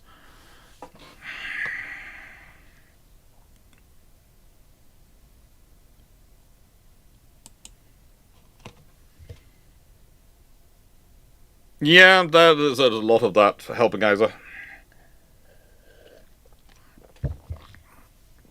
Oh, no, let's not go down with the uncrewed submarines.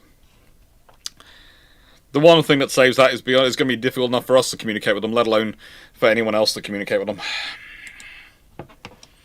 It really is. So, this is just more. The weapons they employ will be a carefully orchestrated mix of sophisticated missiles and low-cost mass. It is a complete reimagination of British land warfare.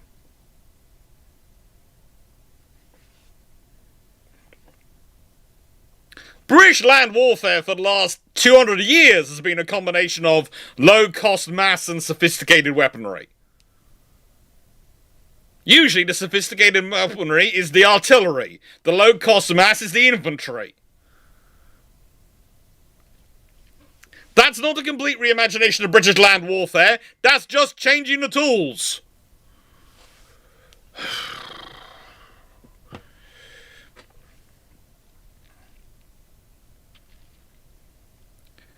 And, oh yeah, Project Asgard. Now, in increasing complex modern warfare, Project Asgard will enhance the army's ability to find, recce, and destroy strike deep enemy targets. It brings together digital networks and data and AI, digital networks and data, AI, and intelligence capabilities with fire. Shouldn't it be? It brings together digital networks, data, AI, and intelligence capabilities. Why have you got two ands in there? Or shouldn't you have an ampersand of it? The intelligence capabilities with firepower to find and strike enemy forces at greater distances across the battlefields than ever before. Yeah, it is. Jerry, Eric, it is. There is so much drivel in this. It will fully integrate surveillance capabilities, include. It's making a lot of claims. How's it going to do this all? How's it going to do it? In May 2025, the British Army spent over 4 weeks in Estonia alongside NATO allies as part of Exercise Springstorm, Estonia's largest annual military rehearsal. Don't take this the wrong way. Estonia is not the largest member of NATO.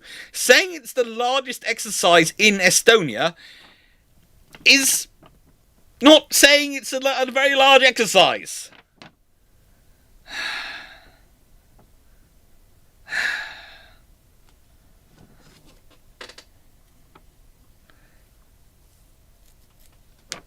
It's Iron Brew, Jerry. As I explained earlier, I don't drink alcohol because of my dad, but it's Iron Brew. It's the strongest soft drink you can get. It could probably do with being neat Scotch, but it's the closest I've got, which is an alcohol. Elements of the Army's Asgard system were involved in the exercise backed by 70... Okay, so look. Transforming how the British Army fights by connecting sensors, AI, and weapons to decide strike fast. You know what? Here's the thing which I'm reading all this, is there's a lot of comms going on.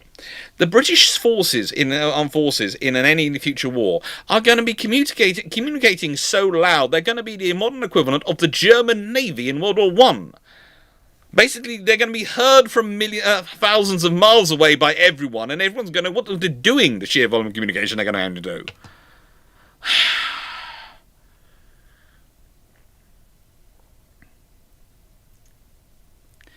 In terms of counter, Carl, in terms of counter drones, I may be going, but I'd go towards something like 20mm North cannon.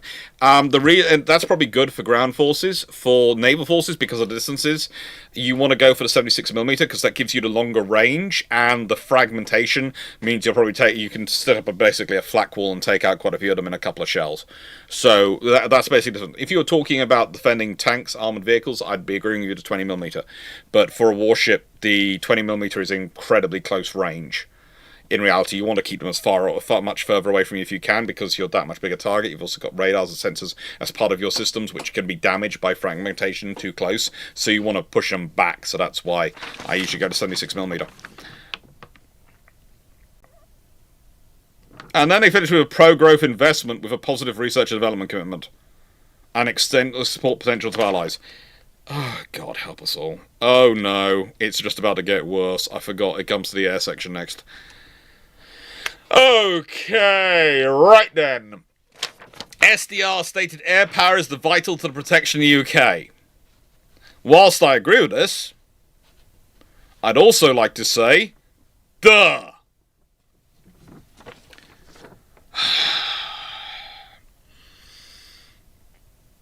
The fact that they have to restate that as a key point suggests to me that the people who were reading this, on writing this, were not necessarily the people who should have been. Although crewed platforms remain at the heart of the Royal Air Force's approach, their primacy is being fundamentally challenged. Augmenting crewed systems with autonomous collaboration platforms will provide affordable mass and capability across a range of tasks, including air defense, strike, ISR, and electromagnetic attack. Here's the thing. Drones are cheap as long as you have them concentrating on one mission and one role. Or most of them, they're doing reconnaissance and minimal strike or something like that. The moment you want to build a drone, which is going to fundamentally take on the role of, I don't know, an F-35, or at least mimic it, it suddenly becomes very expensive and comparable in price to the aircraft it's replacing. Because, believe it or not, the human isn't the expensive bit in the aircraft. The expensive bit is the computers, and powering those computers and the amount of space they take up and supplying them. So, yeah.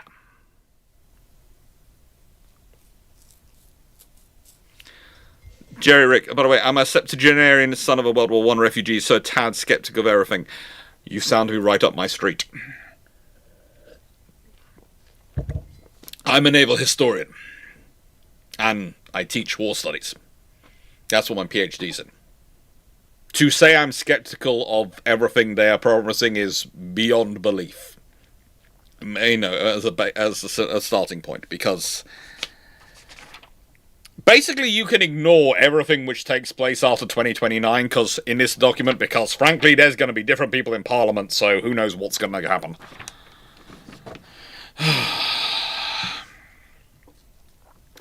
Yes, replacing the human is the hardest part, because also you then have to put in a whole load of communications gear and secure equipment to actually do it.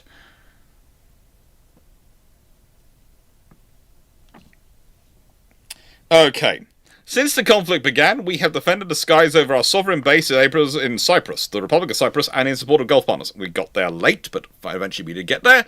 And in support of Gulf partners shooting down multiple drones fired by Iran and its proxies, including the first ever historic air-to-air engagement by a drone by UK F-35B over Jordan. Whoa-hey! Fighter aircraft shot down other aircraft. You can ignore... No, I don't think... But I think Burnham might actually order another strategic defense review, and who knows what that's going to say.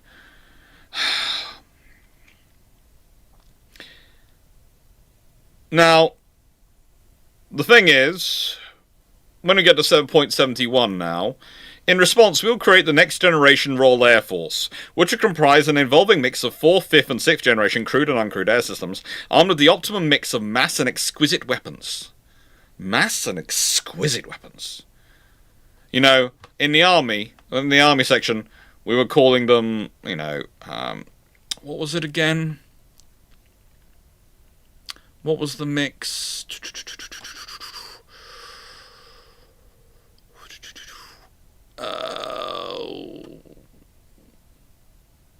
Yeah, it's basically when they're restating what the army's always been.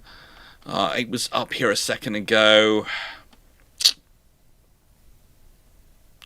Sophisticated. The army is sophisticated. The Air Force is exquisite. Please know that. The army's mainly just sophisticated. The Air Force is exquisite.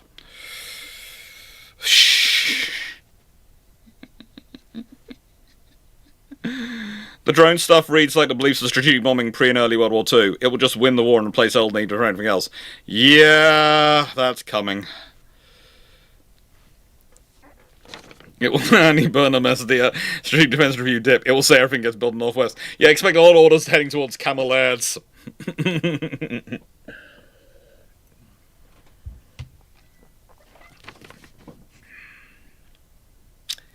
So, we will ensure Typhoon's capability and underpinning industrial capacity enables the aircraft to operate into the 2040s. With exports underpinning our prosperity agenda, we'll bring the F-35A into service, enabling us to join the NATO dual-capable aircraft nuclear mission. We're buying 12 of them. Stop making out we're doing something massive.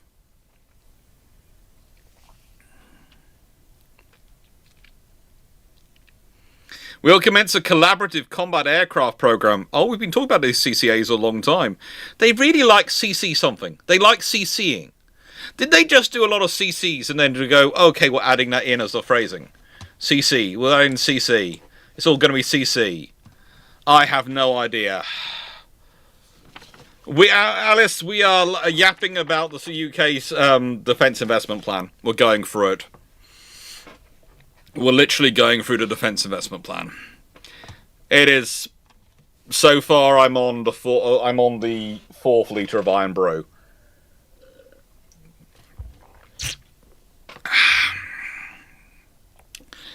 Over time, this program will deliver capability of both land bases and our carriers. We'll push ahead with the global combat aircraft program, where 2.7 billion has been spent since 2024. That's not enough money. It's supposed to be about 4 billion, but leave it to one side. Yeah. Since October 2025, regular personnel intake has exceeded outflow for the Royal Air Force, and the service is once again in growth. As of the 1st of April 2026, the total number of regular Royal Air Force personnel was 31,080. This represents a 2.1% increase since April 2025. It's still short. It's still short. So, you'll be glad to know, Typhoon is taking 5.4 billion, GCAP is taking 8.6 billion, F-35 is getting 2.2 billion. Voyager is getting 2.4 billion. Atlas, 1.9 billion. How many pages left? We're at pages 44 and 45 of 81, my friend. We have a whole 30 pages left to go. Should we get Grippins? Jerry Risk. Honestly, I've already talked about this. I've said in the past that they would actually make a sensible addition to our force, but we're investing in UCAVs. If the uncrewed air vehicles don't provide us with the mass, then potentially the Gripens are a way to go. But again, it's going to be politically interesting getting them in through with the F-35s, the GCAP, and the Typhoon programs. Adding in another jet fighter program is probably going to be beyond belief difficult. We've got Wedgetail getting a little over $500 million. RC-135 Airseeker getting $400 million. You know,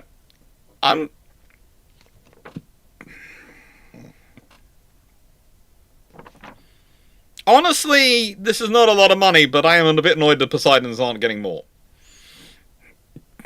Again, if you're going for uncrewed vehicles wandering around the Atlantic in the air, I'd probably want some more Poseidons, which are crewed, going around doing patrols and keeping an eye on things. It's just... No. It's just no. I know. And it's just no. You need more. Look, there's a lot of things which are sensible here to be investing in. I would be probably putting a slightly more into the F-35 and P-8 Poseidon program. Honestly, most of the rest of it, I can't see why not. But the future jet training system is being put at 360 million. If anyone thinks that's going to manage to be enough to provide a British-built future jet training system to replace the Hawks in their role, I would be really surprised, especially considering in the next 4 years, we're spending 860 million on the Hawks. We're spending 860 million on what are the trainers and the Red Arrows, and we're spending 360 million to replace them. I'm just saying, I think someone might have got the budget a bit wrong on that one. Why is GCAP getting so much? Well, the reason GCAP is getting 8.6 billion over the next 4 years is because our government's kept forgetting to fund it for the last 4 years and kept not underfunding it. So now they are promising and signing up to, quite nicely telling the Italians and Japanese, we're going to stop dropping our ball and we're actually going to start putting money actually into that.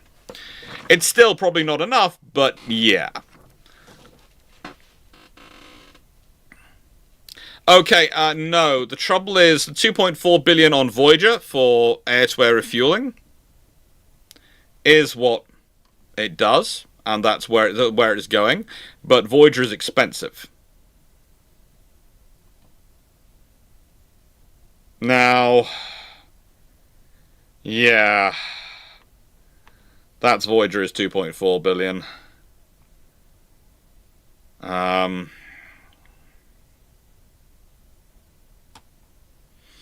So, we go down these things, and, you know, GCAP, we will sign next international contract shortly and continue our significant investment in research, development, design capabilities of GCAP and the wider future combat air system. Honestly, what would also keep the Japanese happy? Going, would you want to develop a joint air defense destroyer with us? There you go.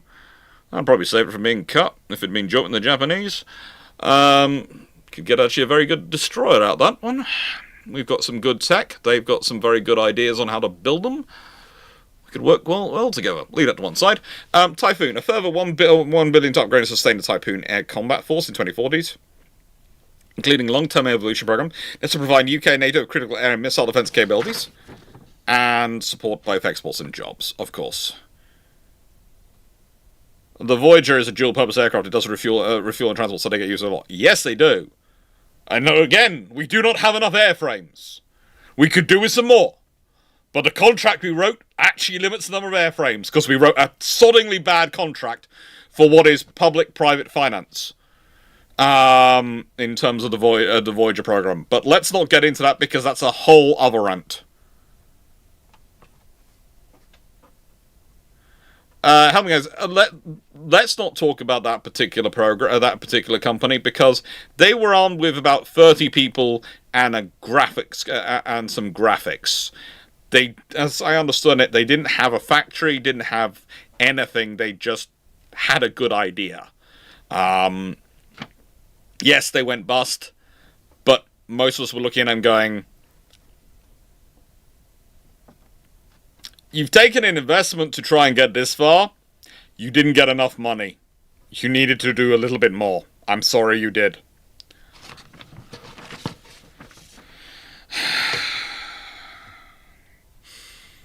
F-35. We'll provide for arrival next batch of F-35s, including our first F-35As, which will enter service in the early 2030s.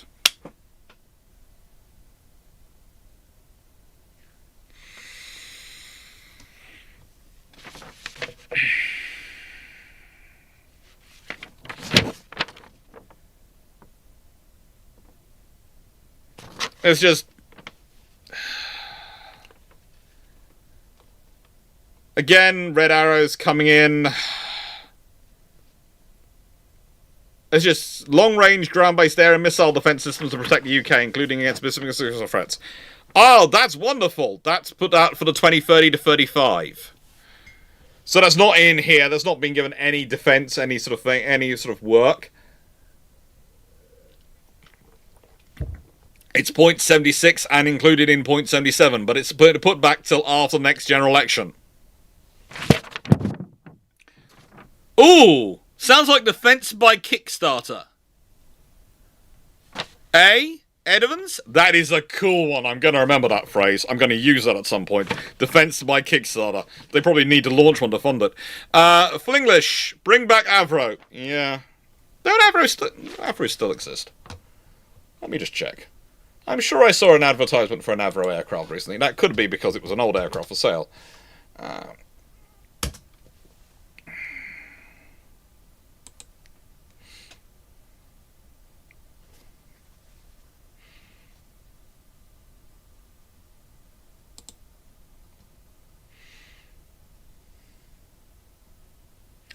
It merged with Hawker Siddeley.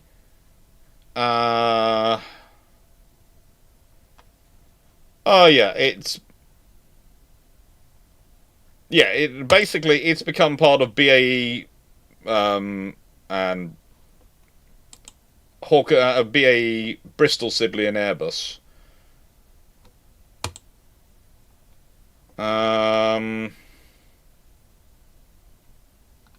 Bristol Siddeley, of course, became part of Rolls-Royce. Yeah, but there is still an Avro aircraft for sale. I did find a thing which I saw, which was an Avro aircraft. It's an old aircraft for sale. Sorry, I was distracted. I was distracted at some point by. Oh, good lord! They have a blue section.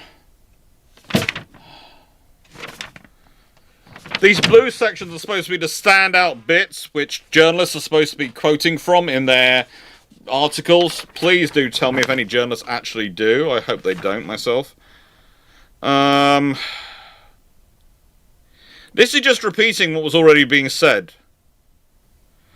R&D, FCAS and GCAP are crowding in hundreds of millions of pounds in private investment and accelerating development of pioneering dual-use technologies, from first in the UK digital engineering to AI.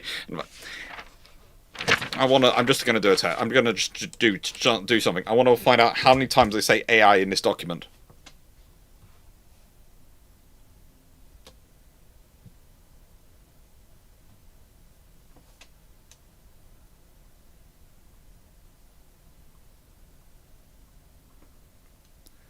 AI has been used 50 times in this document.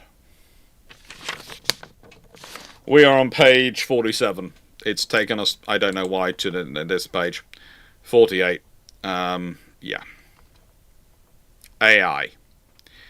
AI and... Hang on, no. There's also AI which is used with comma, so if I just do that... Let me repeat. AI has been used...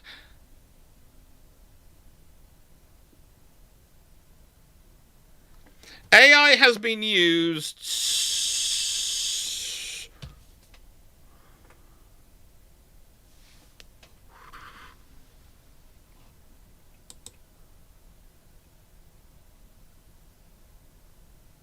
about 100 times in this document.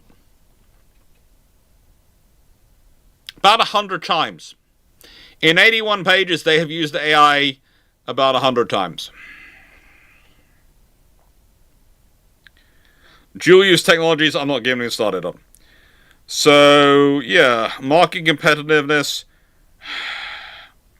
This is not about strategy. This is not about defense. This is about purely about money. And that's fine. It's a defense investment plan. I do expect it to be kind of heavily focused on money. But the fact is, they aren't justifying any of the programs that they're doing as part of national security. They're justifying them entirely as investment program. And you're wondering if this is all being done, and that's the entire reason they're going into drones, is because they want to get in there and start selling stuff, not because that's actually the sensible thing for defense. I do not make me look up. I'm going to do it. How many times did they use quantum?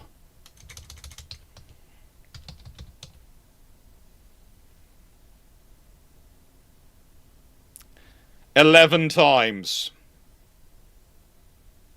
And please note, now they've said quantum technologies. Not just quantum. Quantum technologies.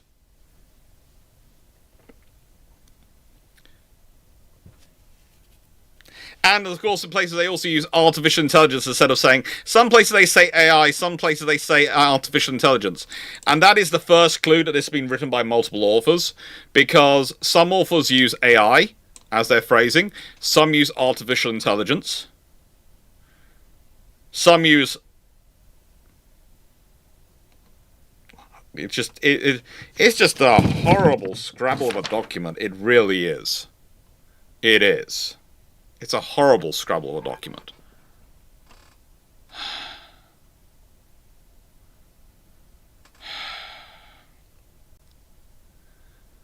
No. Helping us, I won't accept that. You're saying, what do you expect creating this showed a real artificial intelligence? No, it didn't. No, it didn't. AI would have produced a better document than this. Please. No, please.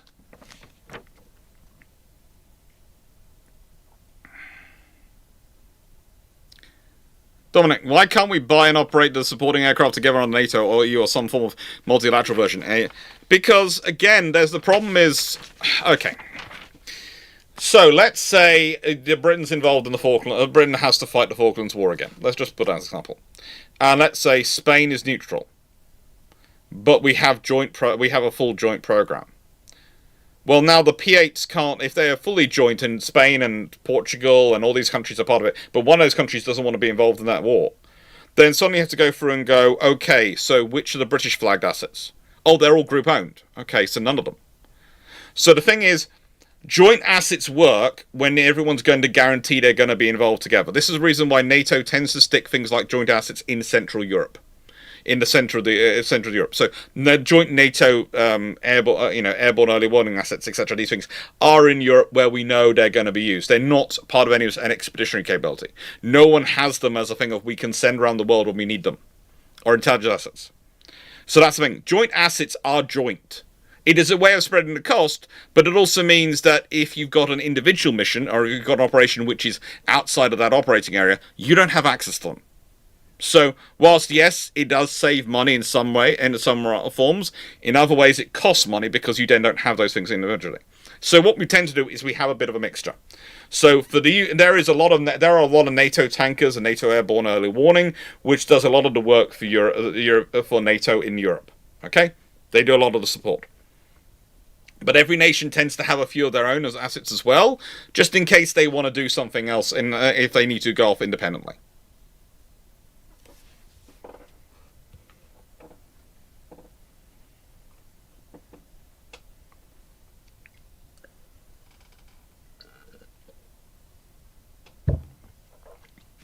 No, Montana, you can't be excused. If I'm still going through it, you're going to go through it.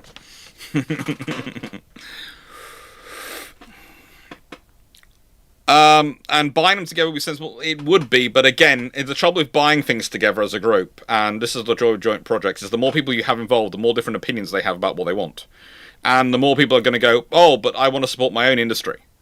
Look at how the reason France and Germany broke up on their fighter program was literally arguments over defense industry, because everyone wants the money to go spend the money in their own area or spend the money with the people who are investing in them.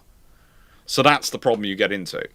Again, you're spending a lot of money and you want it to go to your own people.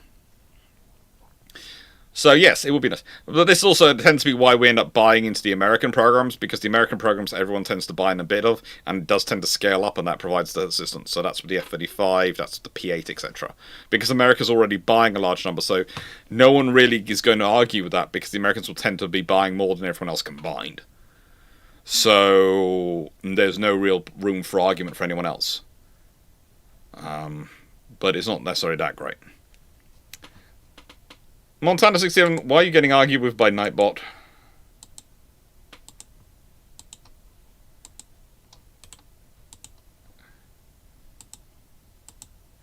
No. Oh, okay. So space. SDSR was clear that space is a critical national infrastructure sector and the main of growing competition that is central to fighting. Assured access to operate in, from, and through space underpins UK's security, prosperity, and daily life. It also underpins the integrated force. Yes! The RAF is the lead service for space, and it will focus on the ability to deter threats to and protect our interests in space. To achieve this, defence will be more ambitious in delivering space capabilities necessary to fight and win. Through UK Space Command, the RAF will deliver a comprehensive joint force which will sense, warn, and deter threats. Do you notice there is nothing here about the ability to actually launch stuff into space? So basically, the UK is going to have a lot of nothing in terms of independence when it comes to space. Because we're going to say, we can deter. How? Space is an essential high ground, yes. But where is there stuff about investing in a actual place that can launch stuff into space? As we evolve Space Command, up to 6 space squadrons will deliver these roles through defence.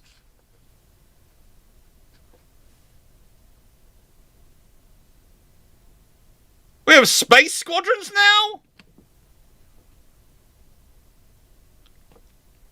Okay. I'm guessing they're going to be ground-based and specialist in what they're doing, but I would still like to point out that what can we actually launch into space? What do we actually have set up to launch stuff into space? We have stuff in America, but that's again dependent on America agreeing with us launching the stuff. And whilst they are our closest ally, as I said in this document multiple times, you cannot assure yourself a capability if you're dependent upon an ally to launch it. Same with the European Union. I do know the international space treaties, but the trouble is there is the point at which treaties tend to be respected right up until the shooting starts. Treaties might mean no one puts weapons up there before the shooting starts, but the moment shooting does start, we're talking about a force which is dependent upon space for its communications. Space for everything. Actually, you're talking about a force which is going to be entirely dependent upon satellite communications, largely for this integration. If you can't launch replacement satellites because blinding them, bashing old satellites into them, maybe launching anti-satellite weapons at them, is going to be the target of pretty much anyone you're fighting if you're this dependent upon them. You might go, well, there's a treaty which says you can't. Yes. But there were naval treaties in the 1920s and 30s. Everyone had left them by the time World War II began. That's the problem. The treaties are nice. They provide you protection in peacetime. In wartime, they're not necessarily going to work. Because most people, it's going to be who's going to go for it first.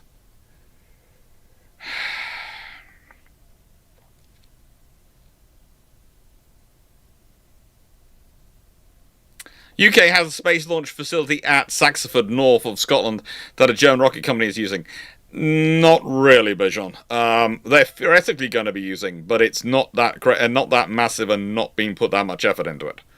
And again, it's going to be one facility which is kind of exposed.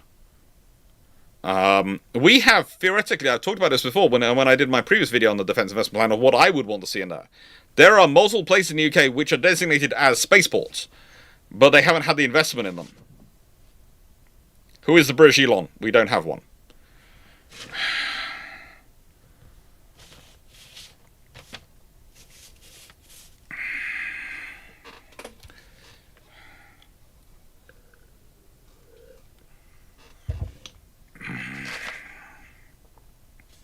So, and satellite communications and space-based ISR and space control is going to get us a total of 3.18 billion over the next 4 years. So that's what? 795 million pounds a year?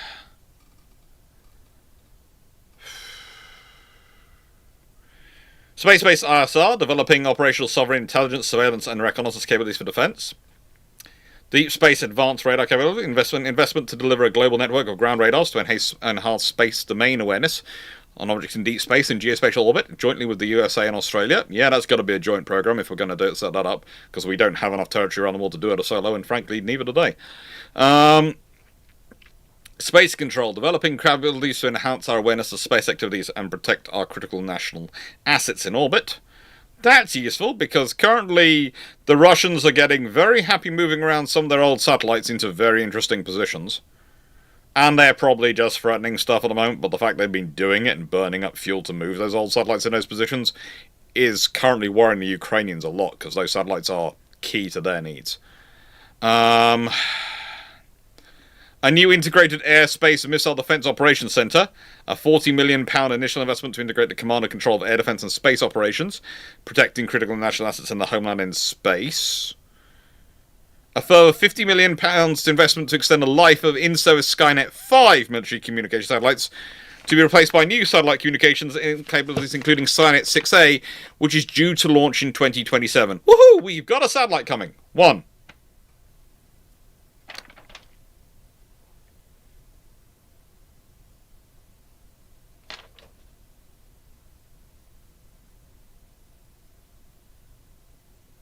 So dude, don't get me started on that. In the nicest way, they're not supplying enough money for anything. Oh, good God. It gets worse. It gets worse. We're up to page 49. Oh, good Lord. By the way, that's 3.18 billion over 4 years. Cyber and Defense Electronic Enterprise is getting 2.5 billion over those 4 years. Yeah, they're really not putting a lot of money extra into these things.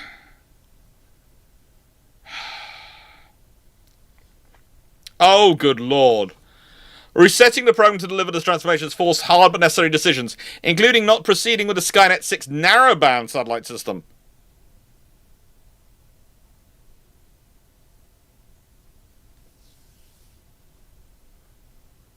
Okay.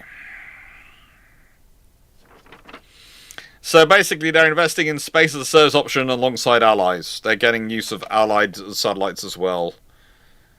Okay, so we're going to be massively dependent upon satellites for all these systems we're building, and we are yet going to not be funding enough.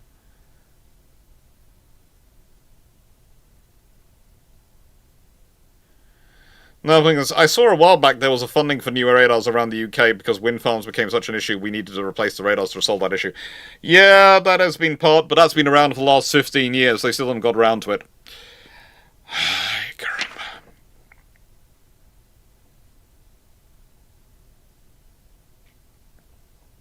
Integrated Air, Space and Missile Defense Operations Center. Initially responsible for delivering integrated air and missile defense, it will grow to protecting critical space-based defense services and satellites.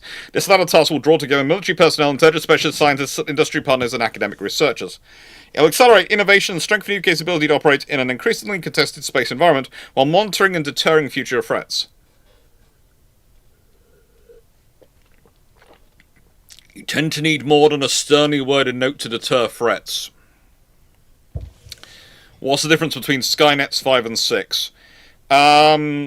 Principally, one of the big things of the difference was actually the narrowband satellite system, which was supposed to provide increased communications capability, but we'll leave that to one side. Of a variation. And that leads us to cyber electromagnetic, which is...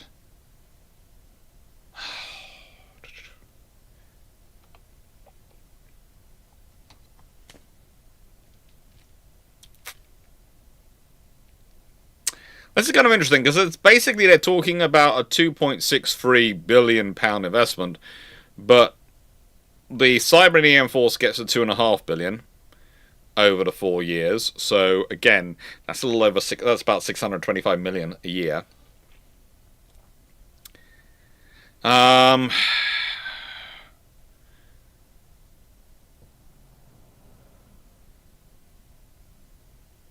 And Chinooks, which is an investment of 130 million to deliver initial scaling of next-generation counter-radio frequency force protection, able to detect and defeat radio-controlled improvised explosive devices and small uncrewed air systems. So basically, it's how we defeat drones. We use these systems.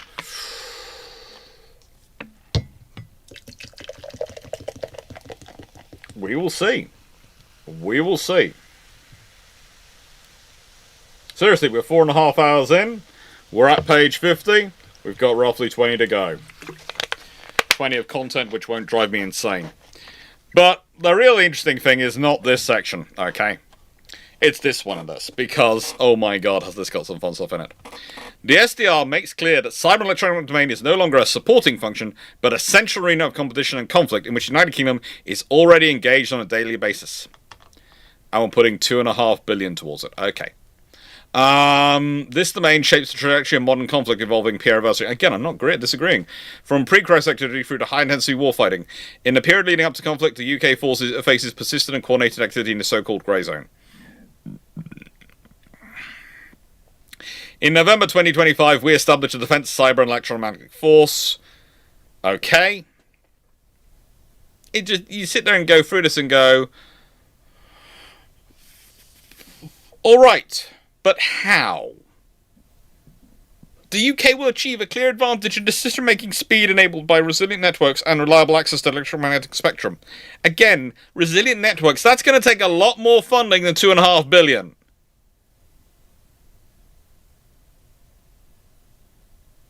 It's going to take a lot more funding than $2.5 billion. I don't know where they're getting this idea from that $2.5 billion is going to be enough, but it ain't going to be enough.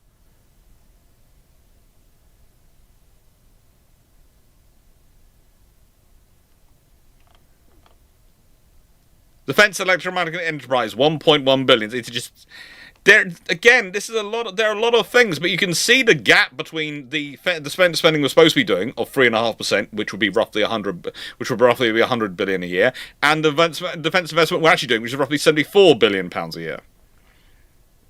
Haven't gone to the loo yet. Did go to the loo just before we began.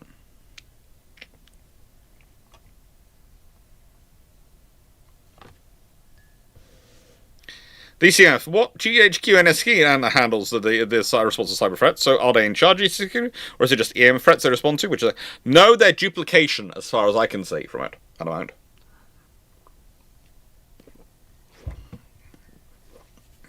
Now, weapons and munitions. The conflict in Ukraine provides a stark reminder of the necessity of maintaining sufficient inventories of munitions and spares. With fast replenishment and resupply by industry, and a rapid continual cycle of innovation between industry and the front line. Ukraine has also shown the importance of having the right balance of capabilities to warfight at scale. So as well as increasing the quantity of UK's weapons and munitions, this plan seeks to establish a better high-low mix of capabilities to achieve efficiently the integrated force of missions and harness the technological advancement of recent years. Okay.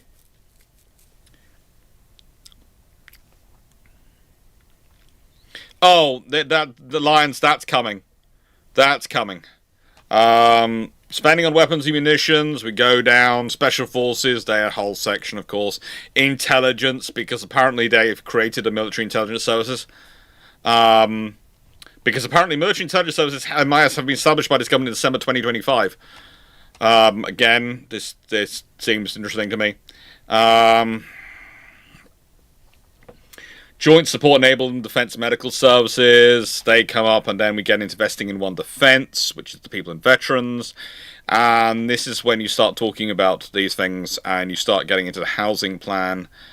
And we've got a lot more than that coming along, and then it carries on. And I've got notes about all this stuff, and then we get to the science, innovation, and technology section, which is also, that's going to be so much fun. There's so much in there. And then, you know, we've still got all the stuff about Project Trenchard and Project Royal Oak and Project Castra, which we're talking about. And then you get to Section 4, Defence Reform and Efficiency. And this tells you where they're going to be cutting money in defence. Because this is where they're going to cut the money from. To fund the $15 billion they're going to put in, they're cutting about $10.5 billion. The delivery will be enabled by provision of ring-fest investment, and, you know, it won't be able to cut this money because we're spending $500 million on that ring-fest investment again. Yeah, and then we've got the responsibilities of senior officials and military personnel and where they come in and all that discussion, acquisition, and then notes to the defence investment plan, and then the annex, and that's page 79 to 80, and then there's page 81. So yeah, we've got a bit more to go, but we're getting there. We are getting there. We'll make it through this all before this is over today. We will do this, and I will not reach the point at which I have drained 4 2-liter bottles of Iron Brew. I am doing my best to not drain that much Iron Brew, because I know I'm going to get asked a lot of questions about this on Sunday as well. I'm going to need more low iron for that. Caramba. We were above the Special Forces. We're at 53. Yeah, we're at 52. Yeah, weapons and munitions. So, basically, the other problem for this government is committed to building at least 60 munitions and energetic factories in this parliament, with the first factory to begin construction by the end of this year. The UK government has also committed $1.6 billion to supply thousands of air defence missiles to Ukraine, built in Northern Ireland. That is lovely. However, again, the government's changing. They want to build 6 new factories, and they're going to create 1,000 jobs in sites in Scotland, England, and Wales. And that's lovely. But again, that's 6 factories. And the lesson Ukraine has been, and Russia has been, that the enemy is going to target your munitions factories. You are going to need more.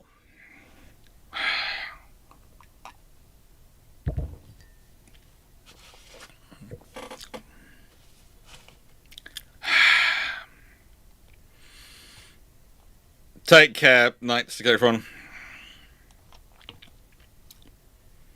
Oh, good lord. And then we get to the spending weapons. So, wide munitions is getting 6.4 billion. Deep strike is getting... deep precision strike is getting 700 billion. Stratus, 1.4 billion. Spear Cap 3, 460 million. Directed energy weapons, 490 million. That's more stuff for Dragon. One-way effectors. It's 210 million. So... their plans include always-on munitions, investment ensuring we can always produce CAM, LMM, ASRAM, and NLAW. What they're not admitting is that 3 of those systems are variations of the same missile. We'll leave that to one side. NLAW, and to seek to restart production of Stingray torpedoes to support Norway and other export partners, and onshore production of sonar buoys. Yes! That is useful. We're doing ASW operations. We need them. We need this. But, oh good lord, are we going to need a lot of work. Now, onshore energetics production. Build up to 6 UK-based factories, focusing on the most critical energetic materials for munitions productions. If you're sitting there going, Alex... what are they talking about? Don't worry. I have you covered. Now, I'm going to look up for you the actual definition of energetics. Because... now, when I was changing it, the energetics... was actually the study of energy. It wasn't anything specific. Like they were talking about. But, no. Then their term, they're basically using energetics to describe things which are basically fuel or explosives. And they are substances that rapidly release large amounts of energy. That is what the government is talking about. And they've been talking about them since November 2025. And they are important. And the energetic materials they're talking about are RDX, HMX, trinitrotoluene, nitrocellulose, nitroglycerine, nitroglycerin, hexane, etrostylene, and ammonium perchlorate, and boron potassium nitrate, as well as some other high explosives. That's what they're focusing on. Okay? There you go. Energetics explained.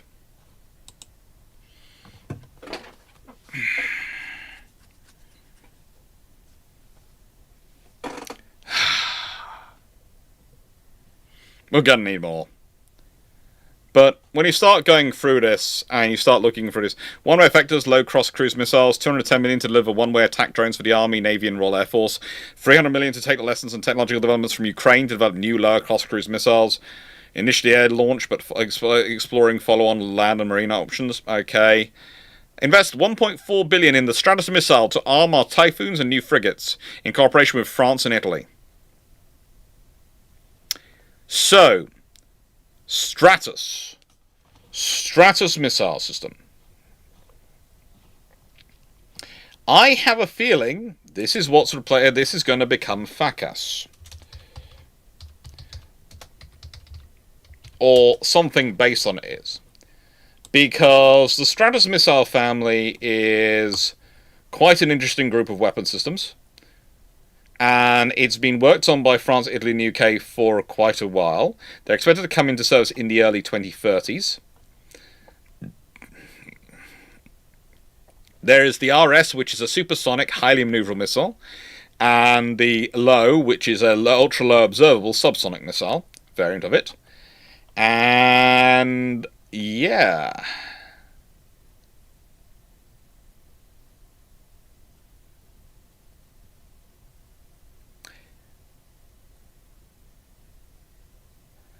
It's an interesting program. And I wouldn't be surprised. The Royal Air Force is expected to have it by 2030, and it's expected to be on the. It was expected to enter service in the Royal Navy Frigate Force in 2028, potentially also the Type 31s.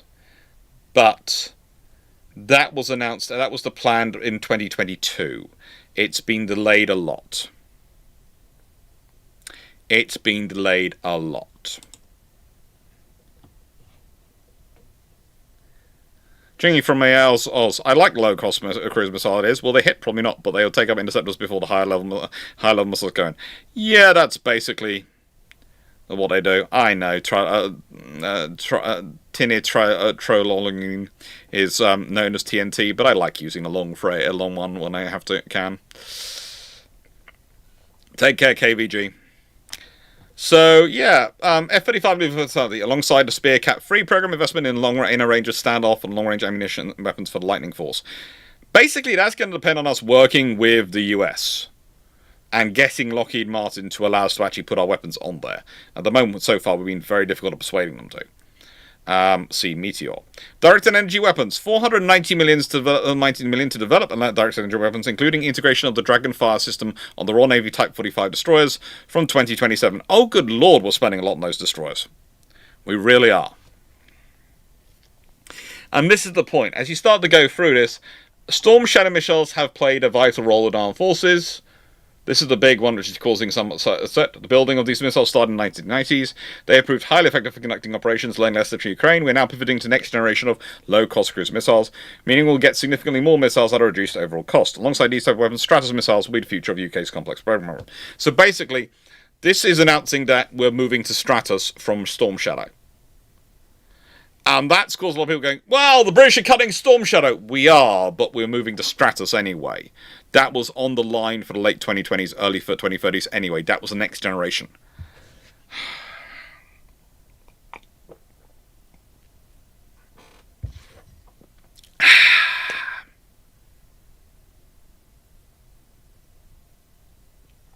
And yeah, the reason the Stratos has two missiles is because the French ransom numbers have discovered the subsonic low missile wasn't very likely to hit ships given modern defences.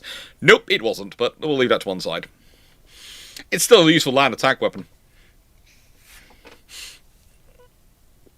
Claiming the UK is a leader in complex weapons at the moment, the amount of money we're actually funding into defence is probably a stretch, but we'll leave that to one side. Special Forces, as always, are getting a whole load of funding. They are the high readiness assets. They're everything they can focus in on, and it's the UK Commando Force, it's 16 Air Assault Brigade, it's the SAS, the SBS, and the SRS. And they are important for Britain, but the thing is, they are often... How to put this? They are cool. I admit, these people are cool. But the thing is, there are things I don't want to do with them. And I can't do with them. And often it's considered almost funding Special Forces is a way of, well, we're funding Special Forces, so they will do this mission. I go, do you really want Special Forces to be doing that mission? Do you want them to be doing other things? One of the things I've noticed is that the Air Assault Brigade, the parachute regiments, and the Commando Force, the Royal Marines, have been shrinking in numbers in terms of the number of commandos, the number of parachute battalions, and they were the prime recruitment ground for the SAS and SBS. And that reduces your pool of people you can draw from. So whilst you go, we have these really elite forces, you need to have a pool you can draw them from.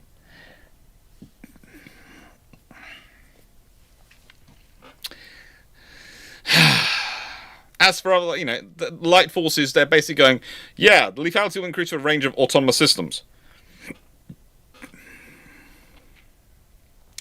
Sophisticated tactical radar networks. Yes, you need those. But again, we are becoming a very communication-heavy force, and we were always going to be. That's the future of modern warfare as we try and integrate everything and build it together. But that's still a problem. That's still not going to be enough. That's still going to be issues. And the fact we're still going, goodness gracious me. I didn't realise we'd still be going this long. I'm enjoying it, though. Hope you all are as well. I hope you are.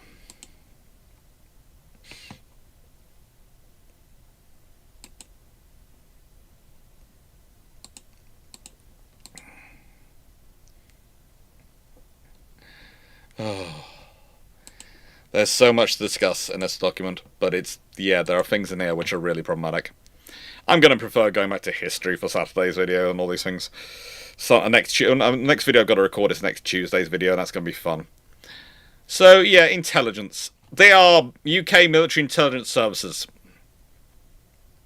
Established by this government in December 2025. Okay, I have no idea. There have been naval intelligence and all these things have been around for quite a while. And military intelligence, I wasn't joking. MI6, MI5, the British intelligence services have always been called the military intelligence. So I have no idea where this claim is coming from, and I'm seriously surprised that people haven't been parroting and going, what drugs are you on? My presumption is that no one's got to page 56 so far. It's to get so depressed by the previous rest of the document they haven't managed to wade it through. They haven't had enough iron brew to get them this far in this document, because otherwise I would expect to see a lot more about this. Now, they can, I suppose they could say they are combining the intelligence services of all the three branches of the services, but again, this is not a brand new intelligence idea. This is something which literally did have done previously. That's how MI5 and MI6 came to exist. The joke was that MI6 mostly came from naval intelligence and MI5 mostly came from the army. But yeah.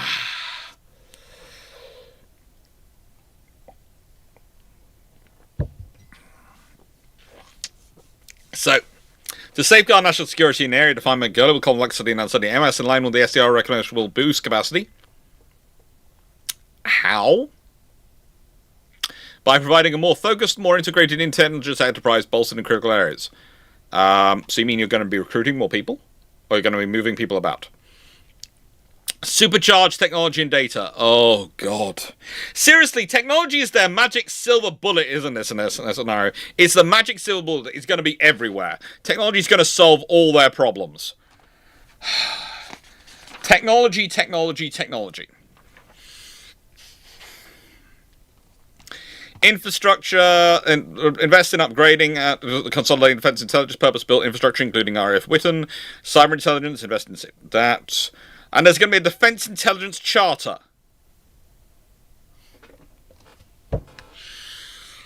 Don't worry, we're issuing you the charter.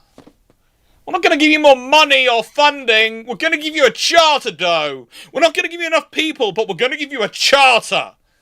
Yeah, it's like the Magna Carta, but it's for you. It's the charter of your operational things, of what you're going to do. And don't worry, despite there being rules that no parliament can bind the actions of a future parliament, let alone government can bind the actions of a future government, they will honour this charter that we are going to present you with. They will.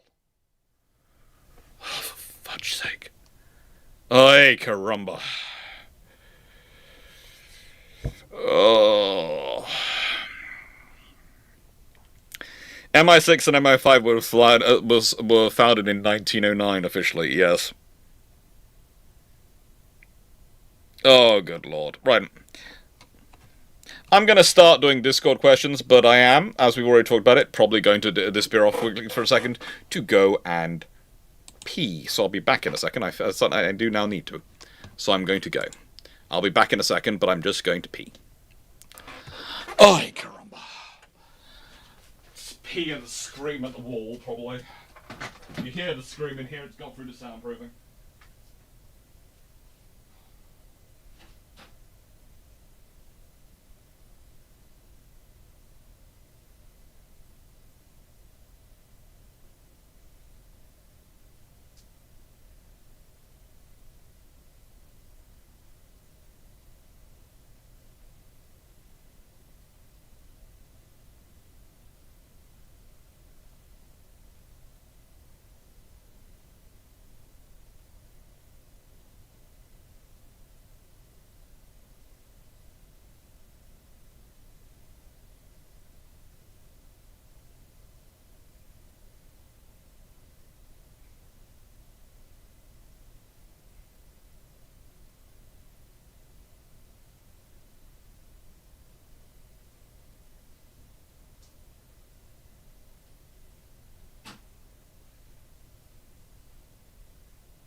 Right then, let's see. The screaming was... I'm not sure which was more restorative, the screaming or the peeing. Probably the screaming. If you heard it, I do apologise. Right then, so Team Biscuits, last question for now. Are the drones break down at sea? How in the world are we going to repair them at sea? Send people over on a helicopter and hope they get there and manage to fix them. That's it. Literally, they're going to have to go from the crewed ship. Pred 796, without amphibious vessels to carry them, what is the role the Royal Marines even going to be? That's potentially they're going to build some amphibious vehicles, so hopefully that's going to be sorted, but we'll see what happens. Spider, so what is the USV barge was configurable stand flex? If the USV barge was a configurable stand flex vessel, modules to change in functions required. That could be more useful, Steve, but again, that would involve us having to get involved in the stand flex program and talking to the Danish. Montana 67. Is the Type 91 vessel essentially an Arsenal ship? No. Arsenal ships had a very strict criteria, and one of those was hundreds of missiles and a lean crew, a very small crew, and basically no sensors, anything, but they just integrated with other ships and were called up. This is not enough missiles to be called an Arsenal ship. And I have fun with this one. There was a few years ago when the Queen Elizabeth carriers were being built that one of the Royal Navy officers, and he's now retired and still fancies himself as a pundit, wanders around and was calling them the Arsenal ships of the Royal Navy. And after he went about 7 bells with me, he decided he was no longer going to call them Arsenal ships because I pointed out he was talking absolute twaddle, because Arsenal ships are a certain thing. They are, at best, I suppose we could call them missile ships, or missile barges. It's going to be an interesting thing to see. They're technically going to be termed sloops, so missile sloops, but yeah, they're going to be dumb. And they're going to have no crew aboard, so it's going to be really interesting seeing what they turn out as.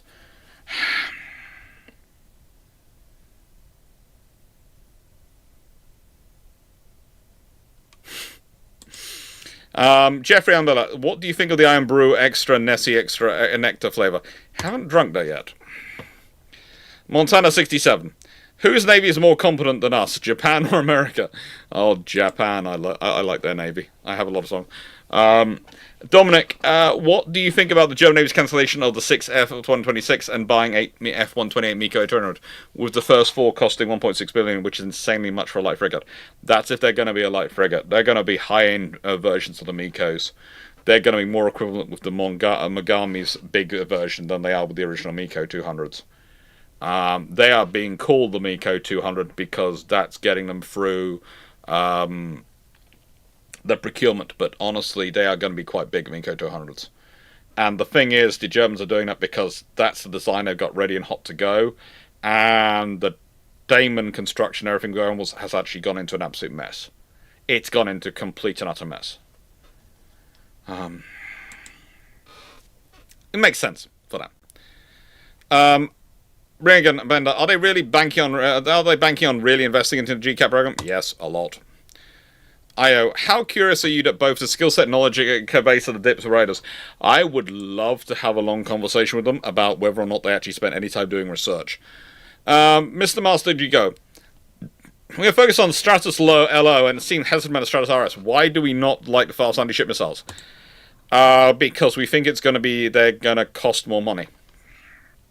And also we have a bad experience with Exocet versus Harpoon. Mainly because Exocet sunk some of our ships. But, we'll get over it at some point, hopefully. Jeffrey Umbrella, what do you think of Canadian firm buying XR ships? Will they be off? The Canadian firm which is buying them is going to operate them on behalf of NATO, as far as I understand it.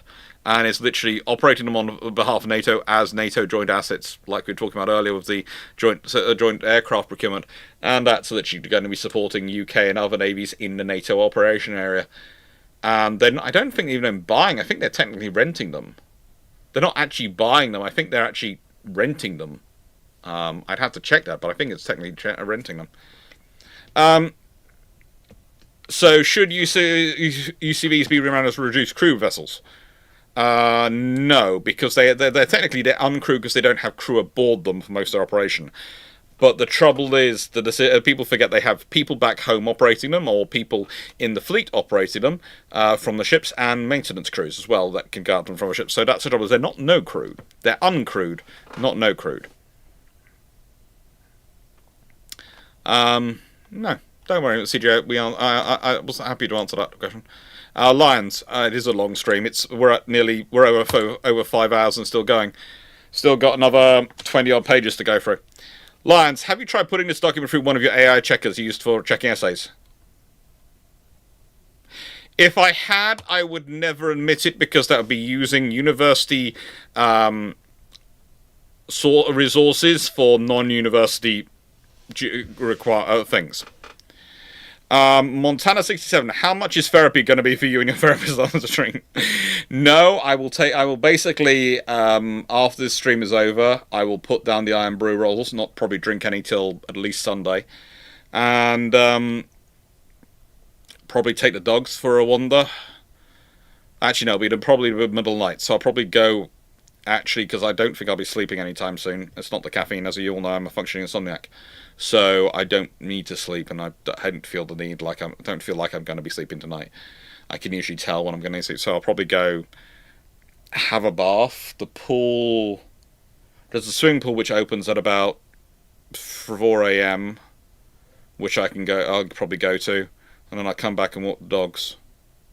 That's probably what I'll do. Moscow, with all the different sensors for each drone and mind defense against lower threats, even in the cheap version of them, won't the cost of each drone be very expensive? Yes, it will. Very expensive. Decision. Willing to speculate on Burnham's forced to change this policy or too early?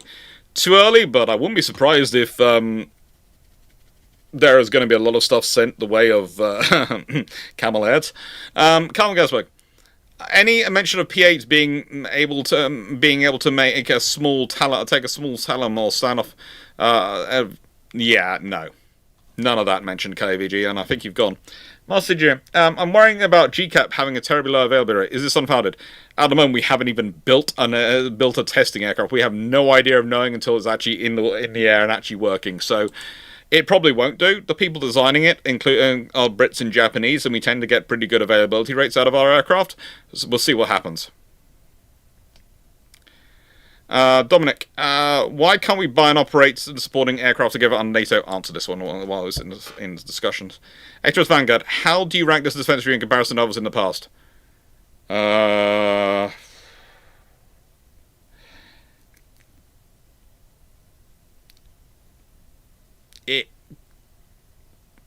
It's got a lot less substance than the others in the past had, including the 2025 one. Mr. Oscar, is it really that wise to tie so much of our defence to NATO and US? The quote by Lord Palms and Neck is in my head. I would not say it was sensible. I would say you've got to have a level of independence in your capabilities. Team Biscuits, at this point, the militaries of Ace Combat Strangiel is more credible than the UK in the military. Yeah, coming to that. What kind of ground launch attack missiles does the military need? Oh, good lord, we caught up with all the questions. Probably a lot. What kind of ground launch attack missiles do they need? Probably they need some systems which can launch from LMRS and be long-range strike, precision strike, but they, to balance the capabilities of the rocket forces and their capabilities in terms of doing long-range attacks. But also, I would say you need shorter-range ones. I keep trying to find down the book, and if I can find the book, I think it's in my fiction section of my books, because that will make sense of where it would be. About which has a whole section envisaging the Shinkaski tank and armored combat fighting vehicle and what it would get up to, and it's got some missiles in there which are really quite useful, and that's sort of it's a munition which can be used to take out tanks and take out aircraft and basically be useful for things. Nice everyone. Yes, I've gone to bed. So. We have the Joint Support Enabling Defence Medical Services. And believe it or not, I was tempted to send this through to Dan, Dr. Dan, the medic in our shipshape crew, but I thought, frankly, he would probably end up screaming. You've got 200 million for medical equipment. You have got 920 million for business modernisation for support. And defensive support and counter CBR 1.7 billion. Now, the business modernization for support budget, I am still trying to figure it out. Because when we go through this,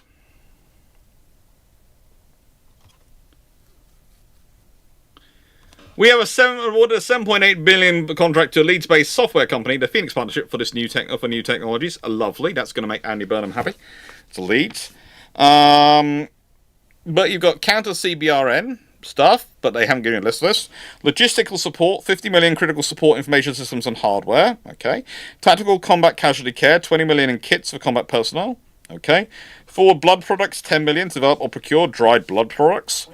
Tranexamic acid, 10 million to provide a more effective way to combat blood loss and save lives. And field hospital equipment, 10 million to support combat operations at scale. Nowhere does it explain where the 920 million on business modernization for support is going. And that seems to me a very business management economics perspective. Night, Leslie. But, yeah. I have no idea coming through that one. That just seems fun. Then we have investing in one defense. Defense investments span more than just the integrated force. This plan, unlike previous equipment plans, looks across the whole defense enterprise to enable a transformation of defense that is better prepared for higher intensity protracted war. Basically, as you look through this, they're talking about bringing in the whole of society to warfighting. And that becomes interesting. Now, here's the point I would make. And it's going to be coming up.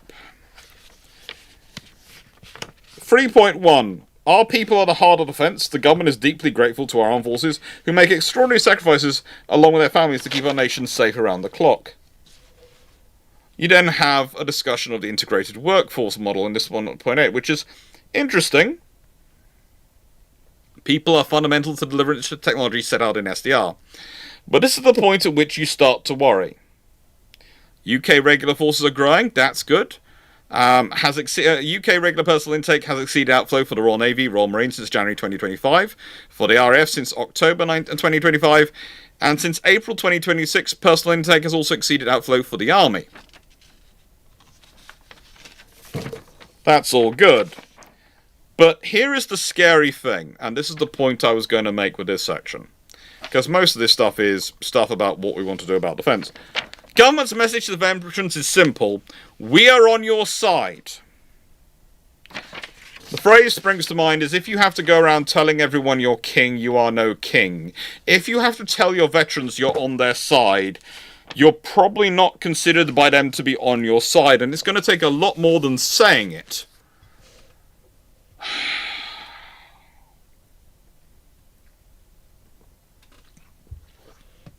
A lot more. Now the thing is, when you read through this, there is a lot more. These sections are even more bumped than the previous sections.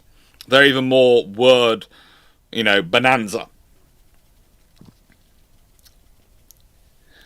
There's also this thing. New measures are being introduced through the Armed Forces Bill to strengthen UK's strategic reserve. Former service personnel with an ex-regular and recall reserve liability. To help defence draw on their valuable skills and experiences when the nation needs them in times of crisis. The bill includes measures that will affect our regular and volunteer reserve personnel's liability for recall after they leave service. The key changes include increasing the recall liability for personnel up to the age of 65 and lowering the threshold for recall so that reservists can be recalled for warlike preparations in addition to the current requirement for national danger, great emergency or attack on the UK. So basically, once you've left, you can be recalled, which has always been the case.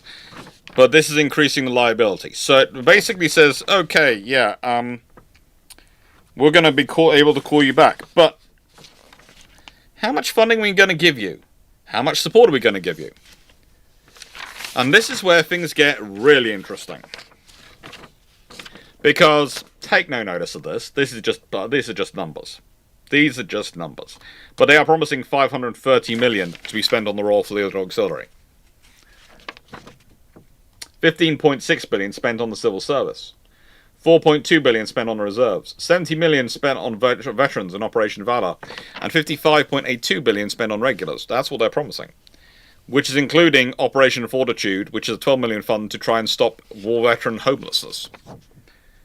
You know what I found quite common in a lot of the war veterans who are homeless is that it's one of two things. One, they really haven't been given the skills to actually get decent jobs in the civilian market once they leave, and also you have this thing I've met with, and I won't say it's a large study because I've only done it in a few projects and a few business assistants, but a lot of the homeless veterans I was talking to just didn't like sleeping inside. And if you want to end homelessness, you've almost got to find them accommodation which makes them feel like they're not living inside. They don't feel safe inside a building.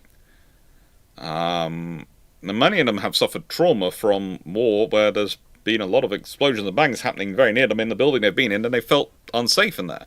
And so now they don't feel safe inside a building. So that's been interesting to see how they do it, but I honestly don't think 12 million is going to be enough to fix that, considering the prices of properties in the UK, but we'll leave that to one side. So here we go. The Royal Fleet Auxiliary have been on strike at several points. They want to have a national conversation to deliver a campaign on defence and security. I see that happening a lot. I keep doing more work to do that than the current government are, but we'll leave that to one side. Defence Human Resources Services. Invest in a new Defence Human Resources Services, which will transform how Defence manages, employs and supports its global workforce. They want to bring in a new HR team.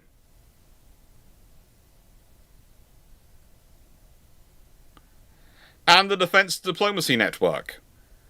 All these things are all good, but they want to bring in a new HR team for defence.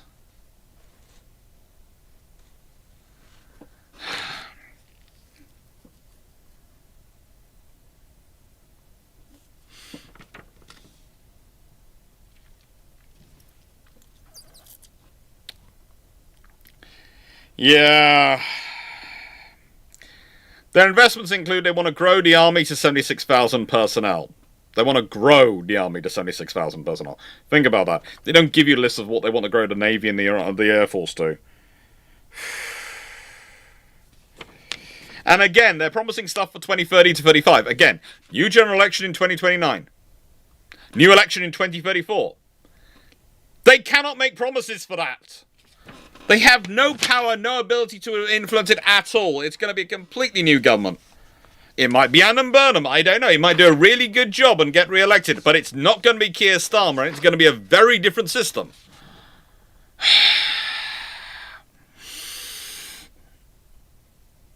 Okay. So they're going to be spending money on the industry. Now, you might think, okay, so this is they're investing in industry. This is the defense investment plan. They're going to be investing in industry. They're going to be supporting industry. They're going to be helping it grow. They're going to give it tax breaks. They're going to be giving it funding to help it develop the infrastructure it needs to support it. They're going to be doing all the things you can do to do that and make everything work. They're going to they're setting up a new command operation for it, the NAD. They've already been working on, the National Arms NAD group, the National Arms sort of people, and what they're going to be doing, all these things for business trade. They're giving them a budget of $390 million. We are, I kid you not, spending £74 billion a year on defence, out of the roughly $100 billion we should be spending a year on defence. And according to the 3.5% rule. And we have found over the next 4 years, instead of the 400 million, of course, we are spending 297.7 billion. We are spending 390 million on defence industry and procurement to support the growth of defence industry and the improvements of it.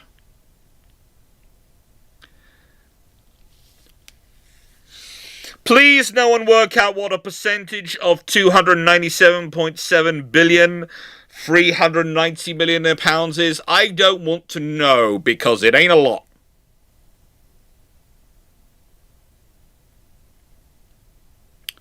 Please don't go there.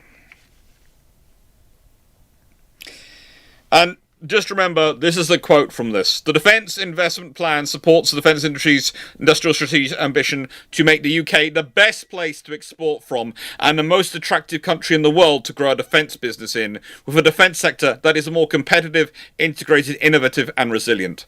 It is underpinned by a programme of acquisition and commercial reform designed to deliver greater productivity, faster capability delivery and better value for money. Building on commitments made in the DIS, Defence is reforming contracting arrangements, strengthening commercial capability, reviewing the operation of single source contracting to ensure taxpayers secure better outcomes for every pound spent.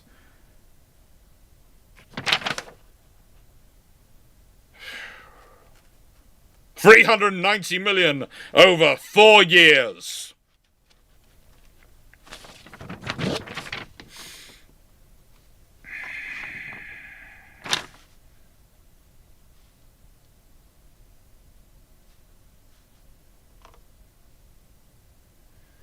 And then you go through and they go, okay, we've got $2.5 billion will be spent with SMEs by 2028.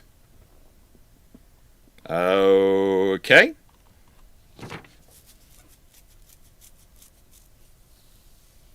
They want to build, they've got the Defence Technical Excellence Colleges in Plymouth, Yeovil, Lincoln, Blackpool and Rotherham. Okay. Again, okay. They've got National Defence Universities Alliance.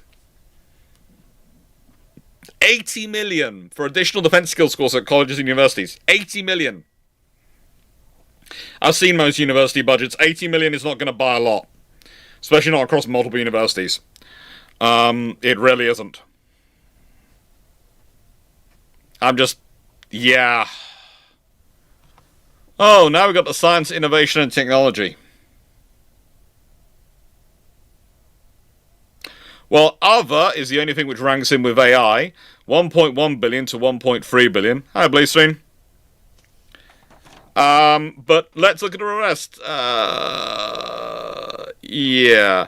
So basically, AI and autonomy. And here's the other thing. Remember how many times they've talked about AI, autonomous systems, and how much they're going to get funded? Well, they are offering 380 million this year. But 700 million next year if Andy Burnham's government signed up to it. 1.2 billion in 28-29, again, if Andy Burnham's government signs up to it. And 1.3 billion in 29-30 if whatever comes in the next general election signs up to it.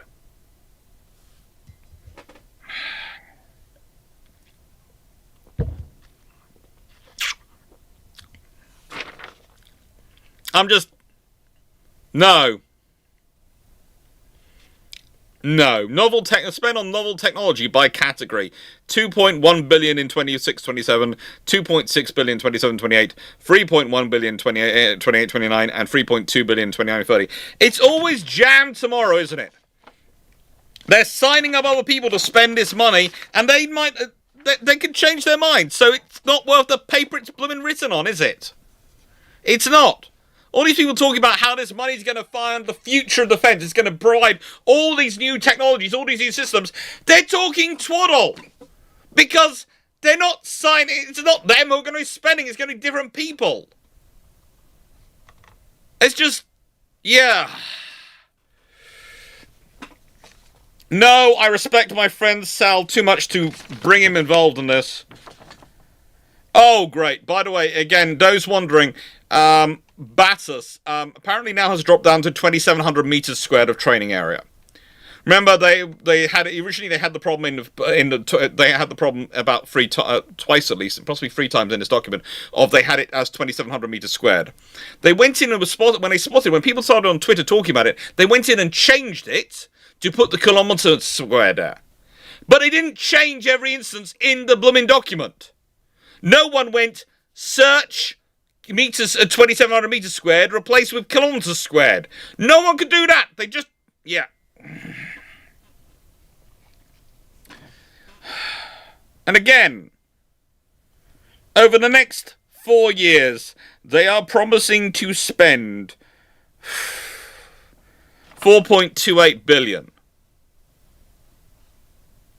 on science, innovation, and technology. So that's what, 1.05 billion a year on average. It gets worse. Yeah, they've put some funding in there. Yes, they're going to put some money in there, but guess what? Apparently, UK's Royal Navy has received funding from UK Defence Innovation as part of Project Proteus. The UK's first fully autonomous full-size helicopter developed under Project Proteus marks a major milestone for UK Armed Forces. Proteus, delivered through the Anti-Submarine Warfare Spearhead Programme by the UK's Royal Navy, has received funding from UK Defence Innovation. I am surprised that a document which is talking about British defence investment is talking about the British Royal Navy using funding from the British Defence Innovation Unit. I am so surprised at this. Anyone else surprised? The fact that they have to they are specifying UK and everything. Who is writing this document?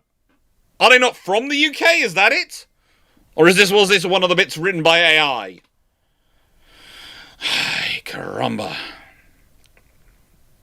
And again, they keep having these bits in there which are major investments through 2030 to 35. They have no influence over this. As I keep saying, they're going, we've given you a 10-year plan. We're going to be out of office in 6 weeks. We don't even have a 6-month plan in reality, let alone a 5-year or a 10-year plan.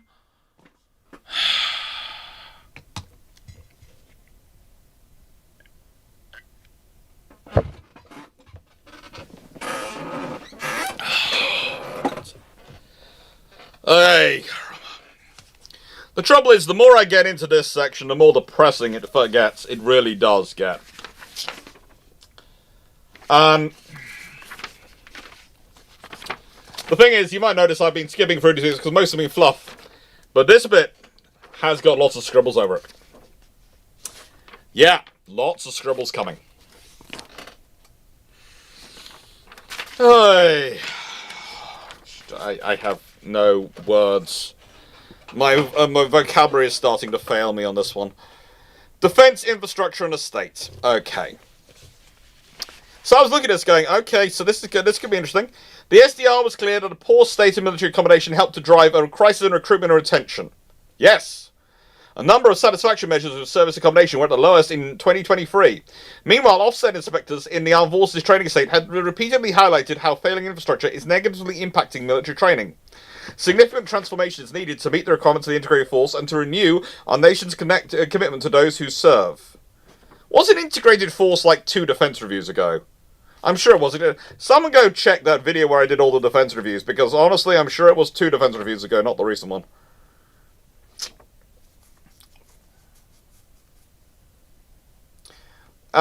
This builds on an important decision already taken since July 2024. Actually, the decision to buy back the military homes from Arlington was taken by the previous government. We'll leave that to one side. Not by this government, by the previous government. Reversing a failed 1996 privatisation which cost the taxpayer billions. Yes, you can say that again. Arlington was an absolute defence nightmare and cost pile-up. Defence housing strategy was already... Who knew putting your homes for your accommodation for your forces under a company which was going to try and make a profit from it was going to be bad? That they were going to try and milk all the things that... Basically, the contract was designed in such a way that they would just be milking everything for a profit. Unsurprisingly, it was a really bad public-private finance partnership, and it should never have been continued on with, as long as it was. But hey-ho, life happens. Life really does happen.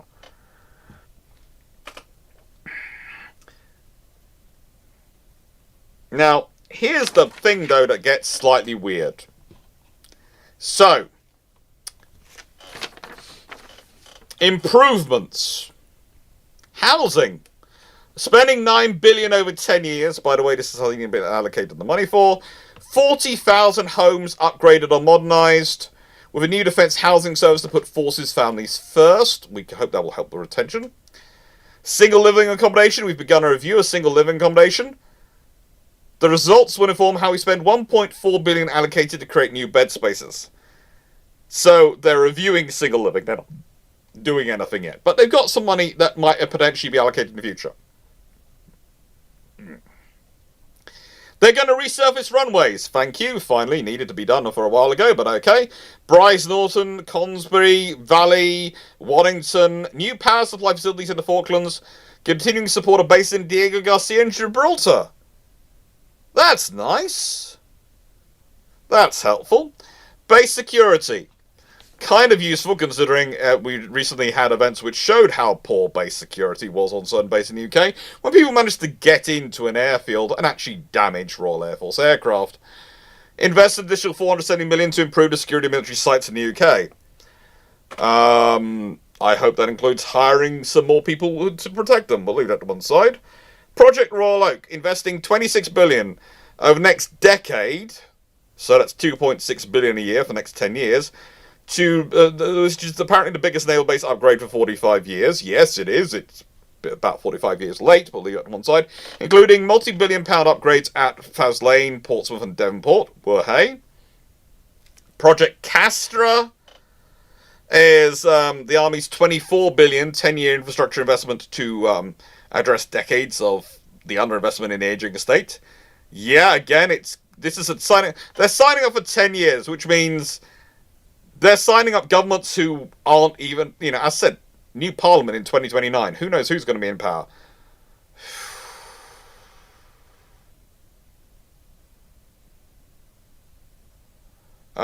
Dominic, is the USA is turning 250 years tomorrow. Do you think they'll be last another 250 years? Probably. I don't see that changing. And is there some video planned? I think the video that's supposed to come out tomorrow is the Italian Navy. I've got an Italian Navy destroyer video project in, mainly because that was the 3rd of July now, 4th of July. Today is when the Italian Navy destroyer video comes out, 3rd of July. 4th of July is when the Ideal destroyer video comes out. Just because it needed to come out, and frankly, yes, it's scheduled for the 4th of July, and honestly, with this going through, I wasn't going to write a whole new one.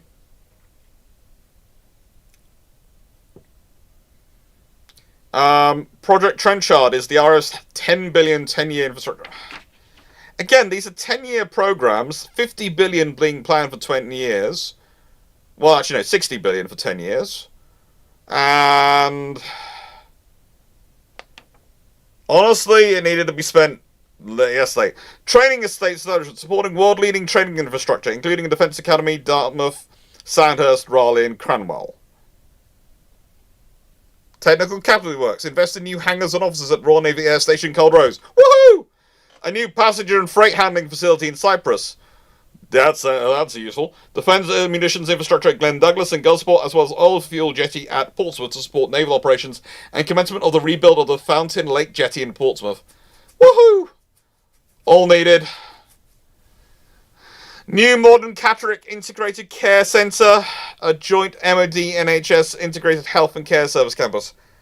Yeah, that's all useful, but again, that's a bit late in the document.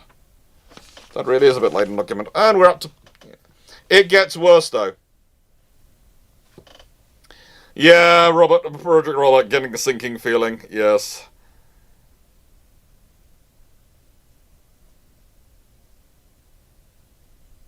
And as Steve has pointed out, some elements of Project Royal expenditure are related to submarine infrastructure, and as such are included in the DNE's total DIP figures for the next 4 years. Yeah, this is also fun. This is the fun program. Blistine, 10-year program, 45 billion out of 60 will be the last 3 years. You can bet it, that's the way the British go. Base Wi-Fi. I honestly didn't realise it hadn't been already done. I thought Wi-Fi would be something we'd have done a while back, but apparently not. Invest 120 million over the next 4 years on expanding Wi-Fi access to serve personnel on bases, including at Catterick, Yorkshire and Humber, Bicester, South East, Ballinkincler in Norfolk in Ireland, RAF Bryce Norton in the South East, RAF Bulmer North East, RAF Marham East of England, and RAF Consby East Midlands. This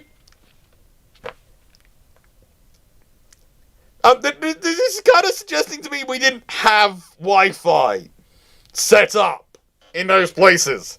And I'm just thinking, if even universities can manage to figure that out, seriously. Now, PFIs, manage private finance initiative contracts to their expiry in place of new contracting arrangements. That's sensible, as long as they're not PFIs, we're okay. These include critical services such as water, wastewater and sewage. The Defence Water Services Programme aims to replace MOD's Aquatrain PFI contracts which expire in 2028 and 2030, with new arrangements being developed. Other PFIs are also ending over this period, including Defence Academy Shrivenham in 2028, Main Building Whitehall in 2030 and Northwood Headquarters in 2031. That could be useful. That could be good. Getting them back under control. Efficiency. Oh, good lord. The government is making a generational investment in the defence estate. You mean Andy Burnham's government is making a generational investment in the defence estate? Oh, good lord. And ignore that. It's 2030 to 2035. Ignore it. There's just... no.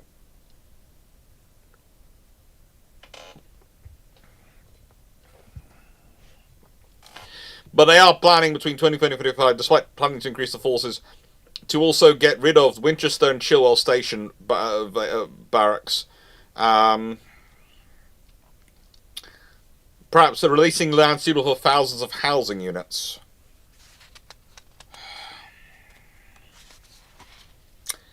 So now we're on to defence reform and efficiency.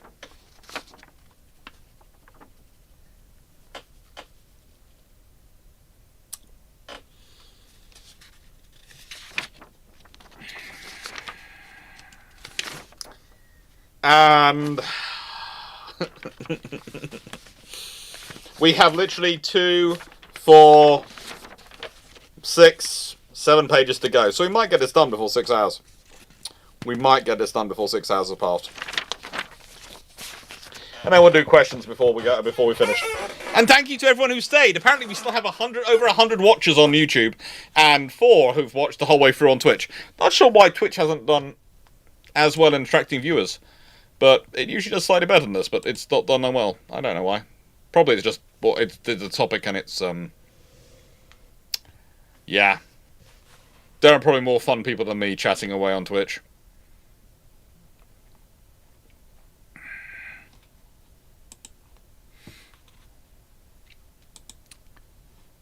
Ay, caramba. I have no words. Probably topic and it's getting mildly depressing. You can say that. We are on defence reform and efficiency.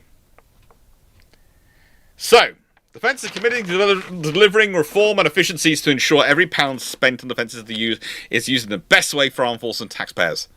This reflects commitments in the government's manifesto to Spending Review 2025 and implementations recommended from the SDR. Now, let's put it this way. Efficiency in defence is usually different from efficiency in terms of commercial needs. Commercial, Just-in-time logistics is often meant to mean that you have quick stuff to put through, quick stuff to sort of, we can procure it quickly, so we don't stockpile it. In defense, you often do stockpile stuff. It actually looks incredibly inefficient from a business perspective, because you tend to have large amounts of stockpiles of stuff sitting around not being actively used. Because when you do need it, you tend to not be able to produce it fast enough, or ramp up production fast enough to cover the bridge between the needing it and it actually being able to produce in numbers. So you tend to have stockpiles. Stockpiles have been things which have been run down recently because of people with business management qualifications going, I've got a master's in business administration, and that's not how you store stuff. And people in defense going, but what happens when we need it? Well, buy it. From who? Other people are going to be using it. They don't produce that many. Seriously, we need a stockpile. But then you have to maintain it, and you have to store it, and that's all. Yeah, it's fun. So they're planning to, over the next 4 years, deliver £10.7 billion in efficiencies.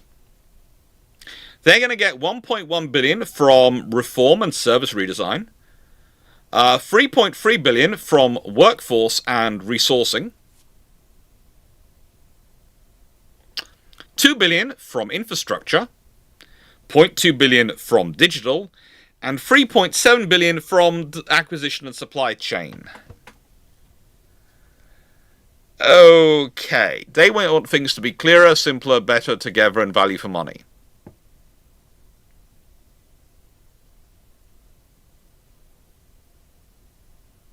So do I, but none of that adds up to £10.7 billion worth of defence savings.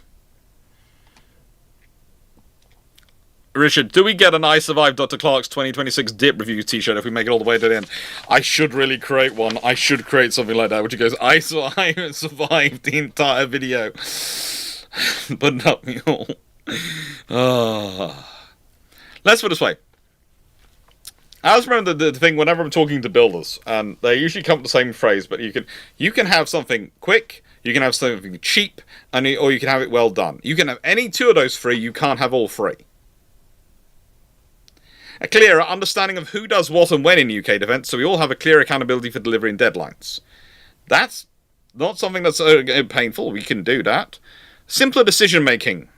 Well, the thing is, simpler would be nice, but tends to be, and I'm not being strange, it's a complex scenario of going, okay, we want a piece of equipment which will work well in all the environments we're going to go in. And sometimes that means you go, well, this equipment is really the best for operating in cold weather, but it's not that good at operating in hot weather. This equipment is less good at operating in cold weather, but it works at hot weather. Okay, which system do we go with? Because you probably go for a bit of both. And you have the really good one for cold weather for the Arctic warfare units, the Royal Marines, and you have the other one, the one which is sort of good in both for the Army. But the thing is, you might go, well, actually, it's more efficient if we buy just one. Well, the Arctic warfare operators and the northern flank of Europe for NATO operations really need the really good cold weather stuff. But, yeah, caramba. And Steve Clarke, yes, how about I moderated both YouTube and Twitch for the entire video? Yeah, you had fun.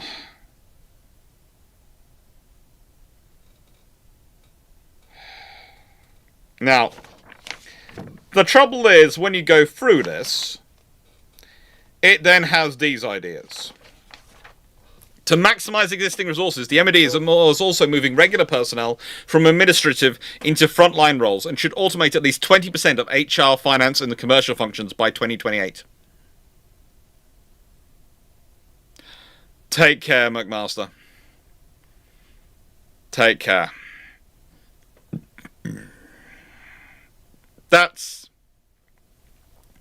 They're going to reduce civil service workforce costs by at least 10% by 2030. Really? Is that adjusted for inflation? The Defence Investment Plan will continue to drive a reduction in costs, including removing nearly $1.1 billion of external assistance, including consultancy, from our plans over the next 3 years. Good luck.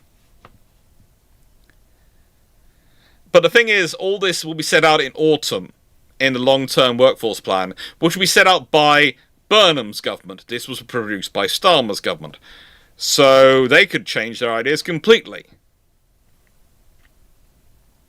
And also, in my experience, when you set up such systems that are online, so that are going to automate 20% of HR, finance, and commercial functions, I especially know from the companies I've dealt with, they tend to involve quite a lot of humans being involved in the back room watching them, who are expensive. Sometimes it's actually cheaper to do it by human than by computer, because the IT people you have to involve to run what is going to be a highly secure and highly sensitive system, because it's going to be HR for defense, are going to be kind of special, because they're going to be highly qualified IT people with security clearances, and they're going to be the kind of people who can go work for very, very good companies and get paid a lot of money. So if you want them, you're going to need to pay for them. So then we have this. It's the responsibility of senior officers and military personnel. Department of State, led by the Secretary of State and ministerial team, supported by the Permanent Undersecretary for the State, who is the lead policy advisor providing the vision, strategy, and department plan, the principal accounting officer, accountable to Parliament for ensuring defence operates within budget and delivers value for money. So they're one corner of this one. The National Armaments Director, or group, led by National Armaments Director, who is responsible for the readiness of the national arsenal to meet the requirements of defence plans, responsible for shaping and delivering acquisition reform and industrial strategy to boost the UK's defence industry. Alright. The Military Strategic Headquarters, led by the Chief of Defence Staff, CDS, who is the professional head of the UK's armed forces, accountable for their readiness to form, fight and win, informal command of service chiefs, senior military advisor to the Prime Minister and the Secretary of State for Defence. Glad to know they get a position. Glad to know in the armed forces responsible for the senior military officers and military personnel, there is actually a military personnel. Defence Nuclear Enterprise, covered by... Covered? Covered? Do we think that should be covered? Because it's co-herd.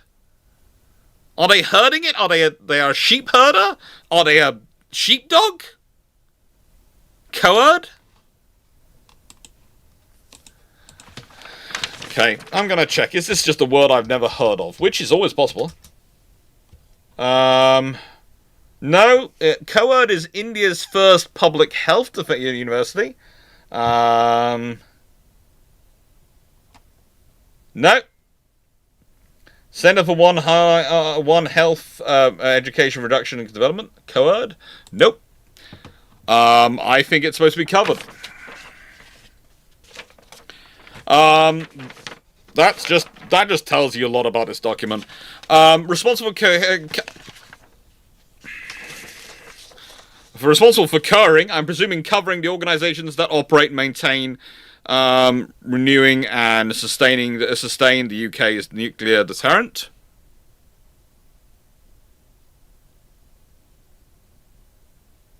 Co-herd? Has anyone heard?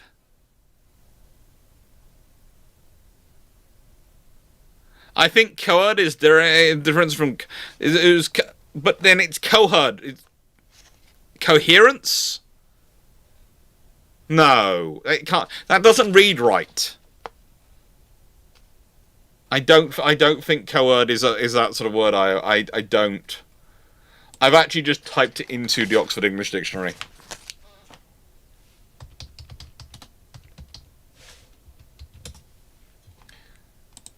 Let's look it up. No. It's not in the Oxford English Dictionary. It's not a proper word. They're inventing a whole new language again. Alright. Someone please timestamp this so I can send it through to them and go, you've invented new language. Additional accounting officer for the nuclear ring fence.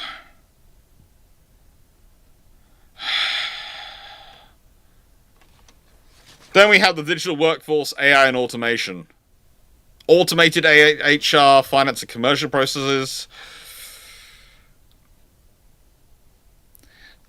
The government's ambition is for 1 in 10 civil servants to be in tech and digital roles by 2030.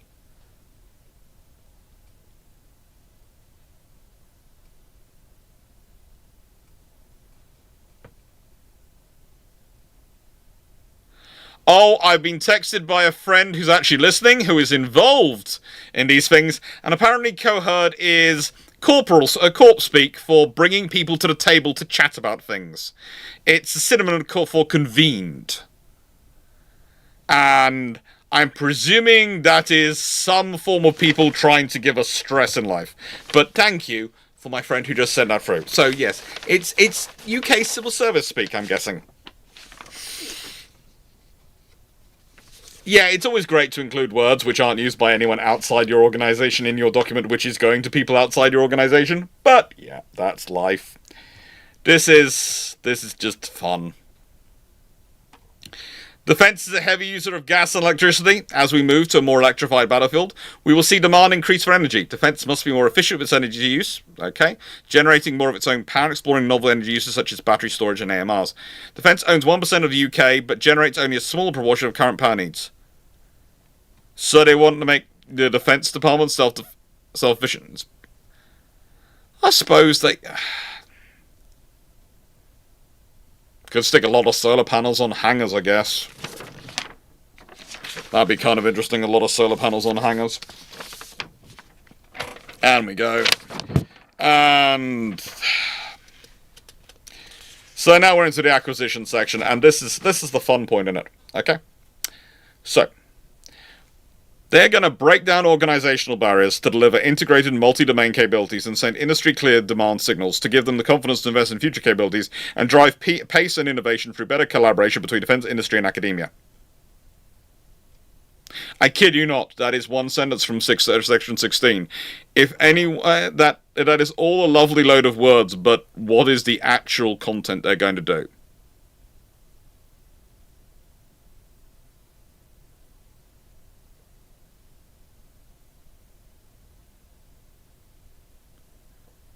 This is just... Defense is also reforming regulation to ease the burden on industry and drive innovation. That'd be nice. Nuclear Regulatory Review 2025, they've outlined single source contract regulations, defense standards and conditions, all these things. And nuclear regulation is also targeting changes to save time and drive efficiency. We can hope it will do. But in terms of tackling fraud and error, they've set a target for £250 million of recoveries over the first 4 years of DIP. So, here's the thing for targeting fraud and error. I'm agreeing with you targeting fraud and error. I'm not sure when you're setting an actual financial amount you're expecting to be recovering. You're expecting to recover £250 million over the first 4 years. And this is what you're also using as the targeting methodology set by the Public Sector Fraud Authority. Either fraud is so rampant that it is easy to find, and mismanagement is so there, or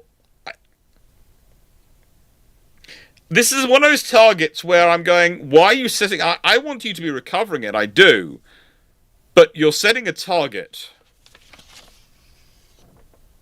Thank you, Thomas. Enjoy it. And hope you enjoyed it. It's just... Yeah...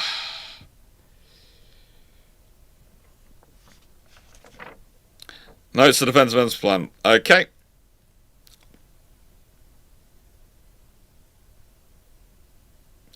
And this section, by the way, says the Defence Investment Plan doesn't really matter, because it actually says the programs described are at different stages of maturity. Consequently, the status, scope, and timing of individual programs may change. They may be reprioritized, deferred, rescoped, or cancelled.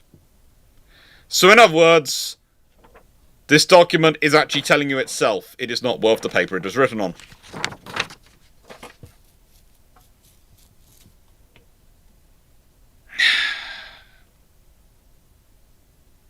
Don't get me started.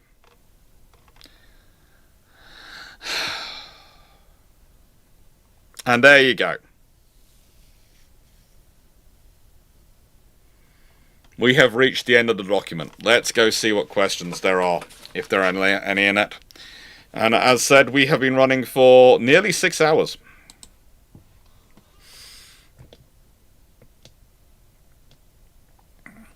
Dominic, the UK is procuring Prism. What will they launch from? The M270, or will there be a new system? M270s.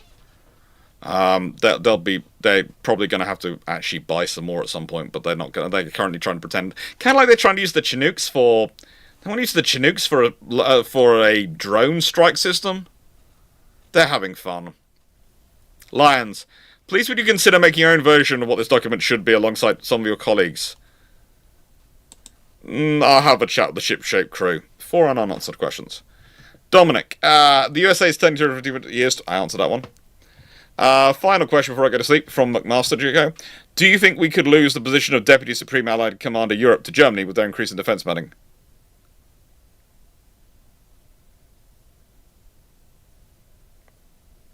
Yeah. I think we could lose a lot more than that. If we don't get our act together, we could lose a lot. Now, I'm going to finish this video. I should have probably done this at some point. I did say I was going to do it at some point. Shit, still no questions. By going, here's the slideshow, shameless book plug. If you like my channel, please do support with, sharing, liking, subscribing to the channel, all those things. It really does help the channel grow. And this is the book which is currently out, which is Troubles, Battles, and Darings. There are more books to follow. And what else we got coming up? Well, currently this week it was the American Destroyers video, which World War I Destroyers hasn't seemed to do as well as I was hoping it was going to do, but it's done okay. And next week we have World War I's Japanese naval destroyers and what they got up into World War I, and that's going to be fun. And thank you for doing the index, Steve. But good. IO has put in a last question though, and there you go. Have you considered contracting a liberal left-leaning commentator channel to discuss this plan with? They could be fun to see. I wouldn't. Honestly, I don't mind. I have, as I've said before, I am.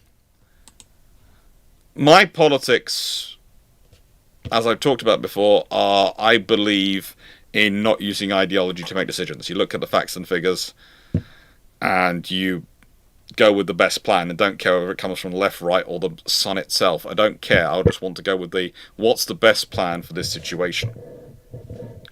Which, broadly speaking, means that traditionally, I would sit in the right.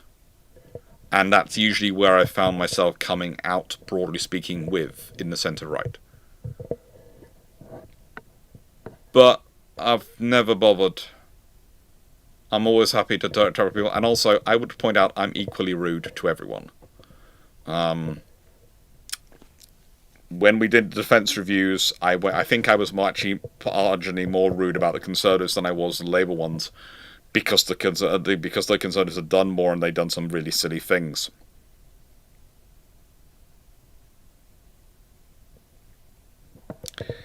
Marisha Gordon, you can be as critical as you like. That's the thing about this channel.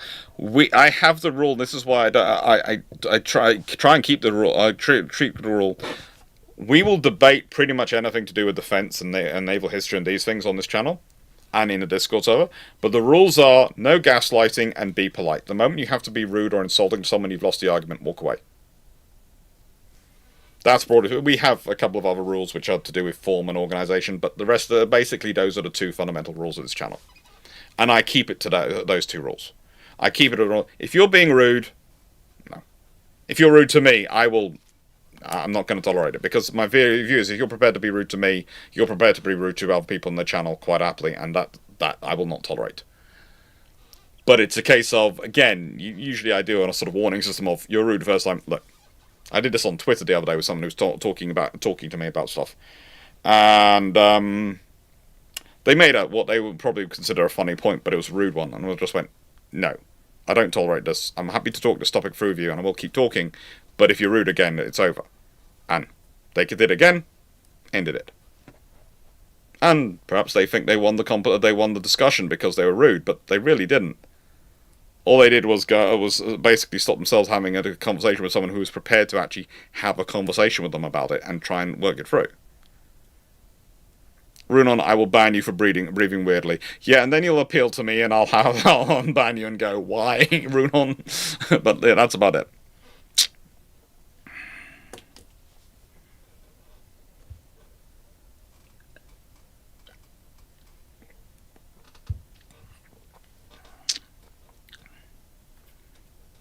It's a case of, if you're having a debate, it's the rudeness is, if you have to personally insult someone to win a debate, you've lost the debate.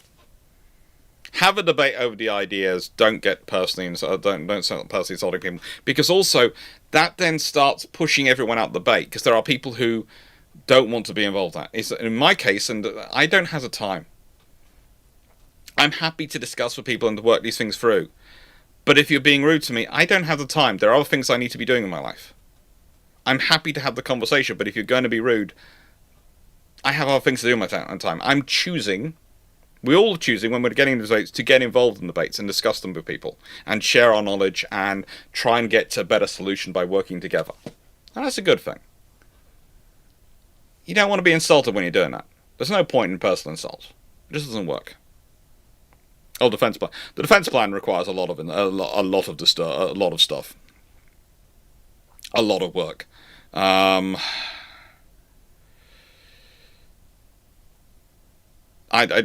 don't tolerate anyone on any side on the rudeness scale. It's just the thing, and I think that's worked with our channel, because we have all in the server, and I'm talking about this a bit, and it's blowing my own horn, but I think in the server we have quite a few people from different backgrounds and different politics who come together and chat about defense stuff because they're interested in the defense. They want to find a better solution.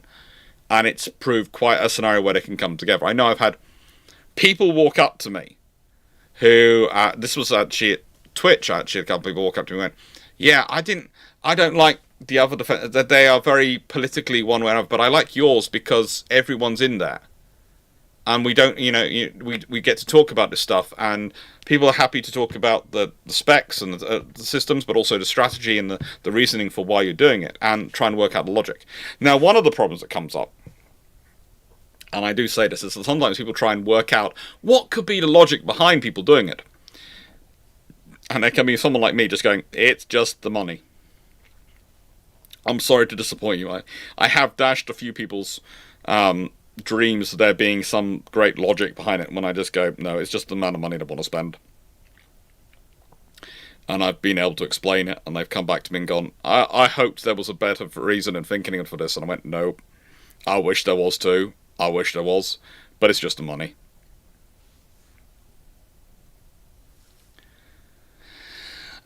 Dominic, do you think the EU should have a united foreign policy and foreign minister? I think if the European Union goes down the route of further integration, they will need one.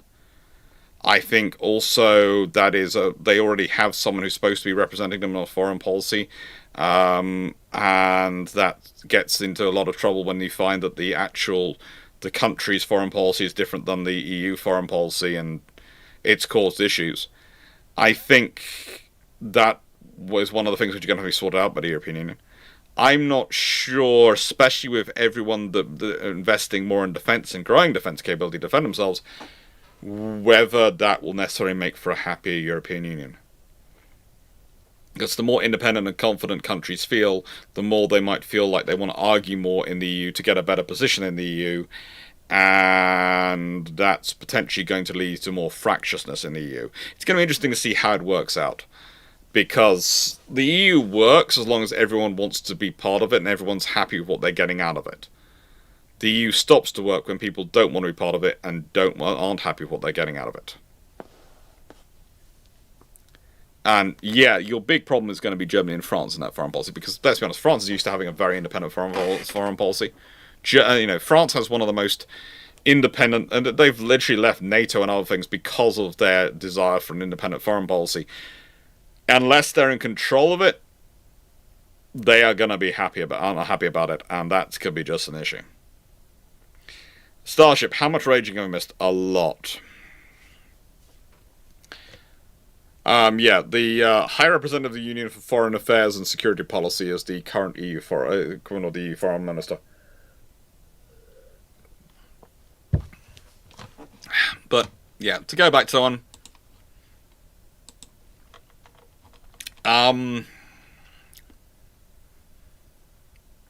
Garius is probably my equivalent from the sort of left of centre side, if I'm being honest. Sort of. And so, yeah, basically I have considered having a chat with him about it, but at the moment he is, I think, slightly more depressed than I am over it.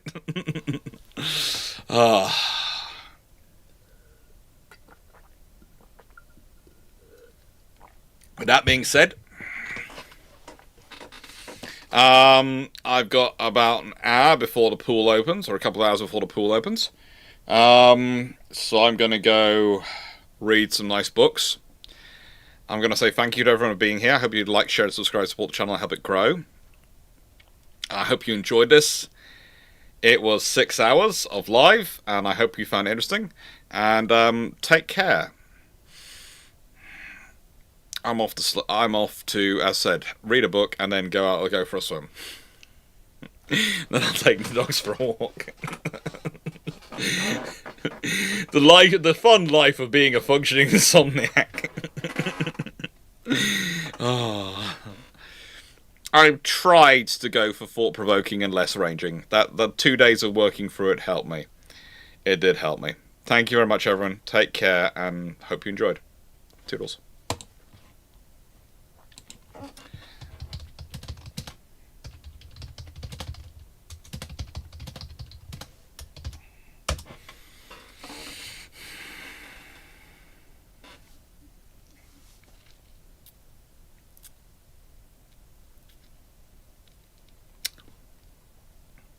Oh, and don't forget brew ships on Sunday.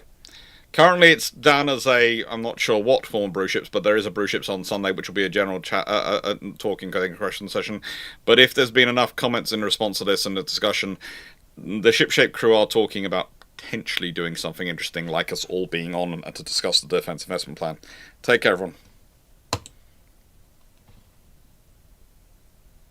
Yeah, naval news is always interesting to read as well, or Aurora Flinks. It is always interesting. Take care, everyone. Hope you had fun.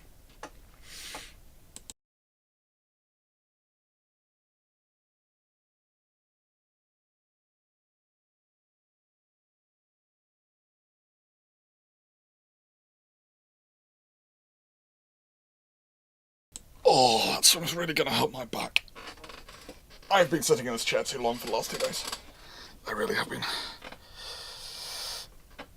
Don't I normally do Discord after these things? I'm not doing Discord today. No. No, I'm not doing Discord. Fine. And it's over. I'm gonna go have a quiet time of a book for a bit.